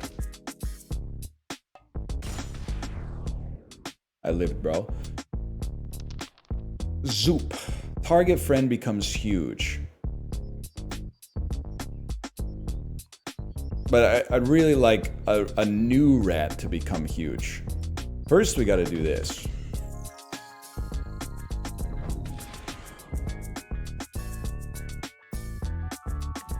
Two shield. New rat. Make him huge. I'm going to pass away, actually, instead. No, I'm going to live. I'm going to live, and I'm going to take 0 damage, and we're going to be geniuses, bro. Holy shit. That's not the boss, though. We got problems. 3 in a turn. 3 shields give your friends +1 strength and health. Every time you roll your dice, deal 1 damage to a random enemy. Yes, please, man. 1 HP is crazy, though. Not Bozo. It's a milk vending machine. Moo Machine. Alright, what's going on turn 1? Lower my wand power. No thank you? Aw, there's just no way we win, man. There's obviously no shot that we make it out of this. I've already been killed. Okay. Alright.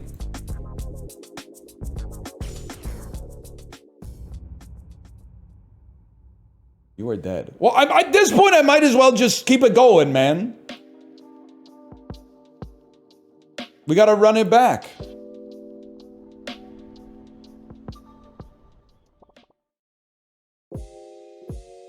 By the way, exclamation point Dogwitch. You can check it out on Steam for yourself. I'm having a great time. Very tough game. TUFF. But I also learned is considered a compliment these days. Bone? Bone is perfect for a fella like me.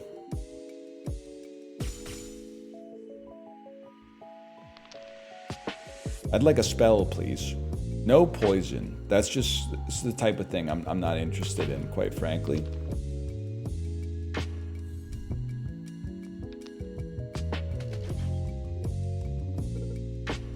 Two poison, that stings. Where'd you learn that? My niece told me. My niece told me tough is good.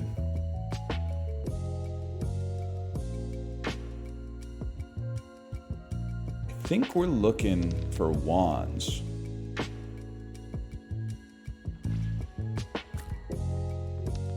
No wands.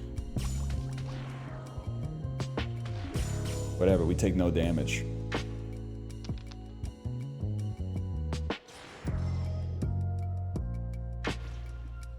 My niece is 10 and she says slay. The thing that worries me is that I'm putting a lot of stock in like one kid's opinion on what's cool. And like I think my niece is cool, but what if like at school she's actually like closer to the bottom of the totem pole, socially speaking? So like how would that impact me as a 36-year-old man? Well, I'm getting all this like these lessons on what vernacular is cool and what vernacular is not from someone that like they're not an authoritative source, bro. People are gonna think I sound like a 12-year-old nerd or something. I'm just kidding. She's chill. She's probably like a mean girl. Nah, she's really nice. I don't know what goes on in the middle school. How do I know? I was in middle school in like the year 1998 or something. Charge your wand. If your wand is fully charged, spend all wand charge to cast Surprise. Target becomes marked and your friends attack it. Why would I want laser ponies? Someone sell me on laser ponies, man. Deals damage to all enemies, then loses strength. It's AoE. That's the thing. Yeah, okay. Now that I think, at first I was like, this just seems like a worse gubbin, but it's AoE.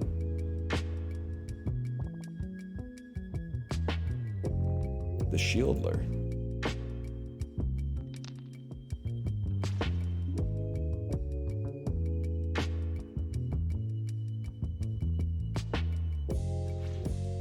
It doesn't buff your health. Noted. Any chance you get stunned? You got any chance you guys want some cookies? 6 shield on yourself. You'll still do 1 to everybody, so that's okay. I'd rather have 2 of you out here then. I'll do that. I'll charge up my mana.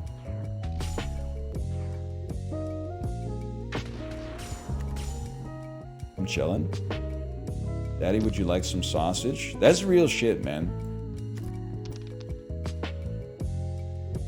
The type of shit they don't tell you about anymore. I'm pretty sure you're gonna die. That's huge, man. Then we just gotta worry about this fella. 3 damage to something. We care not.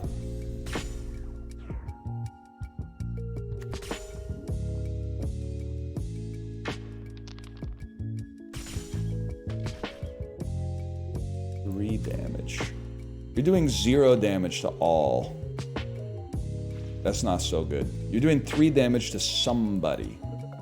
You're doing 3 damage to nobody, and you lost your shield. There's a very bright light.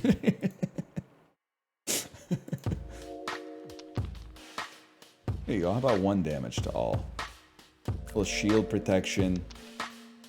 2 damage to all. Chance to stun. Chance to stun. Whatever. Just don't hit me.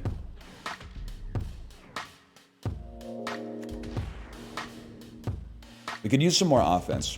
Ideally, I think without a doubt, we would love to... huge. We'd love to get something that buffs our ponies. This could be a crazy build. We can get something that adds strength to our minions. Wild damage from Crazy Straw. Chance to stun the target and turn it gem form. Actually love that. Make the enemies gem form, which gives us more mana, which allows us to cast our spell for some AoE damage. And the ponies are gonna hit like all the gemmed up enemies anyway. So, big whiff. Protect yourself. Charge your wand.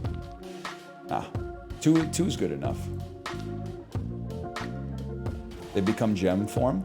Do I hit you and generate mana or wait for the ponies next time? I'd rather hit you and generate some mana, I think.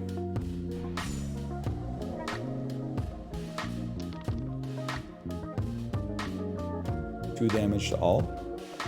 Gem mode. Start working on you.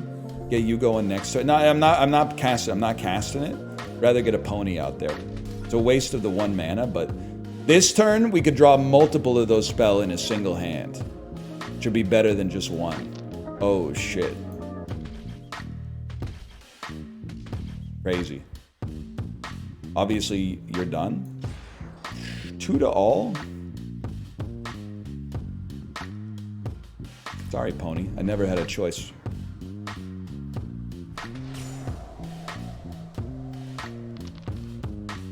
Three to all. I snooze it.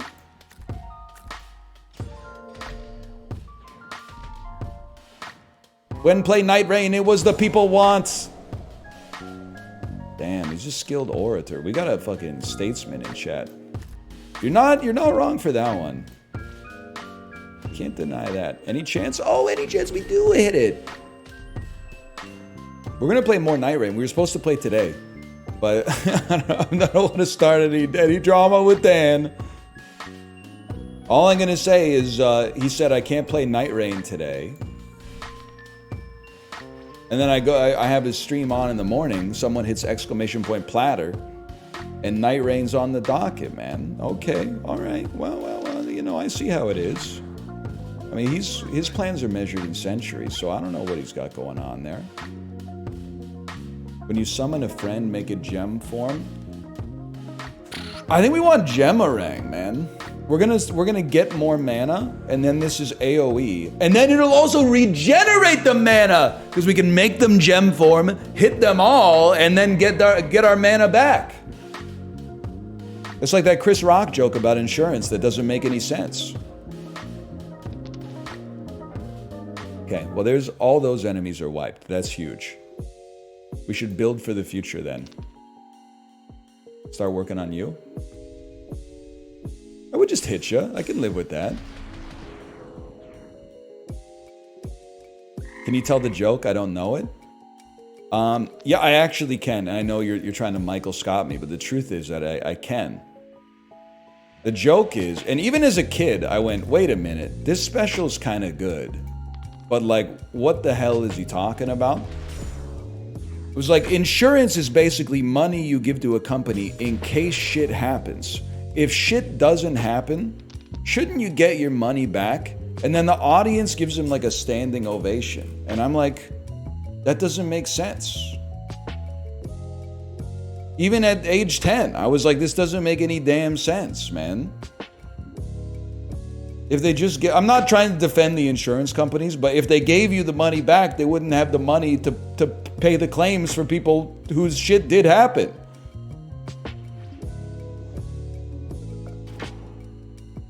Dare I say that I think it's possible Chris Rock deliberately, you know, obfuscated the role of the insurance company, knowing that people would just, I mean, he was clouded up from the earlier parts of the special, don't get me wrong, but I was just a little surprised he would resort to, like, you know, tactics like that.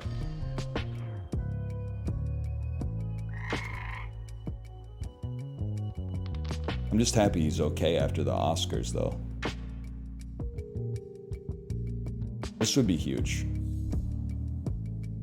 You guys aren't necessarily going down.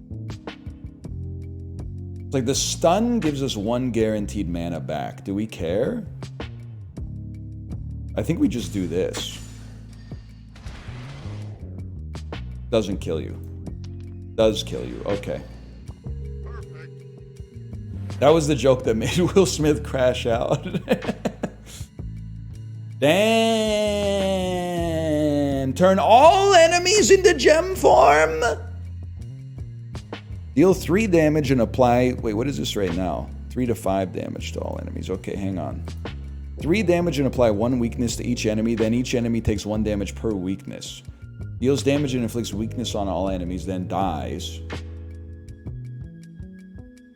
I think that all of these are good, man. But all enemies becoming gem form seems insane to me. Because then all enemies become gem form. 1 pony hits all enemies, gives us full mana. We get Gemarang going on the next turn.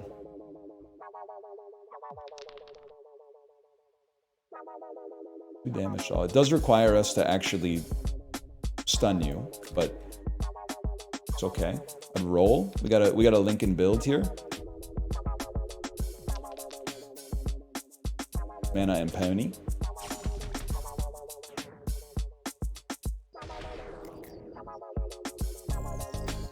Slow start, to be honest with you. Are you shitting me? Okay, they're all gems now. Oh, man. Yes, this is what I want to see. 2 ponies. That gives us full mana for next turn, which allows us to play Gemarang. It would be awesome to play another stun first, if possible. Fuck that. Stun. They're all gem form. Where's my Gemarang, bro?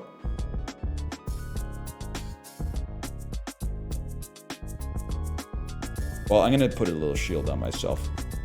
No Gemarang! Whatever, they're still cuneiform.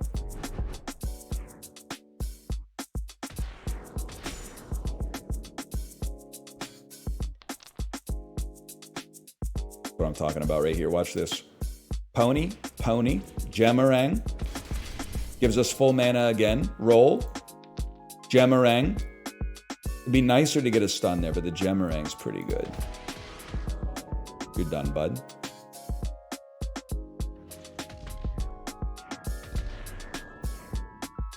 And then the poison is irrelevant as long as we can kill you on our turn.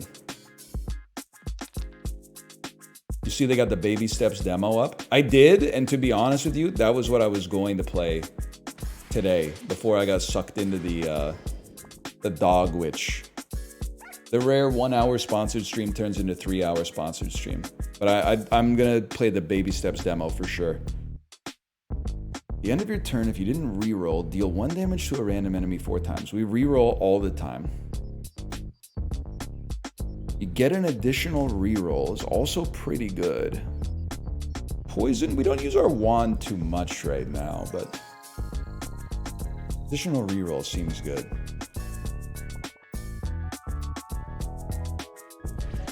Okay, cat lady. You gotta do 5 damage to the cats to get them to leave. Uniform. Gem form. Huge. Okay. We want to roll. And roll. I'm just gonna give it to you straight. It's horrendous. We wanted to see some ponies. This turn they're doing some business. No ponies is fucking me, bro. Shield me? I need a pony, dude! Oh my god.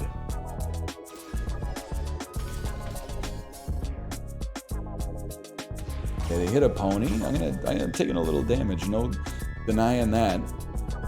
The Gemler, please.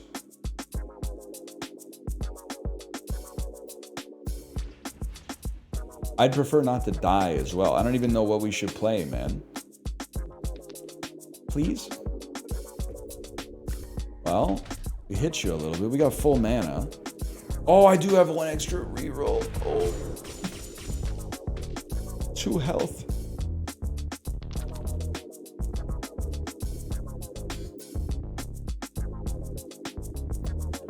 5 ponies.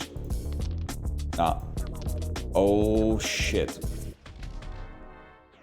Please. Please hit the horse. We lived.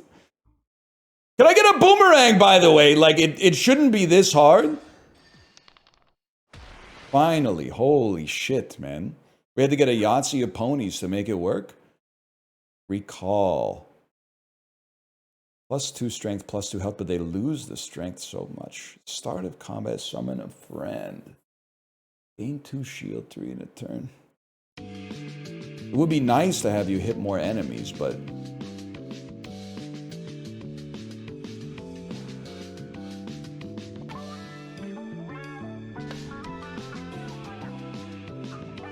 Okay, this is if I had to guess, this is probably where we lose.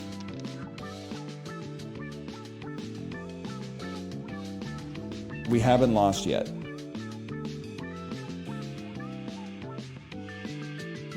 Stun. I want to see a stun. Book makes you stronger. I can live with that. What the heck are you? You're not a horse anymore. I need you to be a horse.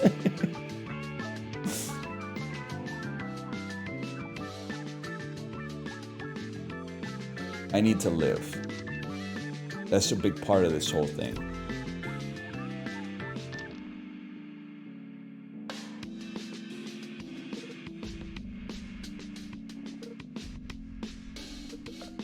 We nailed those. Okay, you guys are all cuneiform tablets. It would have been a great time to get a pony, but whatever.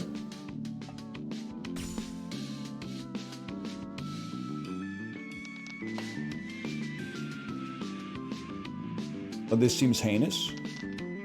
I don't think a bone's gonna save us, but you gotta do something. The pony. The shieldler. The 2 damage pony. The full manaler. I can tell already we're dead. Dude. It's not beatable. The demo's not beatable. It can't be beaten. You scale like Isaac, but the enemies scale like Balatro.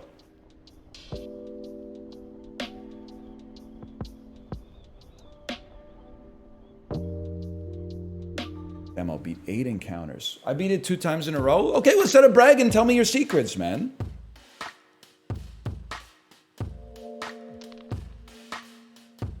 Don't be shy, tell me your secrets. Summons are OP. Okay, I'll give it a try. Summons are OP, they said. Any chance? Easiest play of my life. One big Andy. Sure, mana gem.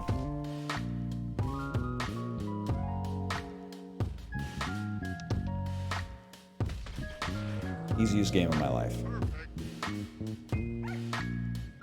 Spec into summons. The ponies were fucking me though.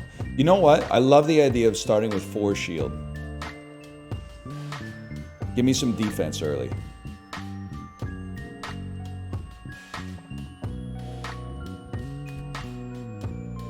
I love horses best of all the animals. Girls with really long hair who went to my high school, leaving yearbook messages be like, now this time, with 4 shield, we don't necessarily need a gubbin, bro. We can focus on building early instead, doing damage like this.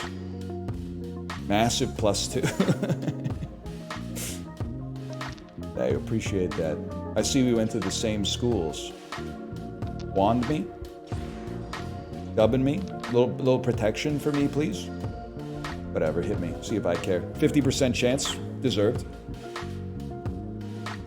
Why do the horse girls always have long hair? I don't know. Maybe I'll be straight with you. I'm not sure it's for us to know, man. I think it's for them to know and like us to find out. Fuck you.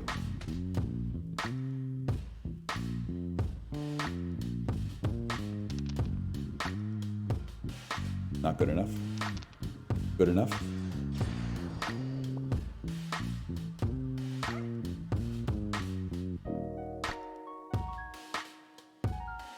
Spook outs. 2 weakness to all enemies. Heal 2 life at the start of combat. I can live with that. We actually went to a birthday party at a farm this weekend. And we're not around animals that much. We live in the city. Horses are crazy, man. First off, like, I'm not trying to be gross. It's just anatomy. The dicks are crazy big. Like, we were just standing there amongst the horses. Like, the horses were in pens. Kate elbowed me and went, take a look at that. And the horse penis was, like, pretty big. But while we were looking at it, it went like, it started like this, and then it went like, for like 30 seconds, it just kept growing. And then when it like reached its peak, I guess, he did the flex. He went and like smacked himself in the tummy with it. And I was like, that's crazy. Like, animals are so fucking funny, man. And then we were walking around and like a horse was peeing. It pees like, I don't even know. A horse bladder must be able to hold like 4 or 5 liters of urine. Because it was coming out like a fire hose. And like it was hitting the mud, and the mud was like spraying up because of the force of the piss. And then right after it pissed, it turned around and dumped like a bunch of shit in the puddle of piss. And I was like, this is crazy, man. And then I swear to God, some chickens came over and started eating the poop. And I was like, I suddenly understand why human beings can't get antibiotics and they have to give them all to the poultry farms, man. Because the chickens are running around eating the horse poop that's like it fresh from the ass. It's like ass to table.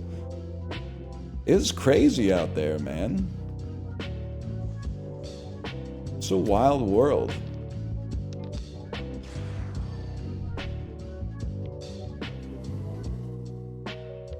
Worst tangent? Whatever, you probably like literally eat meat or you're too much of a baby too. Either way, my bases are covered. Hey, we own the bees, man. We own the bees. Nah, it's not good enough for me. We roll for better odds. If not, we save mana, man. I don't mind saving mana. It's fine by me. That's fine.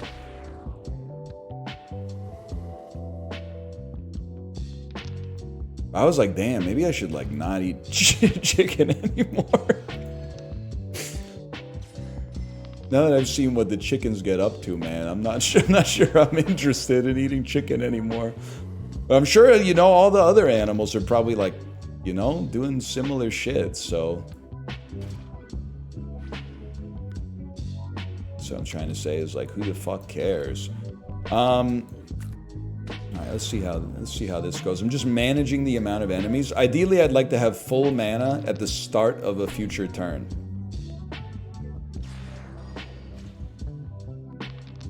My reasoning being,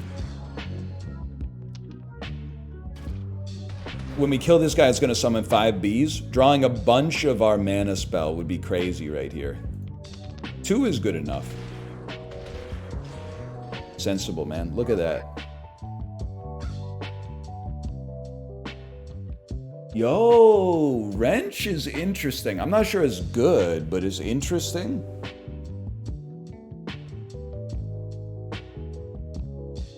Magnifier seems good too. Wrench means you don't have to play books anymore. Or you could find books that, I don't know. Interesting. We don't know what's up with Strange Bone. Strange Bone is just the same as Bone, but it gives you 2 shield. I feel like I'd rather win a run before engaging with whatever this mechanic is. 3 damage, lower targets resist or stun if it has no resist. So it's guaranteed damage, but it has no chance to stun unless resist is 0. Check corruption on the bone. Use 3 to turn this into evil bone. Use 3 in a turn to do 666 damage to all enemies. Alright, I'm gonna be honest, that seems good. But it seems so good that I feel like I don't want to run it because it seems like it's too good. It seems way too good. I'm not gonna resort to that to beat the demo. I'm gonna beat it on base mechanics.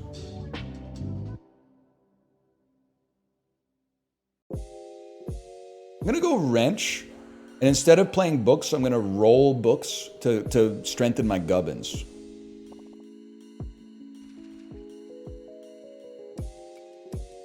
makes sense to me.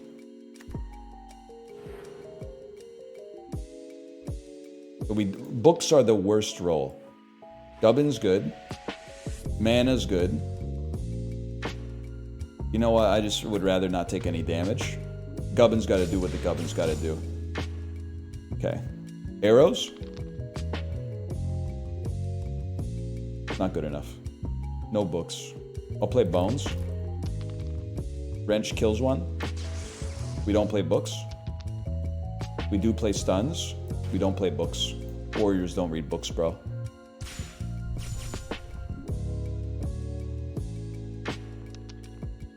Wrench me. Gubbin me. Get stunned. Get boned. Superior Gubbin might live. The Gubbin is lived. Okay. Re-Gubbin. Lower your resistance or stun. Re-Gubbin. Smack. Not relevant. Okay, it's an interesting way to play the game, man. You're doing a lot of damage. This is more what we're looking for. Huge. Take your chance. 3 damage. I roll. We're actually building something amazing here.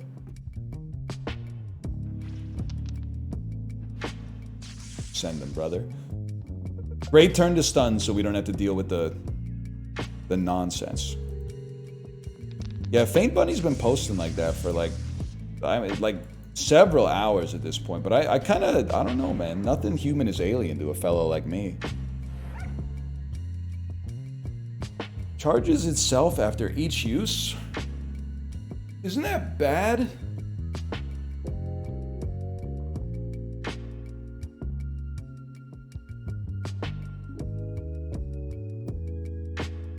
Like, it's gonna get stronger when we use it, which means it's going to get weaker. Oh, it combos with a book. Oh, that's interesting. If you have good books, it works well. You know what? 1 was not useful. 3 seemed very useful. But this seems like some cool synergy, man. All right, now we gotta find a way to knock you out.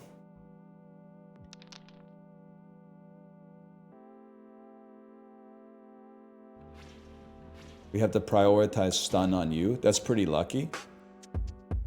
Land this. Nah. I mean, I guess you don't want to play that. Maybe you do because it gets you to the next level of wrench a little bit faster. Okay, the vacuum's gotta go. That's sad. That's enormous. We have to do some damage, man. That's 1 damage. That's pretty poor.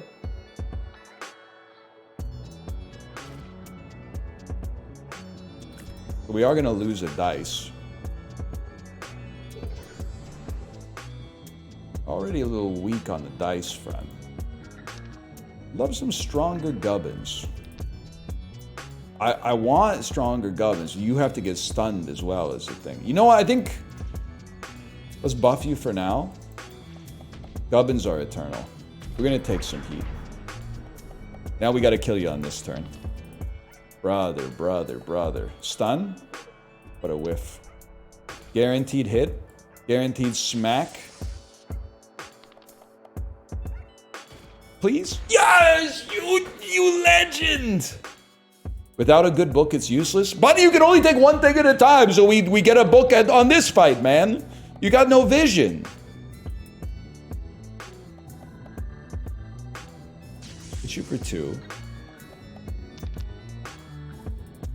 Double mana gem me.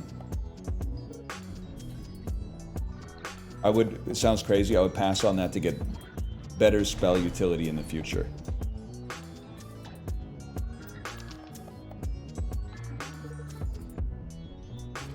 We take. How about some shield? Shield would go crazy on that one.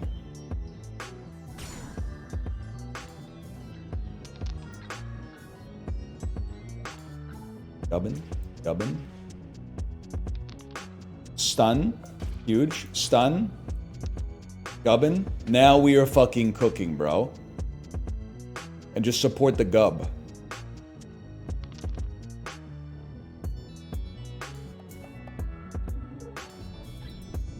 Next step might be stuns.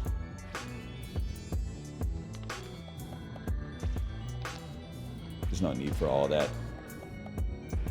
Keep him stunned. That gives us more time to raise our gubbin up to where we want it to be.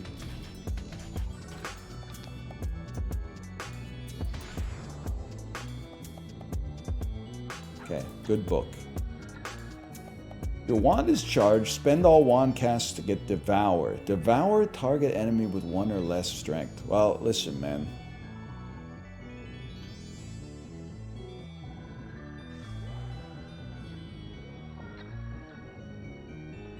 One or less strength. How much strength do you have? Is that 2 strength, or are you just dealing 2 damage?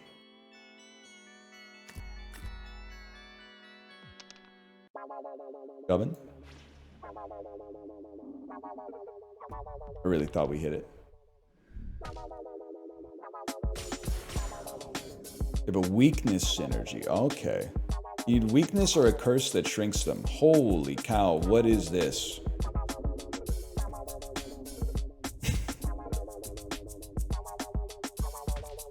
Should just attack him, man. We don't need to stun him. Do some damage. Score some goals. Get in there, England. I wouldn't mind on this one. Okay, whatever. 7 wrenches or whatever, just a miss. On the bright side, guaranteed stun at our leisure, man. This is a wrench now that I think about it.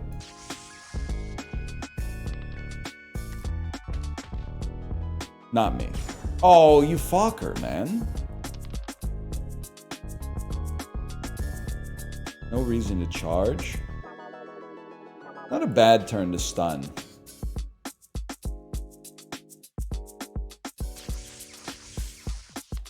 I was hoping to maybe prioritize some gubbins, but that's okay.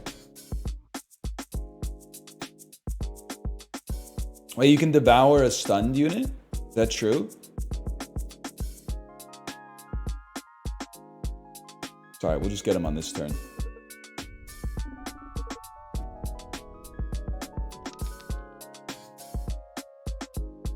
Live. Survive. Bone? Stun? Stun? Don't kill me. I lived. Did not seem like it. Okay, then why is everyone... Nah, I know the answer. And I can't say the answer because he's punching down, but I know the answer. Okay. 3 damage, we don't sweat. End turn.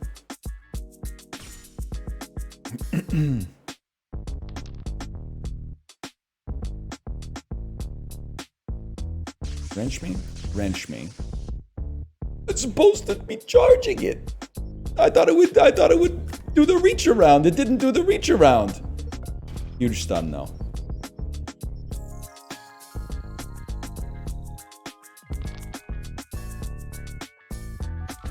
Okay, we run this town. It's not a weak book. That guy was just really strong. Shrink. A shrunken creature has a strength of 1. Okay, that's necessary. That's our curse. Okay, so you shrink an enemy and then you eat them.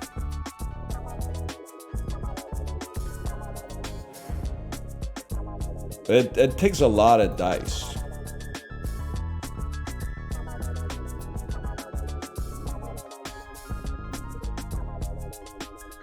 At some point, you also gotta, like, land the shrink. Are you fucking me?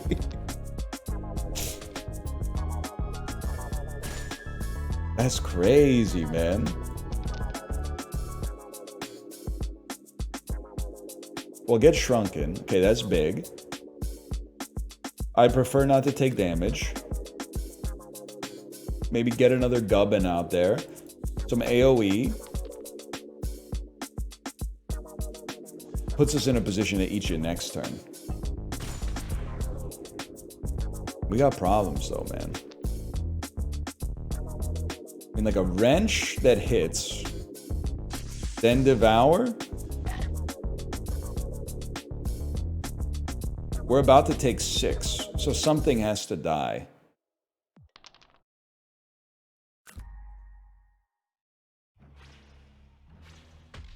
Yeah, I don't think we're making it.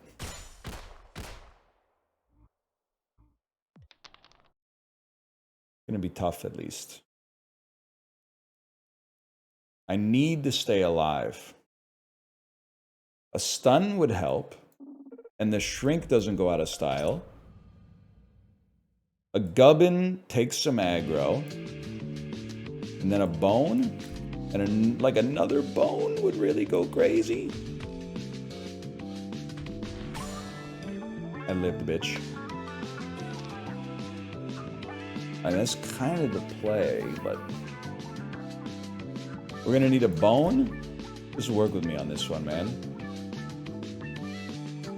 That's not gonna do it. I don't think this is gonna do it. I give up. I can't be done. It can't be done. It can't be done. It can't be done. The demo can't be beaten. The demo can't be beaten.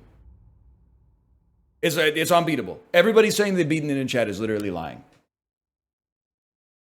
It's got to be forced loss. It's the only thing that makes sense. Exclamation point dog witch. Do better than me, okay? Go to Steam. Challenge it for yourself.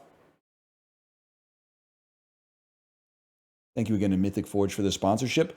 You should add it to your wish list if you like what you saw too. The game has got it's got the sauce, man. We literally just played it for 2 hours and 48 minutes. We were only supposed to play for 60 minutes. It's a great time. Go check it out for yourself, and thanks again for the sponsorship.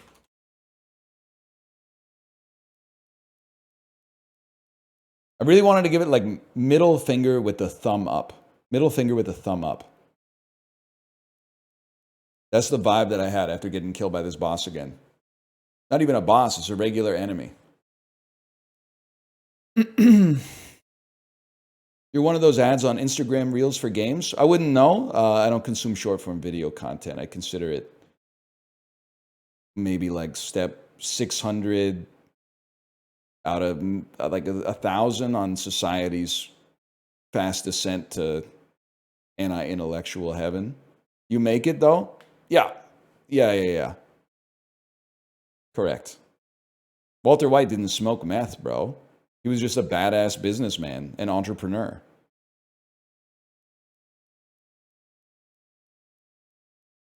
Didn't he try it once? Nah, those were Jolly Ranchers. He was tricking Tuco.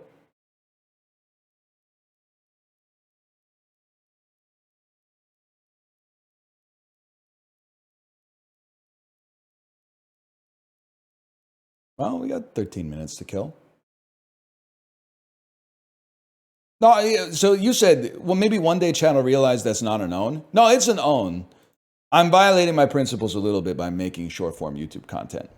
Because I really do think it's like poisoning the world. I mean, is it hypocritical? Yeah. I'm not like a debate bro, though. I can live my life with a little bit of cognitive dissonance in my brain. Well, I'm not going to construct an artificial argument about how, like, my shorts are different. I like them. Most of the time. You know, yesterday in Chibley's chat, someone asked me if I had Final Cut approval over my shorts. And they were not being ironic. I don't know if you're here, but it got me real good. I was like, I don't even watch my shorts until I post them, man. I give them a little once over before I hit the publish button to make sure my editor didn't like slip something in, and then I just let them go.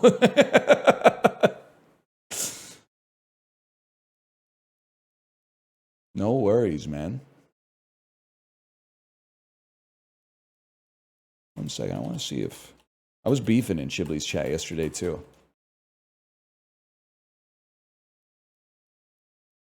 Just checking.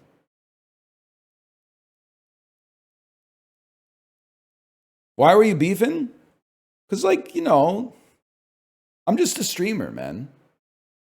I go into Chibley's chat, I'm just a chatter. All of a sudden, out of nowhere, people are asking me shit like, if you had the choice between strawberry or raspberry jam to put on your bagel, which one would you choose? And I'm like, you wouldn't ask a random chatter that, man. So why are you asking me about that? Also, you know, you might be a little grumpy yourself when you've been asked the question, you know, 100 times a day for the past 15 years or something like that. Just like, why don't you consult the website that has every word I've ever said on it? Just search like raspberry jam, man. Because you said streamers shouldn't have personal assistants. No, I didn't say that. That's you paraphrasing. I said streamer with a personal assistant is a crazy vibe. Chibley was also talking about a personal assistant in the way that you talk about a butler, which was crazy for me. Because a personal assistant, I'm pretty sure, is someone who like makes dentist appointments for you, and like maybe they'll go out and get groceries, and at the start of the day they'll give you like, here's your schedule for the day, sir. But Chibley was saying like he needed someone in his house to be like, refill my water for me and bring me a snack. Like, I don't know. I think you can get one of those, but it's, you know, it might cost you a little bit more than a personal assistant. Minimum wage butler would go crazy. Dude, honestly, the way housing prices are going, maybe like live-in butlers a sector that's on the up.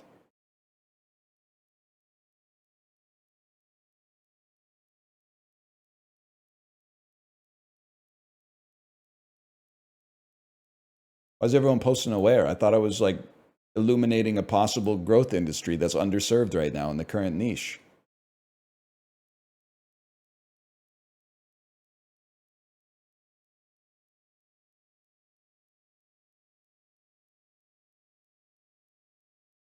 I'm investing in butlers ASAP. Dude, wait, how to start a butler business?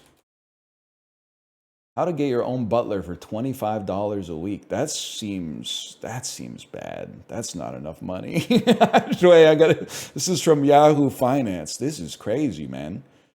The New York startup Hello Alfred currently offers its services in New York and Boston for $25 a week. $25 a week? Here's how it works. You get instructions and the basic supplies during a welcome meeting. You tell the Alfred butler how you like your apartment and where things go, and moving forward, enter all your instructions into the app. That's good. You only have to talk to them once. After that, there's a layer of technological abstraction, so you never have to look a fellow human being in the eye when you ask them to do something you don't want to do yourself. The regular menu of services includes buying groceries, setting up home cleaning, so not cleaning, but setting up home cleaning, picking up prescriptions, and mailing packages. Oh, now I get it. That's fucking nothing. That shit ain't even worth $25 a week, man. What are we talking? That's not a butler. That's nothing. That's a scam. A butler, like, cooks and cleans for you, man. That's just somebody that you send to the CVS.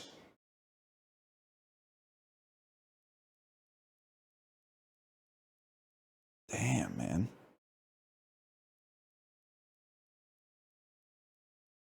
This article from 10 years ago is insane. The Alfreds are paid $18 to $30 an hour, and they are employees. We first started with contractors because it was easy. It removed the administrative burden. It was cheaper. We could hire and fire them at will. But we realized the quality of our service came down to the people who were going to be in your home. They are our product. If we want to invest time and training, that's an employee relationship we want. That's fucking funny, man. That's really fucking funny. When you're the butler, the independent contractor employed as a butler with the New York City startup that pays you $18 an hour to pick up someone else's prescription. That's crazy, man. Man, they hit all the lines here. The CEO says they're putting the brakes on their own growth to help reach the finish line. The end goal is to be a brand inside the home that you trust to help get things done. We want to be the operating system for your home. Okay. Hello, Alfred. Let me see. Damn, I don't know, man. It seems to still be rocking. Or or maybe not, because the website now looks to be a resident management software application that enables real estate developers and property managers to something, something, something. All right. I mean, if you think I'm paying a subscription cost, like 25 bucks a week for someone to pick up my prescriptions. Admittedly, I don't have a lot of prescriptions, but hey, whoa, on Glassdoor, 37% of employees would recommend working here. 1 second here. If you have a high tolerance for toxic culture and incompetent leadership and enjoy workplace politics, you may do well here. No, man, no, that's no good.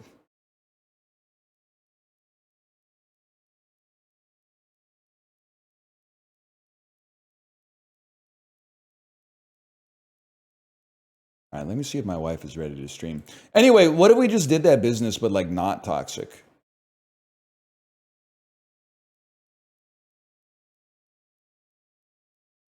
Chibli, are you here? Nurse Next Door Summer. Should we franchise a Nurse Next Door while we're linking and building? Caring and nurturing summer by opening a Nurse Next Door franchise?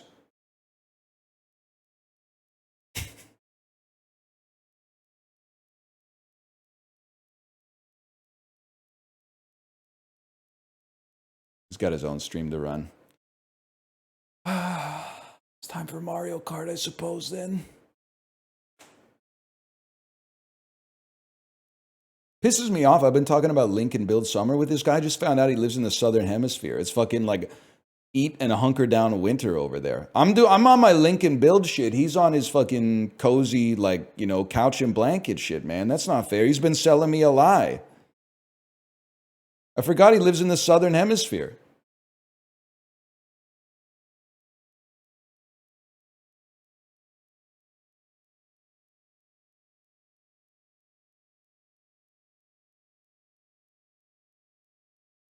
You have a chance to check out Italian Day Festival yesterday? No! Yesterday was Italian Festival on Commercial Drive? Oh, no! I missed it! Oh, man, I was going to a damn birthday party, man. I had a birthday party in, I don't even know what the neighborhood would be called. South Main, maybe? By the, trying to think of what's big over. By the Main? By the one of the standalone, the juice truck locations? Nah, the farm was on Saturday, bro. I had birthdays on Saturday and Sunday. Crazy.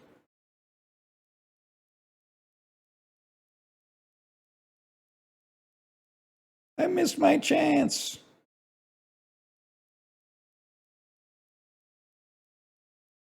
That's rough. Anything going on in Vancouver this weekend, man?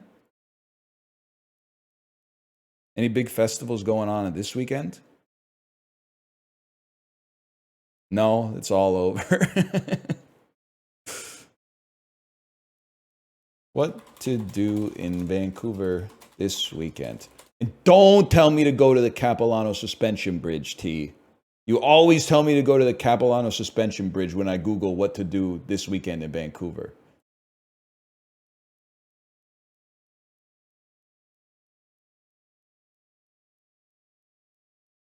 Japan Market Summer Festival? I went to that once. That was pretty fun. You do pay $5 to get in and then pay money for like all the food that's there, but the vibes are kind of okay. Anyone here live in the lower mainland? Is a fucking, is that like seaweed taco place still around? It's a total millennial gimmick food, but it hit kind of hard. They made hard nori taco shells, and then for filling, they used like ahi tuna, and it was fucking good.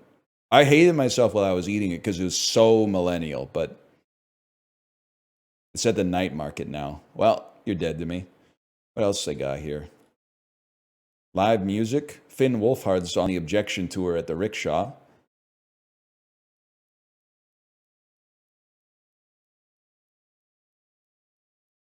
Boys to Men's playing the Great Canadian Casino Vancouver, which is bizarrely located in Coquitlam.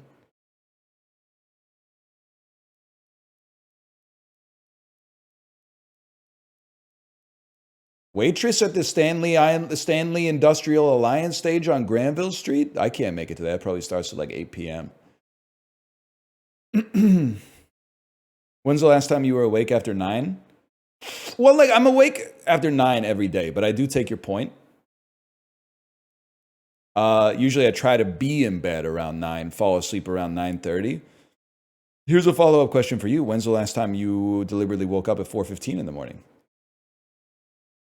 Because for me, that's a once a week sort of jaunt. Latin Cruises 2025. Experienced Latin Cruises salsa night in a 3-hour boat cruise and dance the night away. That might be the vibe this weekend. Latin Cruise Summer, Chibli. Samba and Tango Summer. Vancouver's Psychic and Crystal Fair. This website is AI. I am blacklisting this website from my browser. Vancouver's Psychic and Crystal Fair, taking place at the Zo Viet Eatery, 308 Dundas Street West in Toronto. Buddy, that's like, that's a long trip. Because it's not in Vancouver. That's a 5-hour flight. And then, like, when you land, you're in fucking Mississauga. You still got to take, like, a bus into Toronto.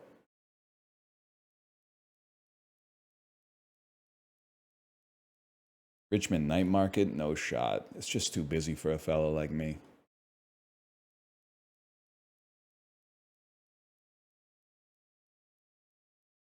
This is by far the best website to be updated with events going on in the city.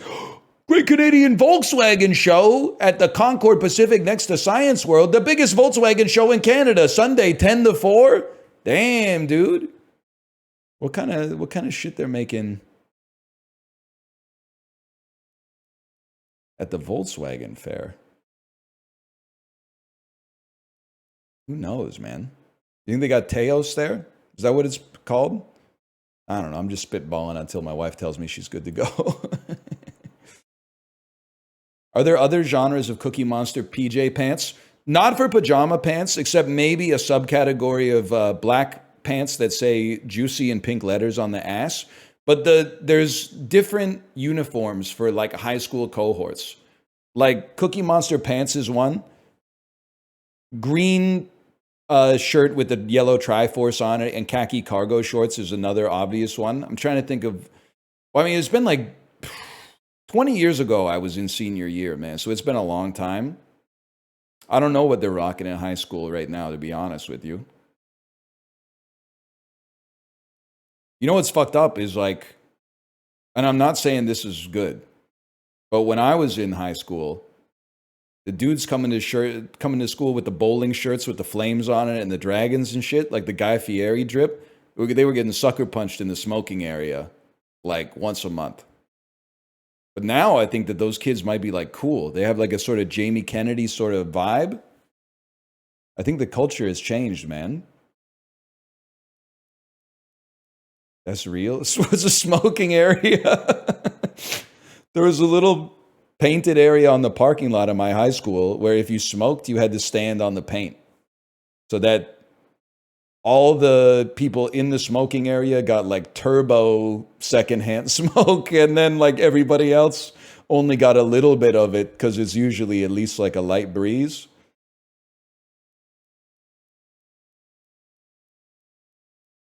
All right, she says she's ready. I'm going to send you over there, man. Past is funny, man. For something that's like a grotesque animal or whatever. I'll see you tomorrow. Later!